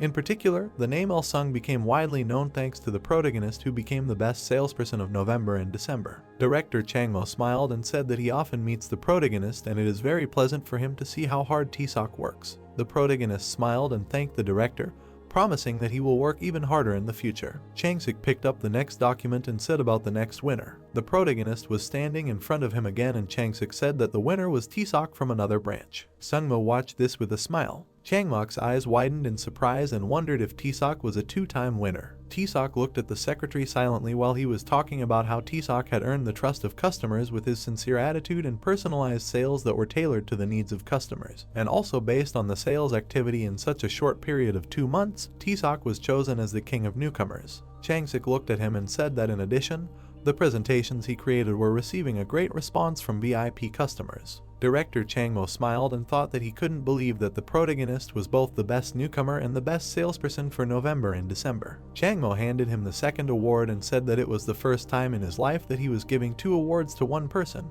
and then Tisak did a great job. The protagonist smiled and thanked him. The other employees looked at him in surprise. Changsik took the 3rd award and said that the 3rd place winner was Tisak. Jinty smiled because he thought about his son who had the same name as the protagonist. Jinty started waving his hand, calling his son. However, Kimti lowered his head and said that it was not his award. Jinty raised his eyebrows in surprise and said that there was no way that the protagonist would be given 3 awards at once. Tisak stood in front of them while Changsik said that the protagonist worked in the HR department for 2 months. Director Changmo smiled and said that it was surprising because it was his first time giving an award to an employee of that department. He looked at the secretary and asked how this happened, and Secretary Changsik replied that they said that if he failed the interview for the strategic planning office, he would be taken to the HR department and that was probably why it happened. Director Changmo smiled and said that the protagonist did so well that the HR department wanted to take him out of turn, and, according to him, at this rate, Tisak would take his place too. Changsik looked at him and said that Director Changmo's place was his for a reason. Jinty grinned and thought about why a guy with the same name as his son was given all 3 places. After the ceremony, Changmo smiled and said that thanks to guys like him, the company's future seems bright and he hopes that each of them will do their best in their positions. The photographer girl held a camera in her hands and asked everyone to smile. The employees smiled, holding awards in their hands. Jinti, meanwhile, scolded his son. Director Changmo was standing in his office. He walked in one direction. Then he turned around and walked in the other direction. The man raised his head and mentally said that now is the time. He turned his head and said that the results should have appeared by now. Changmo called someone on the phone and asked if there was anything. Dr. Seokdo was looking at the monitor and saying that they had just received the results. Changmo smiled and asked what the result was, if this person was his son. Seokdo looked away and said that they found a discrepancy. Changmo was silent. He looked forward and thanked the doctor for his work. Director Changmo looked away and wondered where his son Jinti was and if he was even alive. The sunlight was reflecting off the windows of the Strategic Planning Department building. A man approached the protagonist and said that this time he would be sent to the training center, so he had to work hard as a mentor for 2 months. Tae-seok looked at him and asked if he could be a mentor since he was still a new employee. The man crossed his arms and asked if Tae-seok didn't want to. The protagonist raised his head and said that he wanted to and would try his best. The man crossed his arms and told the protagonist to work hard for the next 2 months. The man headed for the exit and said that they would see each other when Tae-seok finished. The protagonist closed his eyes and silently said with displeasure that he was immediately made a mentor. His phone started vibrating in his jacket. He picked up the phone and saw that Min Seong was calling him. The protagonist put his hand on the back of his head and asked the other man what happened. Min Seong smiled and suggested that the protagonist go out for lunch since they needed to celebrate the fact that the protagonist had won 3 awards at once. Meanwhile, screams were heard from the vice chairman's office. Kim Tae was talking about not inheriting the company's business, and Jin Tae grinned and shouted at the young man not to say such things. Kim Tae lowered his head and said that from now on, he would be the one making decisions about his life. Jin Tae frowned with anger, thinking that Kim Tae was an only child, but he was causing so many problems. The boy put his hand on his chest and said that they also knew that he was a free spirit, and that creative or active work suited him better than management. Jin Tae raised his hand. He hit his son on the cheek. Then he pointed at him and asked where he learned to be willful. Kim Tae put his hand on his cheek. Jin Tae looked at him and said that Il-sung had 8 trillion won in assets and therefore he did not understand his son's desire to leave it all. Kim Tae turned and said that this was the money earned by his grandfather, not his father, and especially not by himself. The man grabbed him by the jacket and began to talk about how he needed to be more diligent, because it would not be better if the company was left not to his son or grandson, but to a person who hated it. Kim Tae frowned and said that from what he had heard, when Changmo resigned, he would appoint a professional manager as director. Jin Tae was furious and started yelling that the old man had gotten dementia and wanted to hand over the company to someone else and then they would be kicked out. The man frowned and said that all the money would fly away, so he wanted to stay for his son. However, Kim Tae grabbed his hand and said that he was staying for his grandfather. Kim Tae removed his hand from his jacket and said that Jin Tae wanted to take over the company, that's why he was here. The young man headed for the exit and said that he would talk to Director Changmo right now, and besides, he was leaving the company. Jin Tae started yelling at him. The door closed. The young man lowered his head and thought that he should end it all right away. The girl sitting at the table looked at him and wondered what happened to his cheek. Kim Tae walked up to her and she asked if the vice chairman had hit him. The young man pointed to the side and asked if Director Changmo was in his office now. The girl put her hand on her chin and confirmed it. Kim Tae put his hand on his cheek and said that she didn't have to worry. The girl called Director Changmo and said that his grandson wanted to come in. The girl pointed and said that Kim Tae could come in. The boy smiled and thanked her, and then invited her to dinner after work. The girl smiled and said that she didn't mind, and so he entered Director Changmo's office. He lowered his head and announced that he was leaving the company. Changmo frowned and asked if Kim Tae was rebelling because of the reprimand he received. Kim Tae put his hand on the back of his head and said that it wasn't that, because he didn't want to work for the company in the first place and the office routine didn't suit him at all. Director Changmo put his hand on his chin and asked if the boy was sincere. Kim Tae raised his eyebrows and said that everything he had done up until now had been forced upon him and he wanted to stop. Director Changmo looked at him and asked what he would do if not the company. The boy looked away and said that he would think about it. Changmo looked ahead and mentally said that it was no wonder that this had become an extreme point. Kim Tae bowed and thanked him, because Director Changmo had said that if his grandson submitted his resignation, he would accept it today, and he had also advised his grandson to think carefully about what kind of person he wanted to become. Jin Tae suddenly entered the office and began to ask about what Kim Tae had said with a displeased expression. The boy turned around and said that he had said everything he wanted. The man glared at him and asked why he was leaving. Jin Tae started waving his arms and convincing Director Changmo that Kim Tae had the talent to run a business. However, the old man pointed his finger at Jin Tae and ordered him to leave the young man who wanted to move forward on his own and not under his father's pressure. Kim Tae looked at him and thanked him, saying that he was leaving. and then the door closed. Director Changmo was looking out the window and saying that the company was not his property because it belonged to the shareholders and the managers. Jinti, stunned, extended his hand and asked what the director was saying. The old man raised his head and said that Jinti could not run the company by forcibly filling the positions with people who did not want to work there, especially in such a responsible position. The man threw up his hands and said that the company belonged to them, and therefore he did not understand why Changmo seemed to be giving up his rights on his own. The old man turned around and asked if Jinti really thought so and believed that the company belonged only to him. Jinti frowned and replied that this was indeed the case because this was a capitalist society. Changmo had his back to him and was talking about how he would be leaving the company to a professional manager and that he would have to find someone better to manage it in the future. Jinti put his hand on his chest and asked if he was not considering him, since he was adopted as the chairman's son and had lived a dog's life for 43 years. Chairman Changmo turned around and said that Jinti had lived comfortably and lived well. Jinti threw up his hands and started shouting. Chairman Changmo raised his finger and said that they should remain a giant company that would lead the Republic of Korea, but Jinti's management skills were simply not up to par. The man frowned at him and cursed him in his mind at the same time. Chairman Changmo closed his eyes and said that if there were no more questions, Jinti should leave the office. The corners of Changmo's lips turned down. Jinti looked at him and said that he understood everything, but he hoped that Changmo would not leave the company to an outsider since he would not be able to accept it. Changmo continued to stare out the window in silence. He turned around and looked at his desk, mentally addressing his dead wife, saying that he was really sad today, because the person he found was not Jinti at all, but this deputy took everything for himself and wants more. He looked at his family photo and thought about how good it would be to turn back time. He picked up the photo and went to the window again, thinking that if he could go back to the past, even if he abandoned everything, he was ready to abandon everything. Kimti looked at the photo on the desk. He mentally addressed the girl in the photo, thinking that he was really sad today, because the person he put on was not Jinti at all, but this deputy took everything for himself and wants more. The photo showed a family with one child. The hero mentally asked the girl in the photo how good it would be to turn back time. The man took the photo frame in his hand and looked out the window, thinking that if he could go back in time, even if he left everything behind, he would be ready to take that step. Two guys approached the doors of the establishment, above which there was a bright sign. The employee of the establishment smiled happily and greeted them. Minson raised his hand, asking the gentleman to give them a menu, and that they would be drinking Gambariozi. The man asked to inform him when they would make their choice. The protagonist pointed to the paper packaging of the drink on the table, saying that it had a special name. Minson took the packaging in his hands and smiled, saying that it was very popular. In Japan and Korea, men work incredibly hard. They gave it such a name to say, "Dad, strength to you."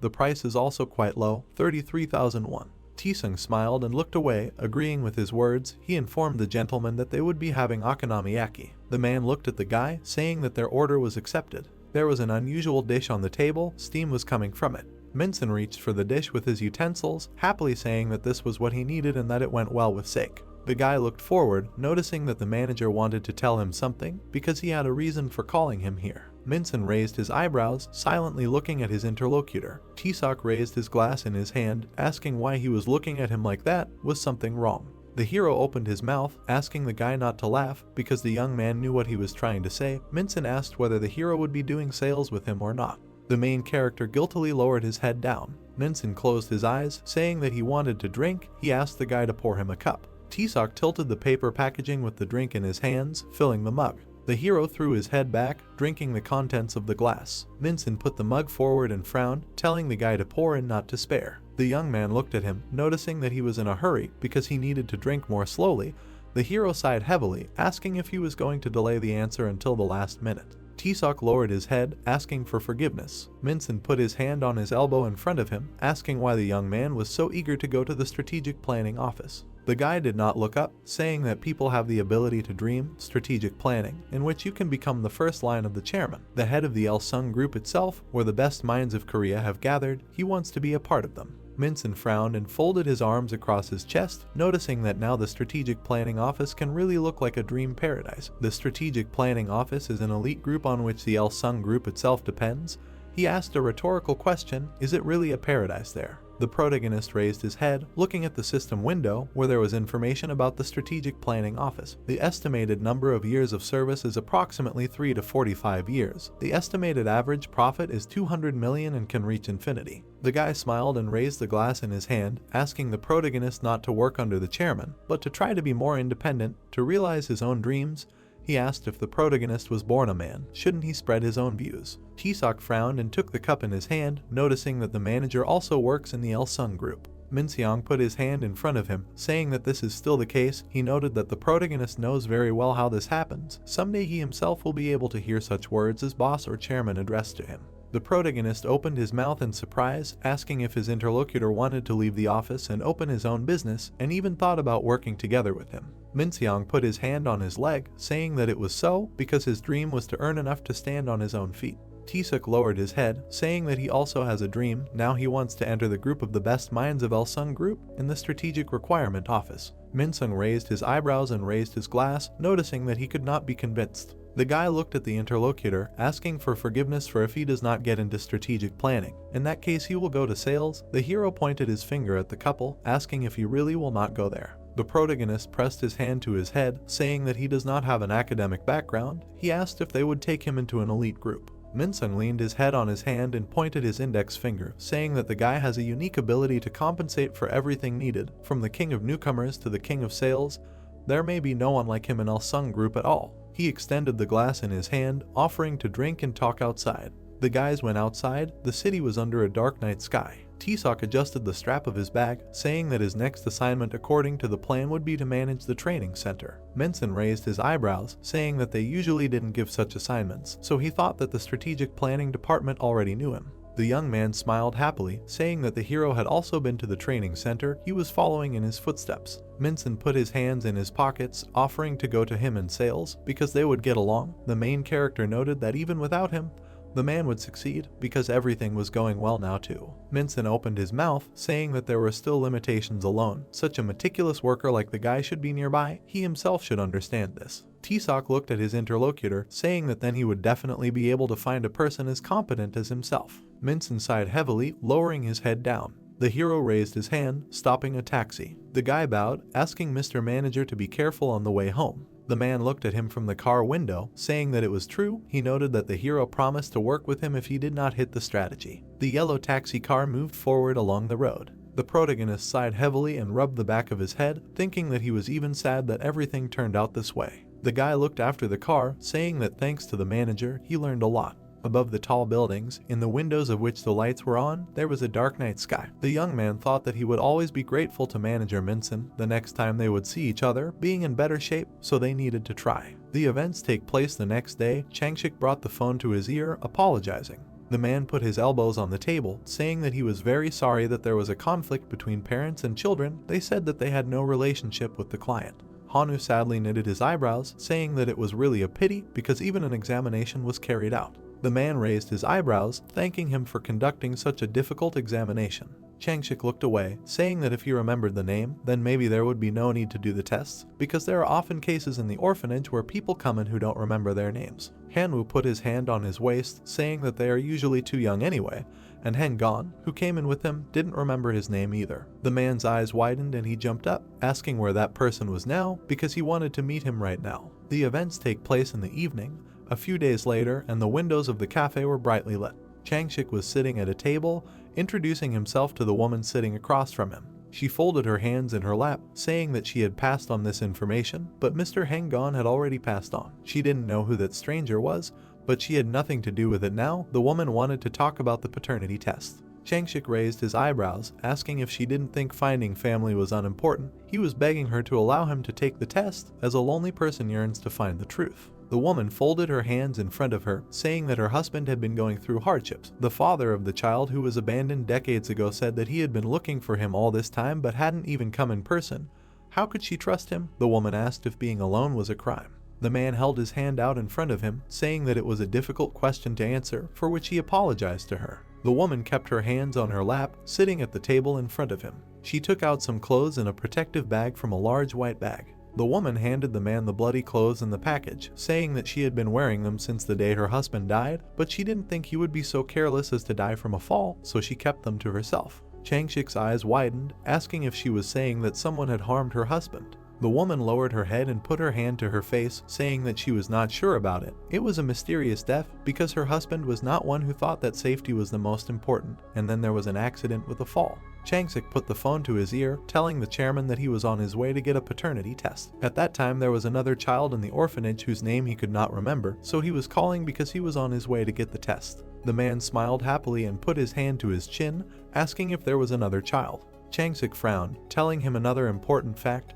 Because this man had already died, he lived with the name Hyungon, and his life was very difficult. In his last days he worked at a construction site and died from an accidental fall. Kimti opened his mouth, asking why the test was needed then. The man put his hand in front of him, noting that even in this case it would be worth double checking. Fortunately there were blood samples, so the results would be ready tomorrow. After checking he would contact him again. Kimti folded his hands in front of him, wondering if it could definitely be Jinti this time or not. It couldn't be that he lived hard and died at a construction site. The man nervously slammed his fist on the table. There was a blue sky above the tall buildings, and mountains could be seen in the distance. The protagonist stood in front of the entrance to the Ilsung Training Center, thinking that he hadn't been here for a long time. The girl raised her hand and greeted Tisok, saying that they hadn't seen each other for a long time. The guy's mouth opened wide, seeing Miss Youngmi in front of him. He asked if she would also be training the newbies. The girl smiled, saying that it was so. She was now in charge of Group C, teaching new recruits. She asked if Group B belonged to him. The protagonist smiled awkwardly and rubbed the back of his head, saying that it was so. He himself was in Group B when he was training. Because of this it was a little strange to be their teacher. Jeongmi put her index finger in front of herself, saying that it was probably so. A funny coincidence. She offered to pick up the recruits from the main office. The events take place a few hours later. Red buses were parked near the tall buildings. The guy brought his hand to his mouth, loudly informing Group B that they need to come here and get on the bus. The hero clasped his hands in front of himself and turned to the man standing next to him, saying that he looked good. He congratulated him on enrolling in Ilsung. The man rubbed the back of his head, congratulating him in return on enrolling. Tisuk looked at them and smiled, thinking that he had felt similar emotions too. He was excited when he first came to the company. Jeongmi put the phone to her ear, telling the protagonist that everyone on this side had boarded. She asked if his bus was full. The guy looked at the list in his hands, saying that there was still one person who had not boarded. His eyes widened in surprise. At the end of the list on the paper, he saw Minyol's name. The protagonist looked away, wondering if this was the guy he was thinking of. Tisuk pressed the phone to his ear and called Minyol, asking where he was, since he was applying for a mobile vehicle at the training center. The protagonist sat on the couch, pressing the phone to his ear, saying that his mother would bring him in her car. The guy tilted his head down, asking if by chance he had enrolled last year too, but was not staying at the training center. Minyol looked away, saying that it was. Tisuk smiled awkwardly, saying that they would see each other at the training center. The hero looked at the phone screen, thinking that it was definitely his roommate. Jeongmi opened her mouth, asking on the phone if the guy had reached Minyol and how everything went. Tisuk closed his eyes and smiled, saying that the hero would be coming separately. They could go. The girl asked if there were any circumstances that she needed to know in advance. She didn't quite understand. The red buses moved forward along the road, passing the tall buildings of the city. The protagonist stood in the aisle between the seats with a microphone in his hand, informing those present that they were finally leaving for the training center. He asked if they were very nervous. The people inside the bus looked at him silently. Tisok smiled and opened his palm, saying that he was a worker who entered last year. Although his experience was short, but he was chosen as their mentor. They will spend 4 weeks together, so they need to try hard. The girl raised her hand, asking for permission to ask a question. She folded her hands on her lap, talking about the specialty. The girl noted that they will be able to choose after completing the training. She asked what direction the protagonist chose. Tisok folded his arms on his chest and brought the microphone to his mouth, saying that it is difficult. He is still in the process of choosing, but still need to plan to get into the desired direction. The girl opened her mouth wide, asking if they can really make a decision yet, because she read on the internet that after completing the training, there is an immediate distribution. The protagonist opened his mouth, saying that he is not sure if they know about it, but if they enter the top 5 in the training center, then they will have the opportunity to apply to the strategic planning office.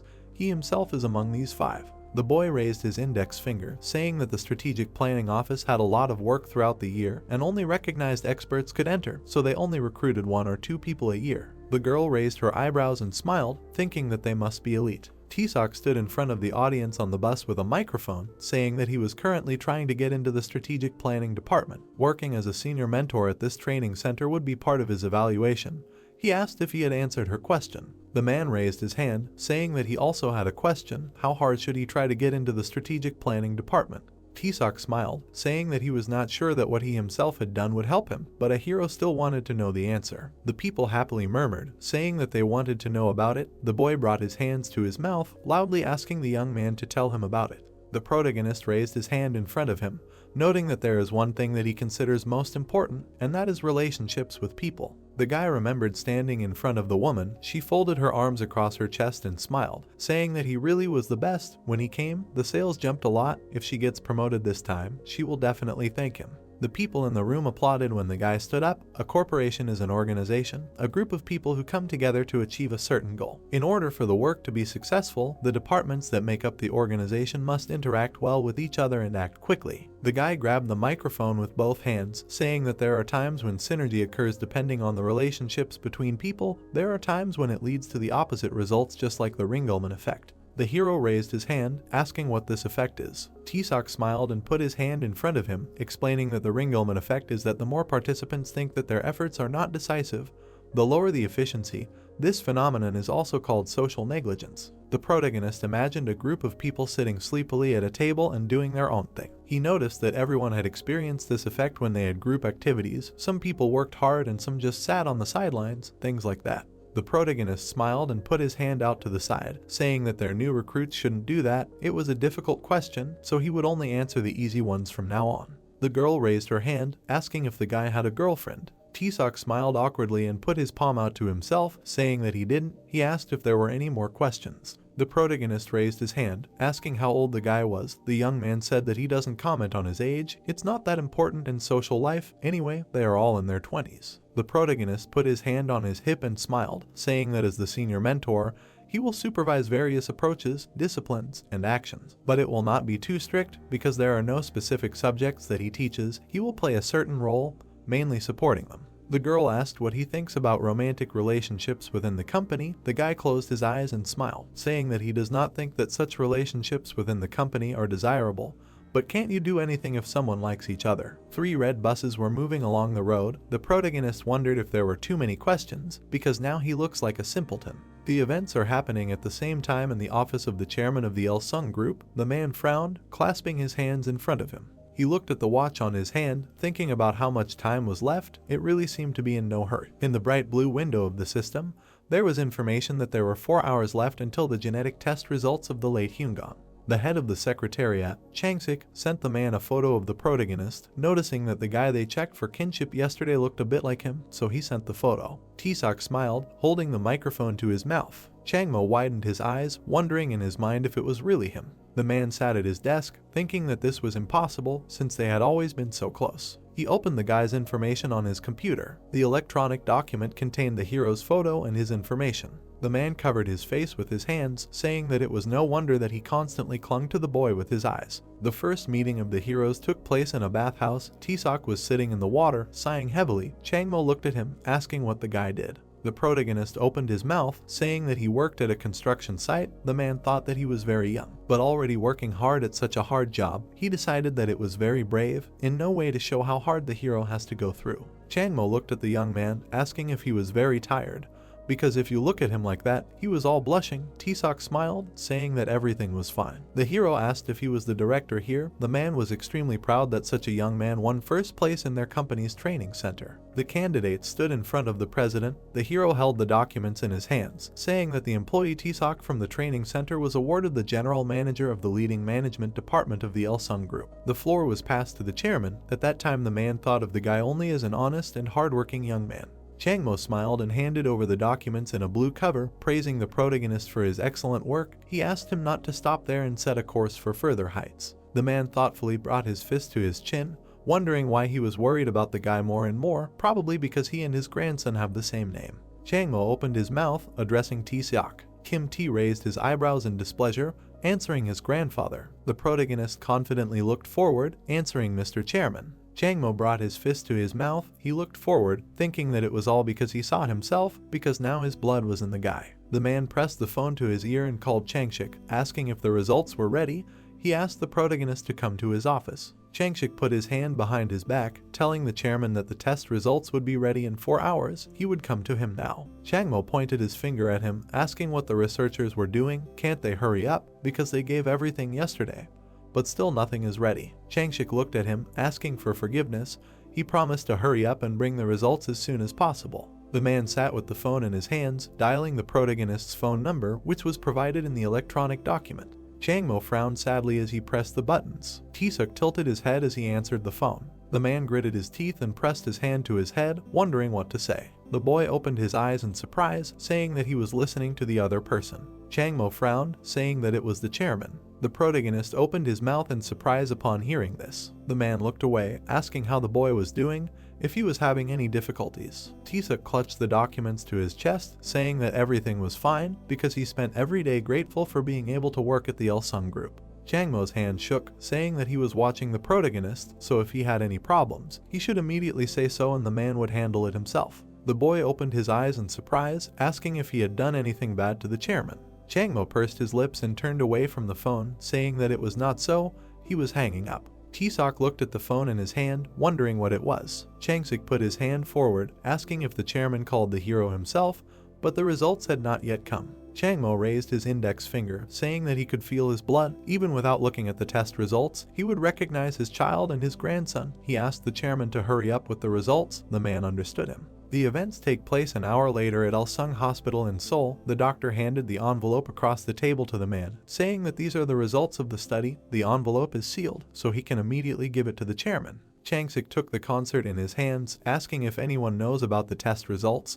The doctor noted that it is related to the chairman, so no one knows. He does not need to worry. The man stood up from his seat, heading for the exit. Changshik called the chairman, saying that he had received the results. He was on his way to him now. The journey would take about a quarter of an hour. Changmo asked him to hurry. The door to the office slammed shut. Seokdo brought the phone to his ear, saying that everything was so. The secretary had just left. The man on the other end of the phone thanked him because the doctor knew his job well. The hero sadly frowned, saying that the trouble had passed a step away from them because they really did have a family connection. He himself was surprised and immediately replaced the data. If the secretary had arrived 5 minutes earlier, the real results would have fallen into his hands. The deputy frowned and smiled, saying that no one expected the old man to look for a dead man. The strongest in the world, he always plays at the limit of his abilities. But not this time. Seokdo opened his eyes in surprise and raised his hand to the phone, asking if the person they were checking had already died. How could this have happened? Since they even brought blood-stained clothes, although they usually give hair or saliva, he asked how the deputy knew about this. The man raised his eyebrows, telling the doctor to mind his own business. He should just do what he was told. Seokdo looked forward, pressing the phone to his ear and agreeing with his words. The phone call ended. The man looked at the screen of the phone in his hand. The doctor clenched his teeth furiously, thinking that he had just asked. He was on the man's side. What kind of attitude was this? Seokdo clasped his hands in front of him, wondering if everything would be okay. The president wouldn't look at all the numbers meticulously. He needed to calm down to prove that there was no relationship. The line under the table said that the probability of establishing paternity diverged. The events took place in the chairman's office. Changmo picked up the document, saying that he couldn't believe that the relationship was not confirmed. He asked if this was true. Changshik looked down, saying that he was sorry. The man looked at the test results in the form of a table.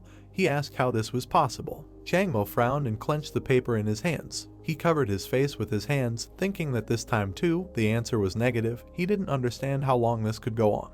Changshik held his hand out in front of him, asking Mr. Chairman, who was walking next to him, not to be so upset because they would definitely find him. The secretary picked up the phone, telling Mr. Deputy that he asked her to inform him that the workday was over. The chairman was going home. The man picked up the phone and looked away, asking how the chairman was feeling. The girl turned her head, saying that he seemed to be in a bad mood. The deputy opened his eyes wide and smiled, saying that he was also leaving soon. She should finish up too. After all, she worked hard today. Yoonji smiled, saying that Mr. Deputy also worked hard. She decided to clean the chairman's office first and then go home. The girl leaned over the trash can. They say that Changmo usually doesn't throw things around. She noticed a crumpled piece of paper in the trash can, wondering what it was. Yoonji's eyes widened, unfolding the paper in front of her. It showed the result of the genetic examination. The girl wondered if Mr. Chairman was testing his child. Yoonji's eyes widened in surprise, asking what it was. The girl looked at the 2 columns in the table, thinking that the results showed a discrepancy, but the STR gene locus was completely consistent. She pressed her hand to her head, asking why the situation was so complicated. Yoonji sighed heavily and folded her arms, saying that she needed to sort everything out first. The girl looked at the photo of the orphanage in the email to the chairman. She was sure that this was the same child from 45 years ago. Above the photo in the email, it was written that the man should check the attached file. The girl looked at the document in her hands, realizing that this was a paternity test. The chairman did a genetic test to find out if he had biological ties to someone. Yoonji thoughtfully looked away, wondering who Hyungan was, who he was. Even if the documents were forged, she decided to look on the internet.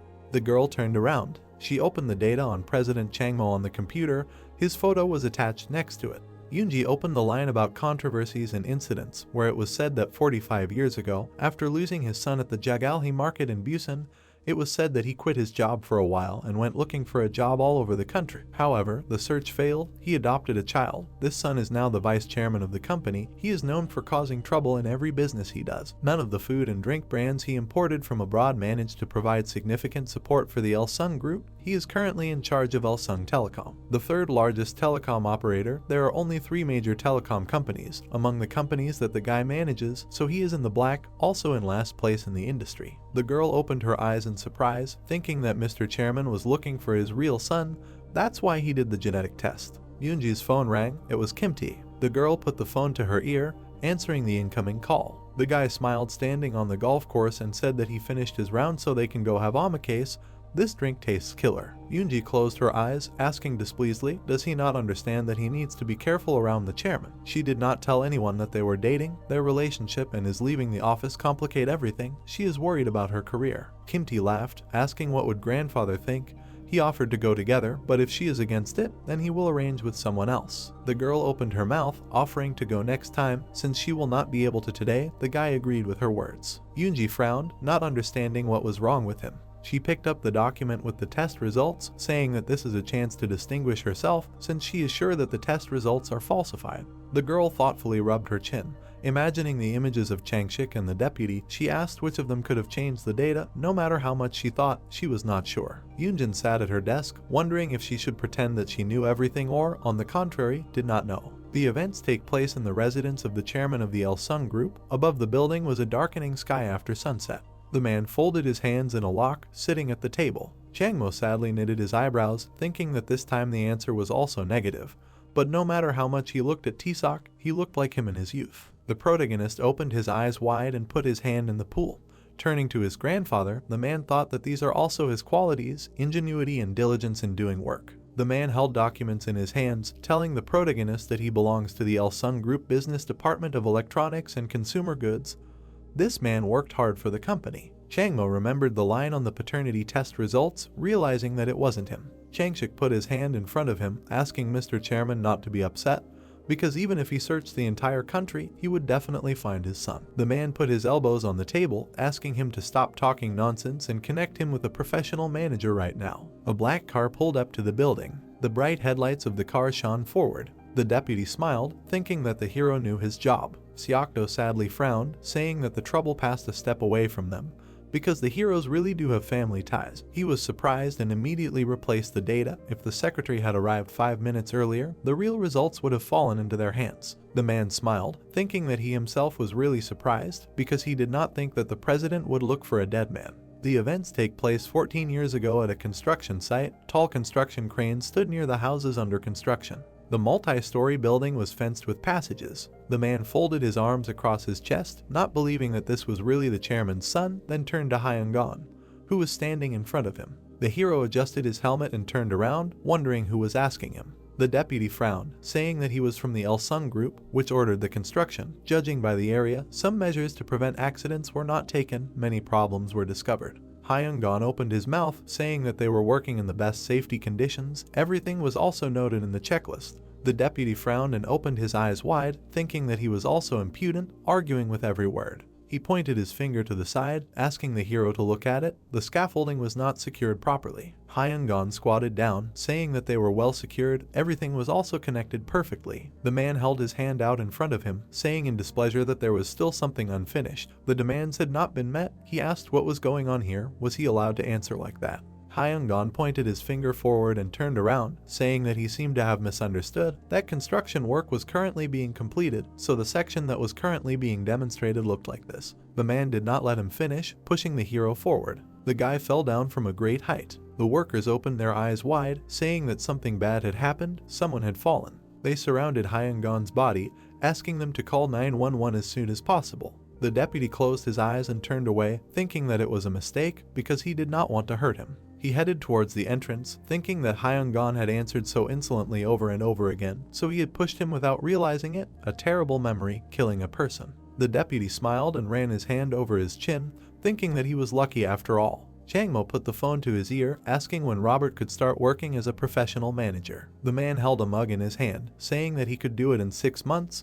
He would talk to the Silverman side first, because he had an agreement, so he couldn't give up right now. He was a professional manager who was often called upon to sell, recruit or invest in global companies, with extensive experience in cost reduction and product localization. He had become one of the most sought-after professional managers in Asian investment companies, and he had a close relationship with the investment firm Silverman Sachs. The president folded his arms across his chest, saying that he would wait for him, because he thought it would be great if Robert could help take care of Elsung's branches. The deputy opened the door and opened his mouth wide, asking who Changmo was calling now. Changshik frowned, saying that the chairman was on the phone, so the deputy should lower his tone. Changmo raised his hand, saying that it was okay, because he had finished. The deputy put his hands in front of him, asking if this was what he was thinking. The man was not appointing a professional manager. The chairman pointed his finger at him, saying that he was giving Jinty exactly 6 months, during which time he should demonstrate his management skills. The events took place the next day at 8:30 in the morning at the head office of the Elsung Group. The sky above the tall building was blue. Jinty rubbed his chin thoughtfully, thinking that the old man really wanted to hand over the office. He pressed the button to call the elevator to the 48th floor, thinking that 6 months was too little. He needed another 2 or 3 years to buy shares without getting caught.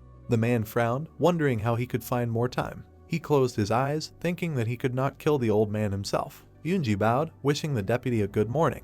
Jinty gritted his teeth and turned around, asking if the chairman could not greet him in a kinder way. The girl's eyes widened in surprise, asking what he was talking about. The man pointed at her and opened his mouth wide, telling her to greet her properly so that the mood would not be ruined. Yoonji blushed and closed her eyes, apologizing and saying that she would try harder. The door to the office slammed shut. Changsik looked at this with displeasure. The man held his hand out in front of him, asking the girl if everything was okay.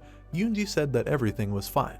Changsik raised his palm, saying that it was not her mistake, it was just that Mr. Vice Chairman had bad luck yesterday, that's why he was acting like this. He asked her to ignore it. Yoonji looked at him, saying that she would be careful. The man smiled, saying that this was a good position that suited her perfectly. Changsik raised his index finger, saying that the chairman had to visit the training center today. The schedule had changed. He asked her to contact the others and cancel everything else. The girl folded her hands in front of her, asking if Mr. Changmo wasn't coming out today. The man raised his eyebrows, confirming her words, saying that he said he was taking a vacation this week and canceling everything that was planned, so they should tell their partners. Yoonji closed her eyes, thinking that this couldn't be happening. If he wasn't there today, she wouldn't be able to talk to him about the test results. The girl decided to trust the secretary. She pressed her hand to her mouth, quietly saying that she needed to tell him something. It was about the results of the genetic test. Changshik's eyes widened, asking how she knew this. The sign said storage room. Yoonji pressed the phone to her ear, saying that it couldn't be that the STR gene locus matched, but the kinship percentage didn't. She thought the result was wrong. Changmo raised his eyebrows, pressing the phone to his ear, saying that he understood everything. He asked her not to tell anyone about this. The girl looked forward, saying that she had something else. The chairman frowned, asking what it was. Yoonji looked away, saying that yesterday after he left, Mr. Deputy asked how the man was feeling, and when she said that he wasn't very happy, it seemed that Jinty was very happy about it. Maybe he should take that into consideration. Changshik answered the phone, saying that considering the secretary's words, he was now sure that the results were manipulated. The chairman noted that he was investigating it himself. He asked for a helicopter to be prepared and said that the man was heading to the training center immediately. The events take place an hour later at the Elsung Training Center. The helicopter was circling above the buildings. The man shook the president's hand, thanking him for coming. Changmo smiled, saying that he was glad to see the director of the training center. The chairman put his hands behind his back, asking what the training support team was doing. Seokman folded his hands in front of him, saying that they had prepared an induction ceremony for the entire team and the new employees. They should be in the auditorium by now. The man smiled, saying that they should head there. The events took place in the Ilsung Training Center, the auditorium. There was a blue sky with white clouds above the tall building. The protagonist stood behind the podium, telling the people present that the chairman would be here soon, so they should be a little quieter. Taesok widened his eyes, thinking that he was worried because Changmo himself would be coming here. Yomi picked up the walkie-talkie, telling the protagonist that Mr. Chairman had just arrived. The guy understood. The protagonist smiled and raised his hand, saying that Mr. Chairman was on his way here. Everyone should give him a proper greeting. The people in the hall clapped their hands happily. The man raised his hand, greeting the people present. He and Seok Mong sat in the front row. Taesok was speaking from the podium about how many distinguished guests would be attending the event today, along with the chairman of Ilsung Group, including the head of the training center, Seok Mong. The guy folded his hands in front of him, announcing the beginning of the reception ceremony for the new employees of the year 2019.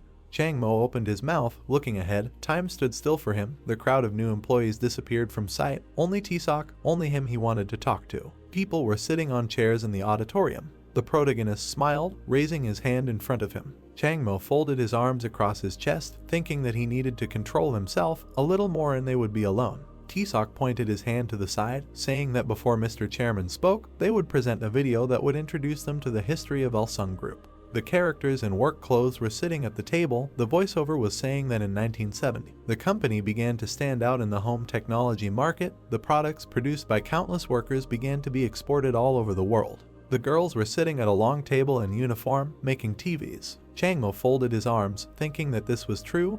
It was really hard back then. The men in suits cut the white ribbon. The voice was saying that since then, Ilsung Group has grown by leaps and bounds. Starting from the opening of the Ilsung department store in 1993, today they have entered the duty-free market. Jinti smiled happily as he moved the ribbon. The man remembered how the deputy opened his mouth wide, asking who the chairman was talking to. Changmo lowered his head and closed his eyes, thinking that he was a real fool.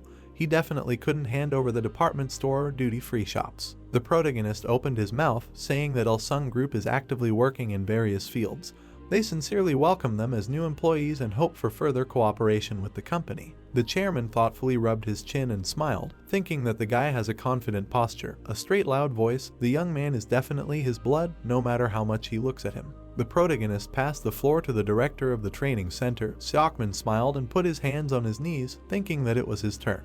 The man stopped him, putting his hand on his leg. Seokman frowned in confusion, asking what Mr. Chairman was doing. The man looked forward, asking him to sit here. Taesok opened his eyes in surprise. Changmo smiled, thinking that if the guy was like him, he would handle this perfectly without panicking, because he was the same, and the protagonist would not be confused either. The man wondered how Taesok would act in such a situation, with hundreds of pairs of eyes watching him, the people in the assembly hall looking at the main character behind the podium. The guy smiled and clasped his hands, saying that Mr. Director wanted to congratulate them, so he asked for applause from those present. Seokman opened his eyes wide. The chairman frowned, looking at him. Taesok opened his eyes wide, not understanding what was going on. It seemed that Mr. Chairman was not allowing Mr. Director to leave. Changmo smiled, wondering in his mind why the hero was dragging his feet. Did he not have the skills to handle this? The protagonist smiled, understanding what this meant. Taesok moved the microphone closer and smiled, saying that Mr. Chairman did not want to let the director go. It seemed that Changmo wanted to personally congratulate their new employees. Everyone would be happy to hear instructions from Mr. President.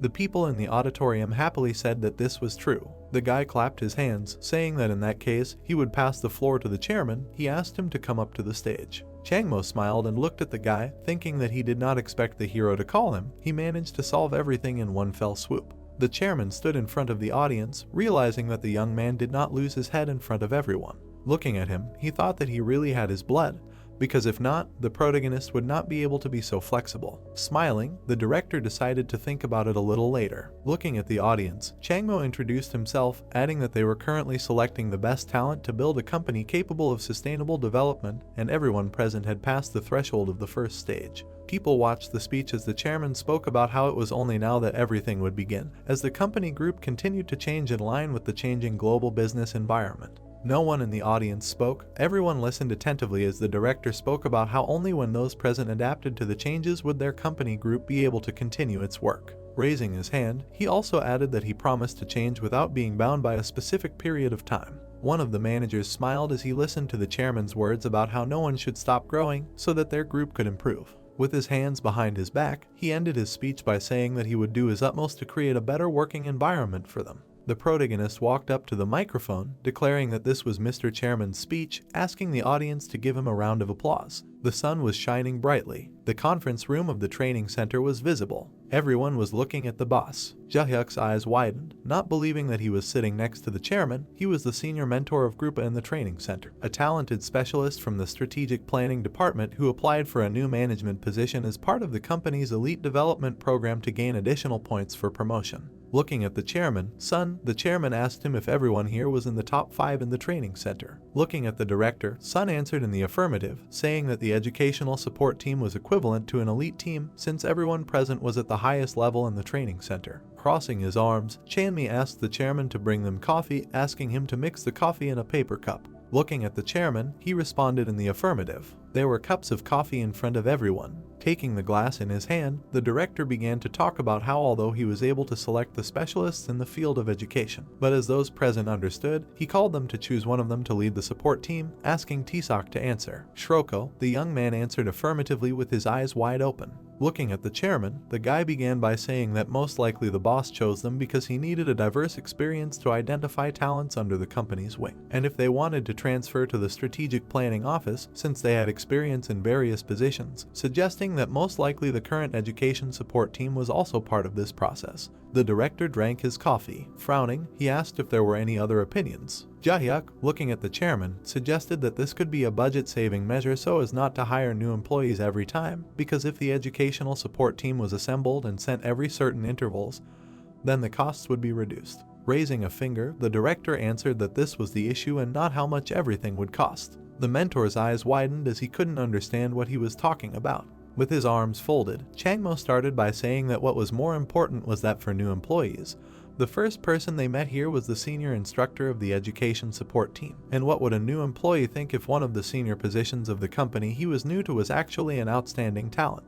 Jeongmi looked at the chairman and said that if she were the newcomer, she would want to become like that instructor. The boss smiled and said that that was exactly why the education support team was so important, because when people who were the best in the training center took over as senior instructors, the younger generation would be nurtured. Looking at the people sitting there, he also added that their role was their last after all, and they needed to not be careless and set a good example. The guy bowed his head, realizing that he didn't know this before, because it was obvious that the role of the senior managers was very important because he also received a lot of attention. The young man remembered the training center. The manager said that the results of training are not a sentence and there is no need to fall into depression, to which the guy replied that he already knew this, but felt depressed. He remembered how, sweating, he continued to walk, because what would happen to him now if he were without the manager? Bowing his head, the guy asked the manager to close his eyes, because he was the one who always took care of him. The hero and Minson walked along the mountain. The protagonist stood next to the manager while he said that there was an important message. The young man understood that for him, who did not have a prestigious education and personal connections behind him,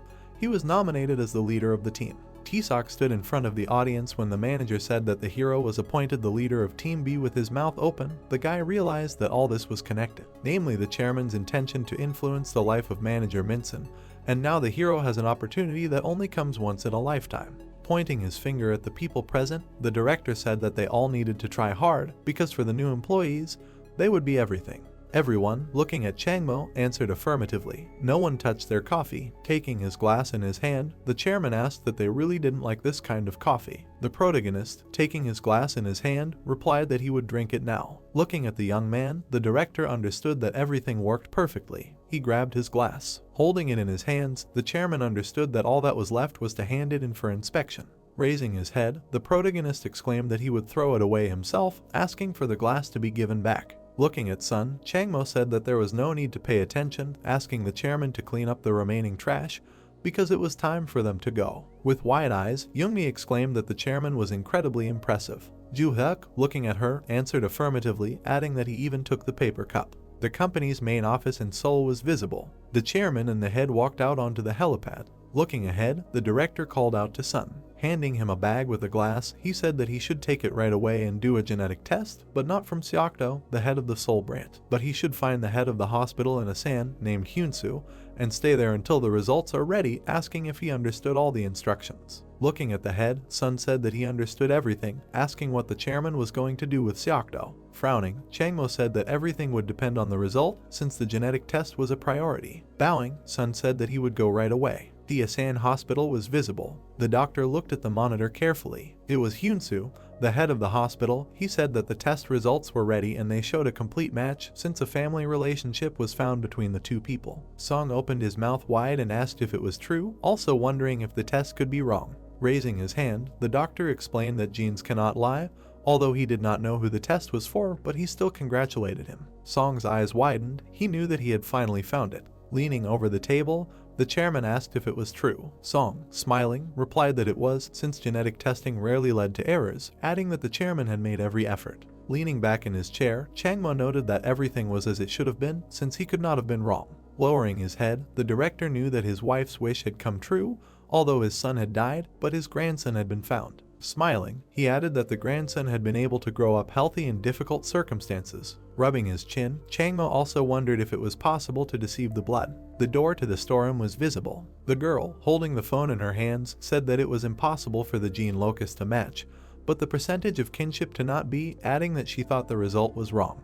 The chairman, frowning, replied that he would now double-check everything, asking the girl not to tell anyone about it. With wide eyes, he added that she had something else. Frowning, the director asked what she wanted to tell. Holding his hand, she replied that yesterday, after the chairman left, the deputy asked how he was feeling, and when she replied that he was not particularly happy, it seemed that the deputy was very pleased with this and perhaps it was worth taking this into account as well. Slamming his hand on the table, Changmo understood that it was all Jinti. Extending his hand, Song asked about when to announce this to the media since he had found his grandson. It was better to sort it out as soon as possible, find the family census, and invite him home without delay since that was his late wife's wish. Covering his face with his hand, the chairman said that he needed some time to think. A pool of blood and a human hand were visible. This was the mysterious incident of Hangong falling.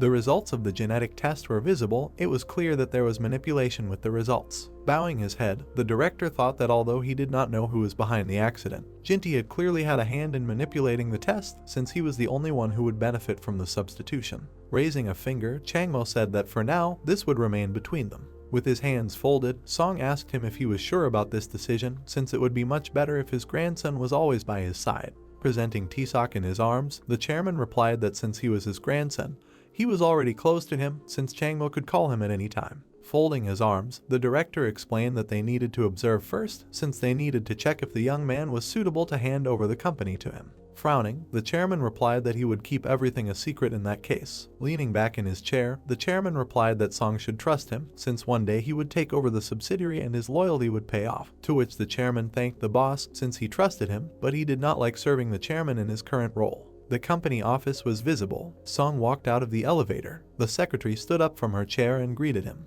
Waving, the chairman also greeted her. Folding her arms, the secretary explained that she had told the chairman about the genetic test, also asking if there was any news. Putting his finger to her face, Song made a gesture for her to be quiet. Taking his finger away from her face, he also said that she couldn't mention it in the future. Covering her mouth with her hand, the girl replied that she would remember it and wouldn't say anything. Smiling, the chairman said that they would be careful in the future. Waving his hand at her, he also added that on a day like this, they shouldn't disturb each other too much by humming something to themselves. Looking at the chairman, the girl thought that he was humming something. With her eyes wide open, she thought that something good might have happened since he wasn't the type to show emotions. The chairman's house was visible. Changmo was reading a newspaper. Jinti, walking down the stairs, didn't understand why the director was here since he was always at work. Bowing his head, the vice chairman asked him if he wanted to go to the office, suggesting that they go together to be safer. Continuing to read the newspaper, Changmo replied that he was not in the mood and that Jinti should work alone.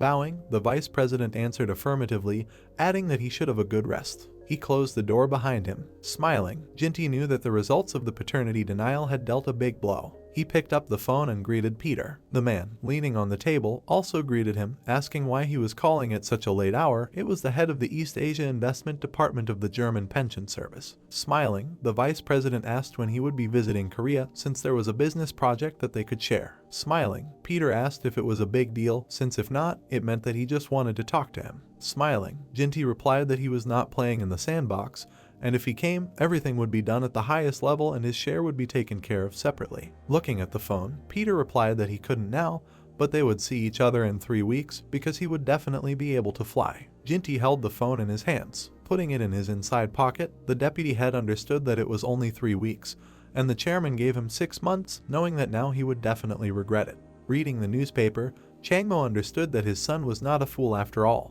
The newspaper contained information about the company's shares. Looking away, he thought about how he had lost most of his stake during the IMF crisis and how painful it was to transfer the stake to the German pension service, because these shares would be profitable for Jinty. Smiling, the director thought that this could only happen to others, but perhaps for him it would be a decisive battle. The company's training center was visible. The girl knocked on the door, introducing herself and saying that the survey report had arrived. Entering inside, she said that all the results were ready, asking where to take them. T-Sock turned to her, telling her to leave them on the table, also adding that they hadn't seen each other for a long time. Holding the folder in her hands, the girl replied that this was indeed the case, and she did not expect to meet the senior instructor here, adding that they should work together. Getting up from the chair, the hero answered affirmatively. The girl's eyes widened, thinking about how the protagonist found out that she was now the leader. Jiangmi entered and clarified whether the team leader had finished collecting data for the survey, and said that if so, then they could leave. Yura raised her eyebrows and answered the mentor that she had finished everything.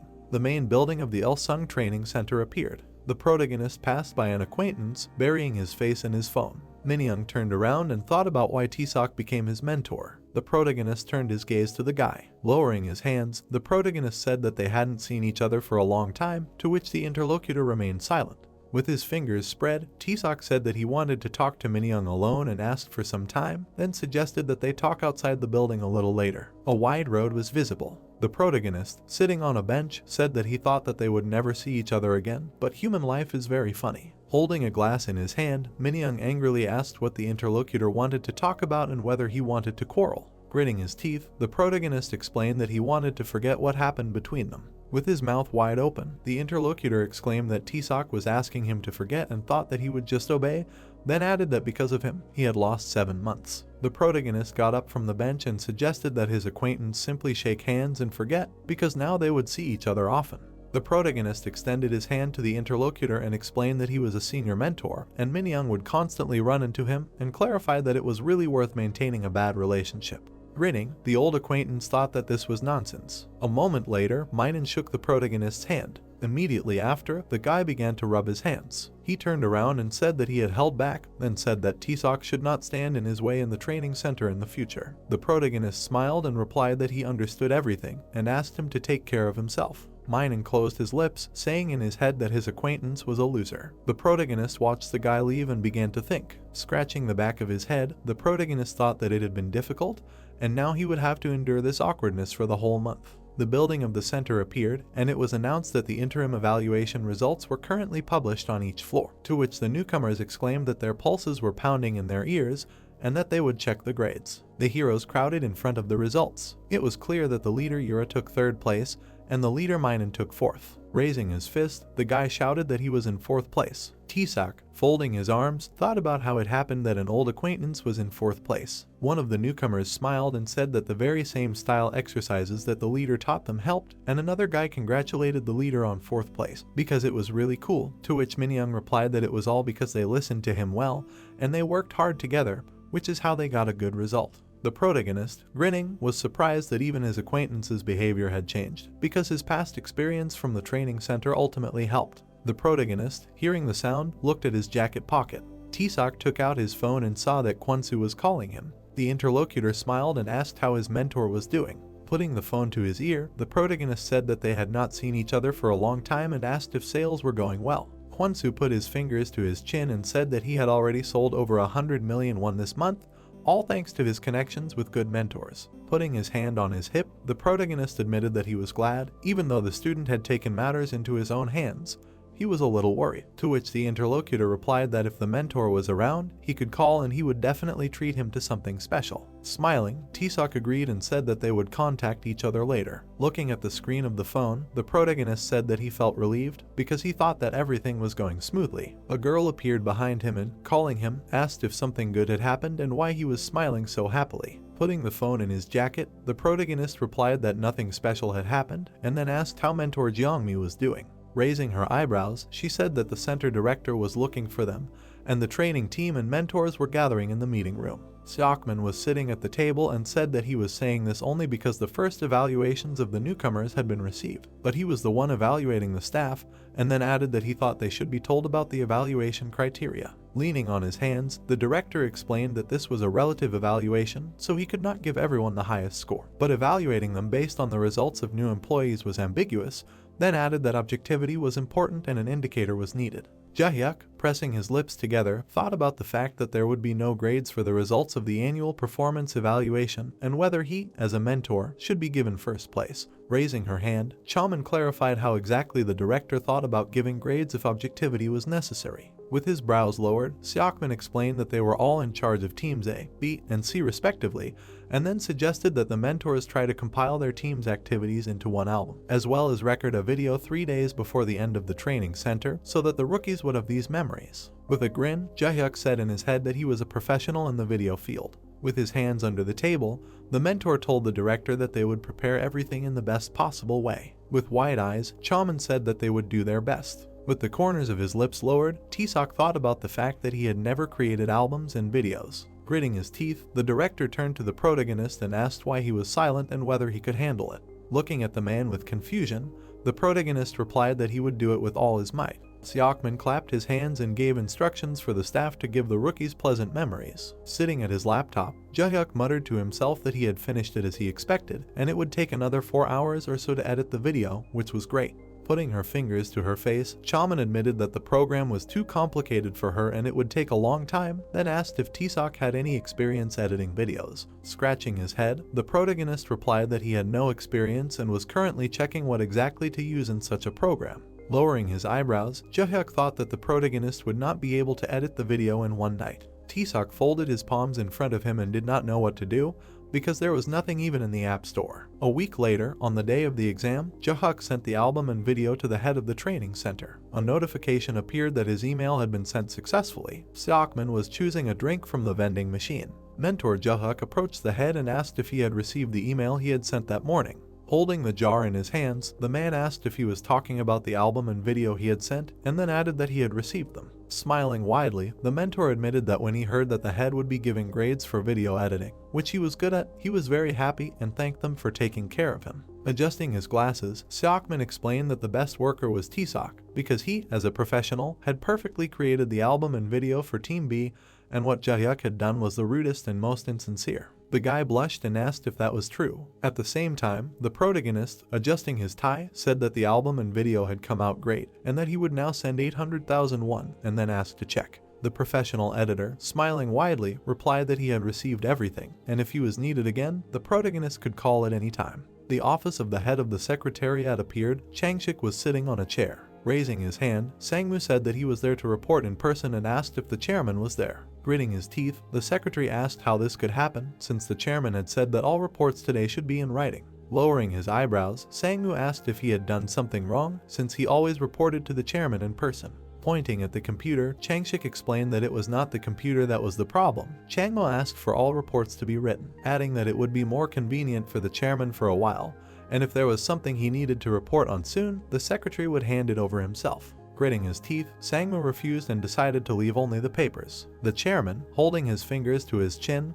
looked at the computer. A CCTV camera was visible. Chaman smiled and said that the last week was approaching and asked Taesok who he thought would get first place this time, to which the protagonist replied that he didn't even know and asked if the interlocutor had any guesses. Covering her mouth with her finger, the mentor said that the leader Euro was doing great. Her presentation was good and her initiative had noticeably increased, then asked what kind of relationship there was between the protagonist and the girl. The protagonist, smirking, clarified what his colleague was talking about. Chaman folded her palms and said that she was just curious because it seemed like they were close. The protagonist turned to his colleague and asked if she thought he was somehow helping the leader of Team S, to which she replied that she didn't think so and she was just curious. There was a security camera on the ceiling. Frowning, Changmo said that there was no sound, so he didn't know what the two were talking about in the meeting room. The chairman pressed his lips together and asked if they were dating, since his grandson had to find a good life partner. Suddenly, there was a knock on his office door. Changmo glanced at the door and asked who it was, saying that he had ordered that no one be let in.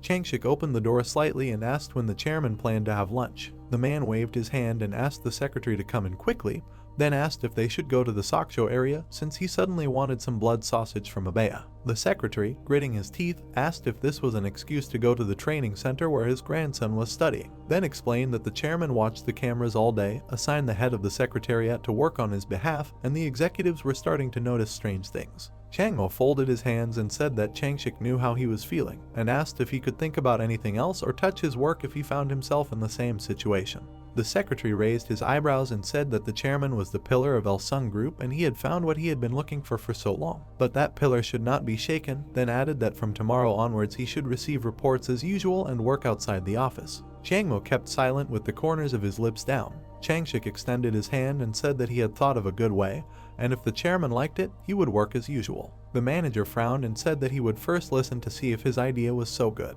The building of the training center was visible. The results were shown, where the leader Yura took first place. The girl thought with wide eyes that it was really cool that she took first place. Seokhyun grinned and said to himself that finally Yura was in first place and he was second. The protagonist congratulated the leader on her first place, then asked if she was going to keep her job in her major since it turned out that the position in the business department was vacant. The team leader, with her eyes wide open, replied that she definitely wanted to get into the strategic planning department since that was what she had originally come to Elsung for. Kisok folded his arms and explained that the strategic planning department was different from the training process since she herself worked in the construction department, so she couldn't go to the data processing department or something similar, but her situation was different, which she regretted. Yura closed her eyes and replied that she wouldn't regret it, and she had already decided. Seokhyun put his hand to his mouth and thought that the girl was usually not so friendly towards other people. The evening street appeared, and it was said that there was half an hour left until the lights went out. The protagonist's acquaintance looked at the board with the results. He took 155th place. Minyoung wondered if this was his peak with his lips twitching downwards. Tisok looked at the boy and realized that he was someone he knew. Smiling, the protagonist told the boy that he had worked hard. Minyoung turned around and asked what he wanted, thinking that his mentor was going to scold him. Gritting his teeth, the protagonist explained that they had said goodbye awkwardly last time and that today was the last time they would see each other, and said that he hoped that later they would be able to figure out each other's feelings and get along well. Frowning, the newcomer wondered if it was necessary to live together. Tisok, holding the documents in his hand, said that they didn't know how life would turn out since everything had been going well between them this month and he didn't want to ruin his relationships with people. Looking away, Minyoung thought that he didn't feel like anything was bothering him, but they could just ignore each other. Putting his hand on his chest, the protagonist explained that it was because he was an ENFP, he liked people, and he always wanted to resolve things, adding that he had hoped to make up with his acquaintance.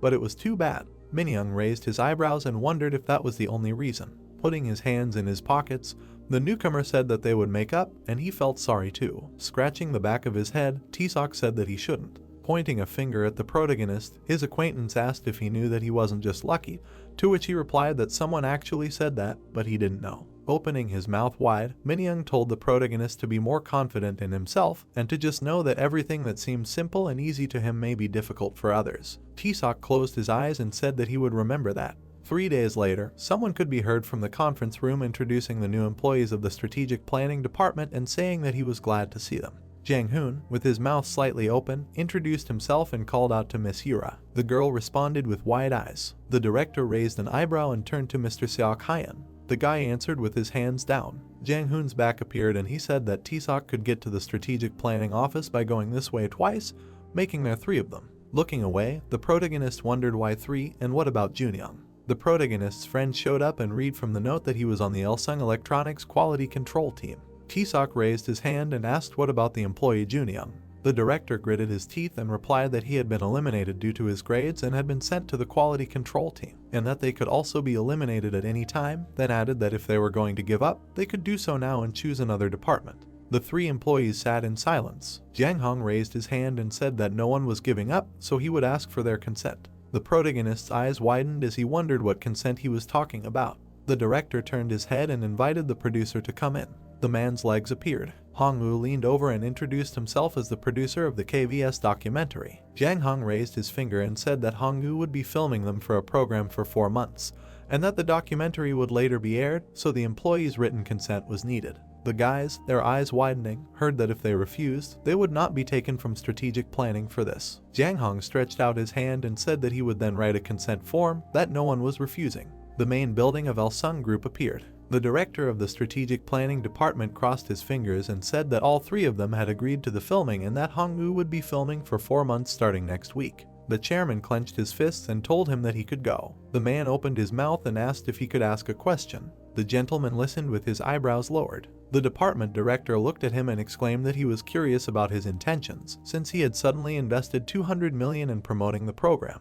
Chang Mo frowned and said that it was a training structure within the company and also to raise awareness of the elite for all employees, asking if that was enough. The man bared his teeth and said that he understood, but in T-Sock's case, he did not graduate from a reputable university, so he did not quite fit the definition of the elite. The chairman opened his mouth wide and asked if he had graduated from the academy, and so what? He had dropped out of school and now could he not be the chairman? Chang Hong, with sweat on his face, did not mean that at all and apologized. Holding up his finger, Chang Mo replied that education is not everything.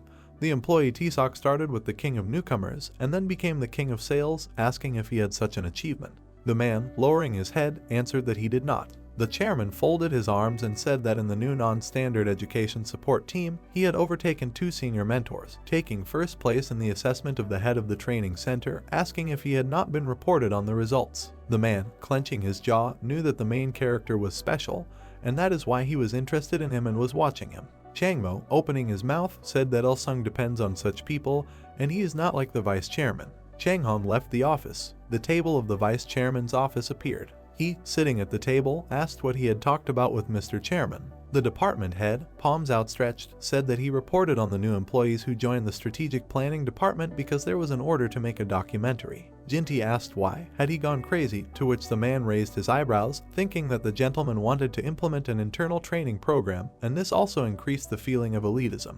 The vice chairman grabbed his chin and said that he was paying attention to all the necessary things, and that they didn't talk about anything else. Jiang Hong's eyes widened in fear. Grinning, Kim Tae's father said that everything was fine, let him say it.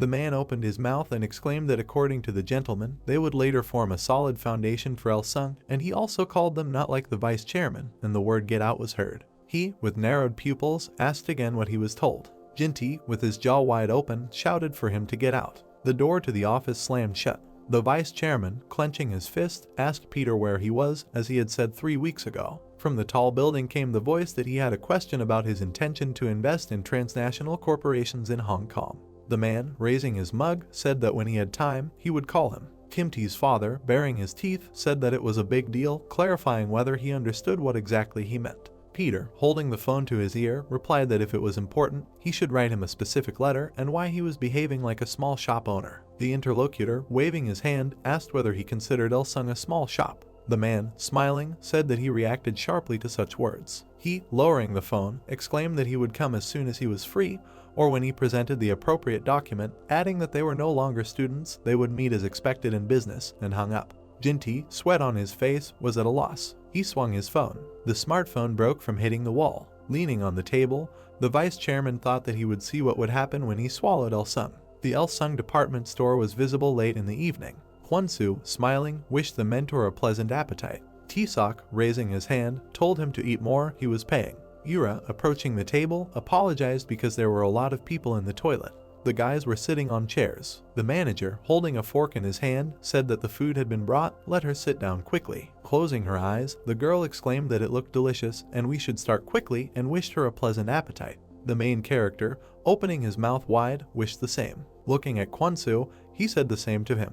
The manager, squinting, did not understand why he was sitting there and not next to him. Taking a fork, the protagonist asked what was the matter if something had happened. The student, scratching the back of his head, replied that nothing special, and although they were colleagues, there was usually a free place between a man and a woman, and would it not be a little uncomfortable to sit so close? Yura, bulging her pupils, exclaimed that everything was fine, it did not cause her any inconvenience. The mentor, getting up from the table, said that anything was possible, clarifying whether he could move. The girl opened her mouth in embarrassment. T-Sock sat down next to the guy. He, smiling, said that since all the obstacles were removed, they could begin. Yura, frowning, did not understand what was wrong with him. The protagonist bared his teeth contentedly. The girl frowned looking at this. Kwon-soo opened his mouth slightly. The guys, sitting at the table, ate. The protagonist, picking up the phone, thought about the strategic planning office. He looked at the screen and saw notifications. This notification said about the positions that were changed and issued. Yura, wide-eyed, exclaimed that she was in Elsun, clarifying whether this was insurance. The mentor, crossing his fingers, replied that it was true and let him try.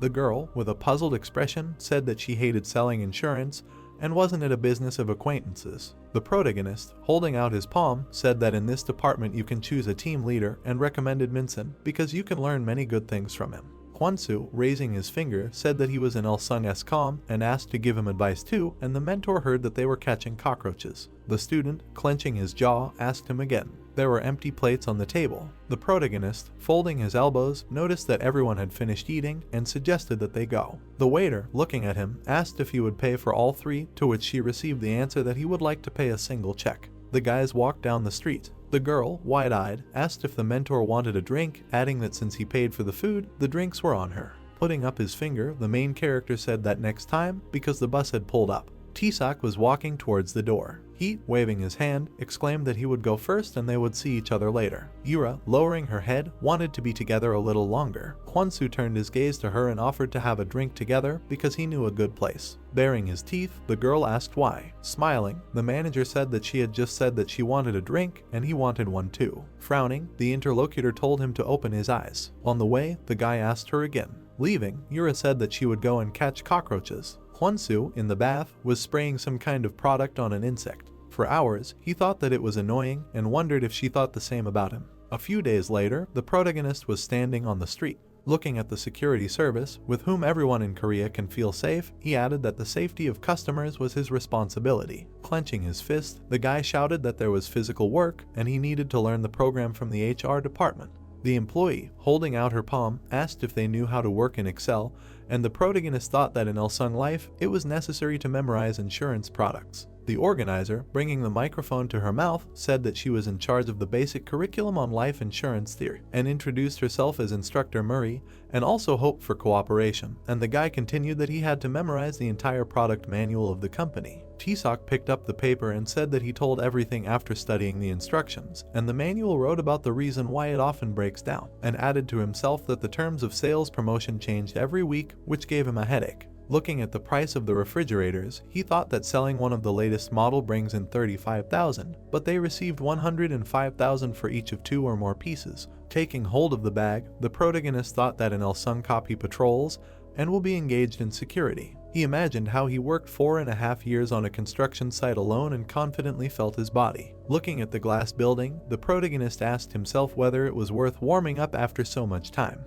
The Joint Control Headquarters of the Sacho district appeared. The man, folding his arms, was glad to meet and introduced himself as the director of the Junhyang Center, asking if he had a driver's license. Tisak, crossing his palms, answered that there was and that he could also drive a Type 1 truck. The director extended his finger and said that first of all, let him undergo training, which lasted for 2 weeks, and tell the rest when he arrived. The protagonist, widening his eyes, asked if he was talking about vocational training. Sacho, pressing his elbows, said that he would write him the address and let him go right now because he needed to get good grades. A training class appeared. The protagonist, closing his eyes, thought that he needed to study here too. The speaker, bringing the microphone to his mouth, asked if he could be heard. Instructor Joan, lowering his eyebrows, greeted all the applicants, asking if they had decided on their responsibilities. The student raised his hand and exclaimed that he had not heard anything about the work itself and what they would need to do. The instructor, holding out his palm, replied that when they come to the company, their expenses are divided into equipment costs and labor costs,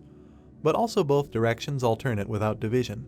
And this is where they differ. Imagining how people work on equipment, he continued that if they are assigned this work, most often they will deal with technology. It seemed like Joan was showing something to the woman, and he added that labor costs are necessary to prepare for various dangerous situations, and this means living in the building, patrolling, and carrying out personal protection actions. The speaker raised his palm and exclaimed that they can think of this direction to physical strength, and you also need to know how to drive. Pointing at the guy who asked the question, he clarified with him whether he was from the Seoul office. The student, clenching his jaw, answered in the affirmative. Grabbing the microphone, the instructor said that then he would be involved in both the equipment and the workforce, and those who work in Seoul often have cycles, so they would have to learn everything at once, and they would have to remember a lot. The protagonist, lowering his head, thought that this was endless training. Joan, holding up his fingers, exclaimed that then they would start with a physical ability test, and they could go to the locker room and put on the shorts provided, and also take off all their outerwear. The conference participants did not understand why they needed a locker room and what was going on. The speaker, lowering his hand, warned in advance that he would be watching closely, so there was no point in hiding tattoos. Waving his palm, he continued that those who had them would not be able to work here, so he asked to leave the building. That's how this video ends. If you have sat through to the end, please don't forget to press the subscribe button and leave feedback. See you in the next video.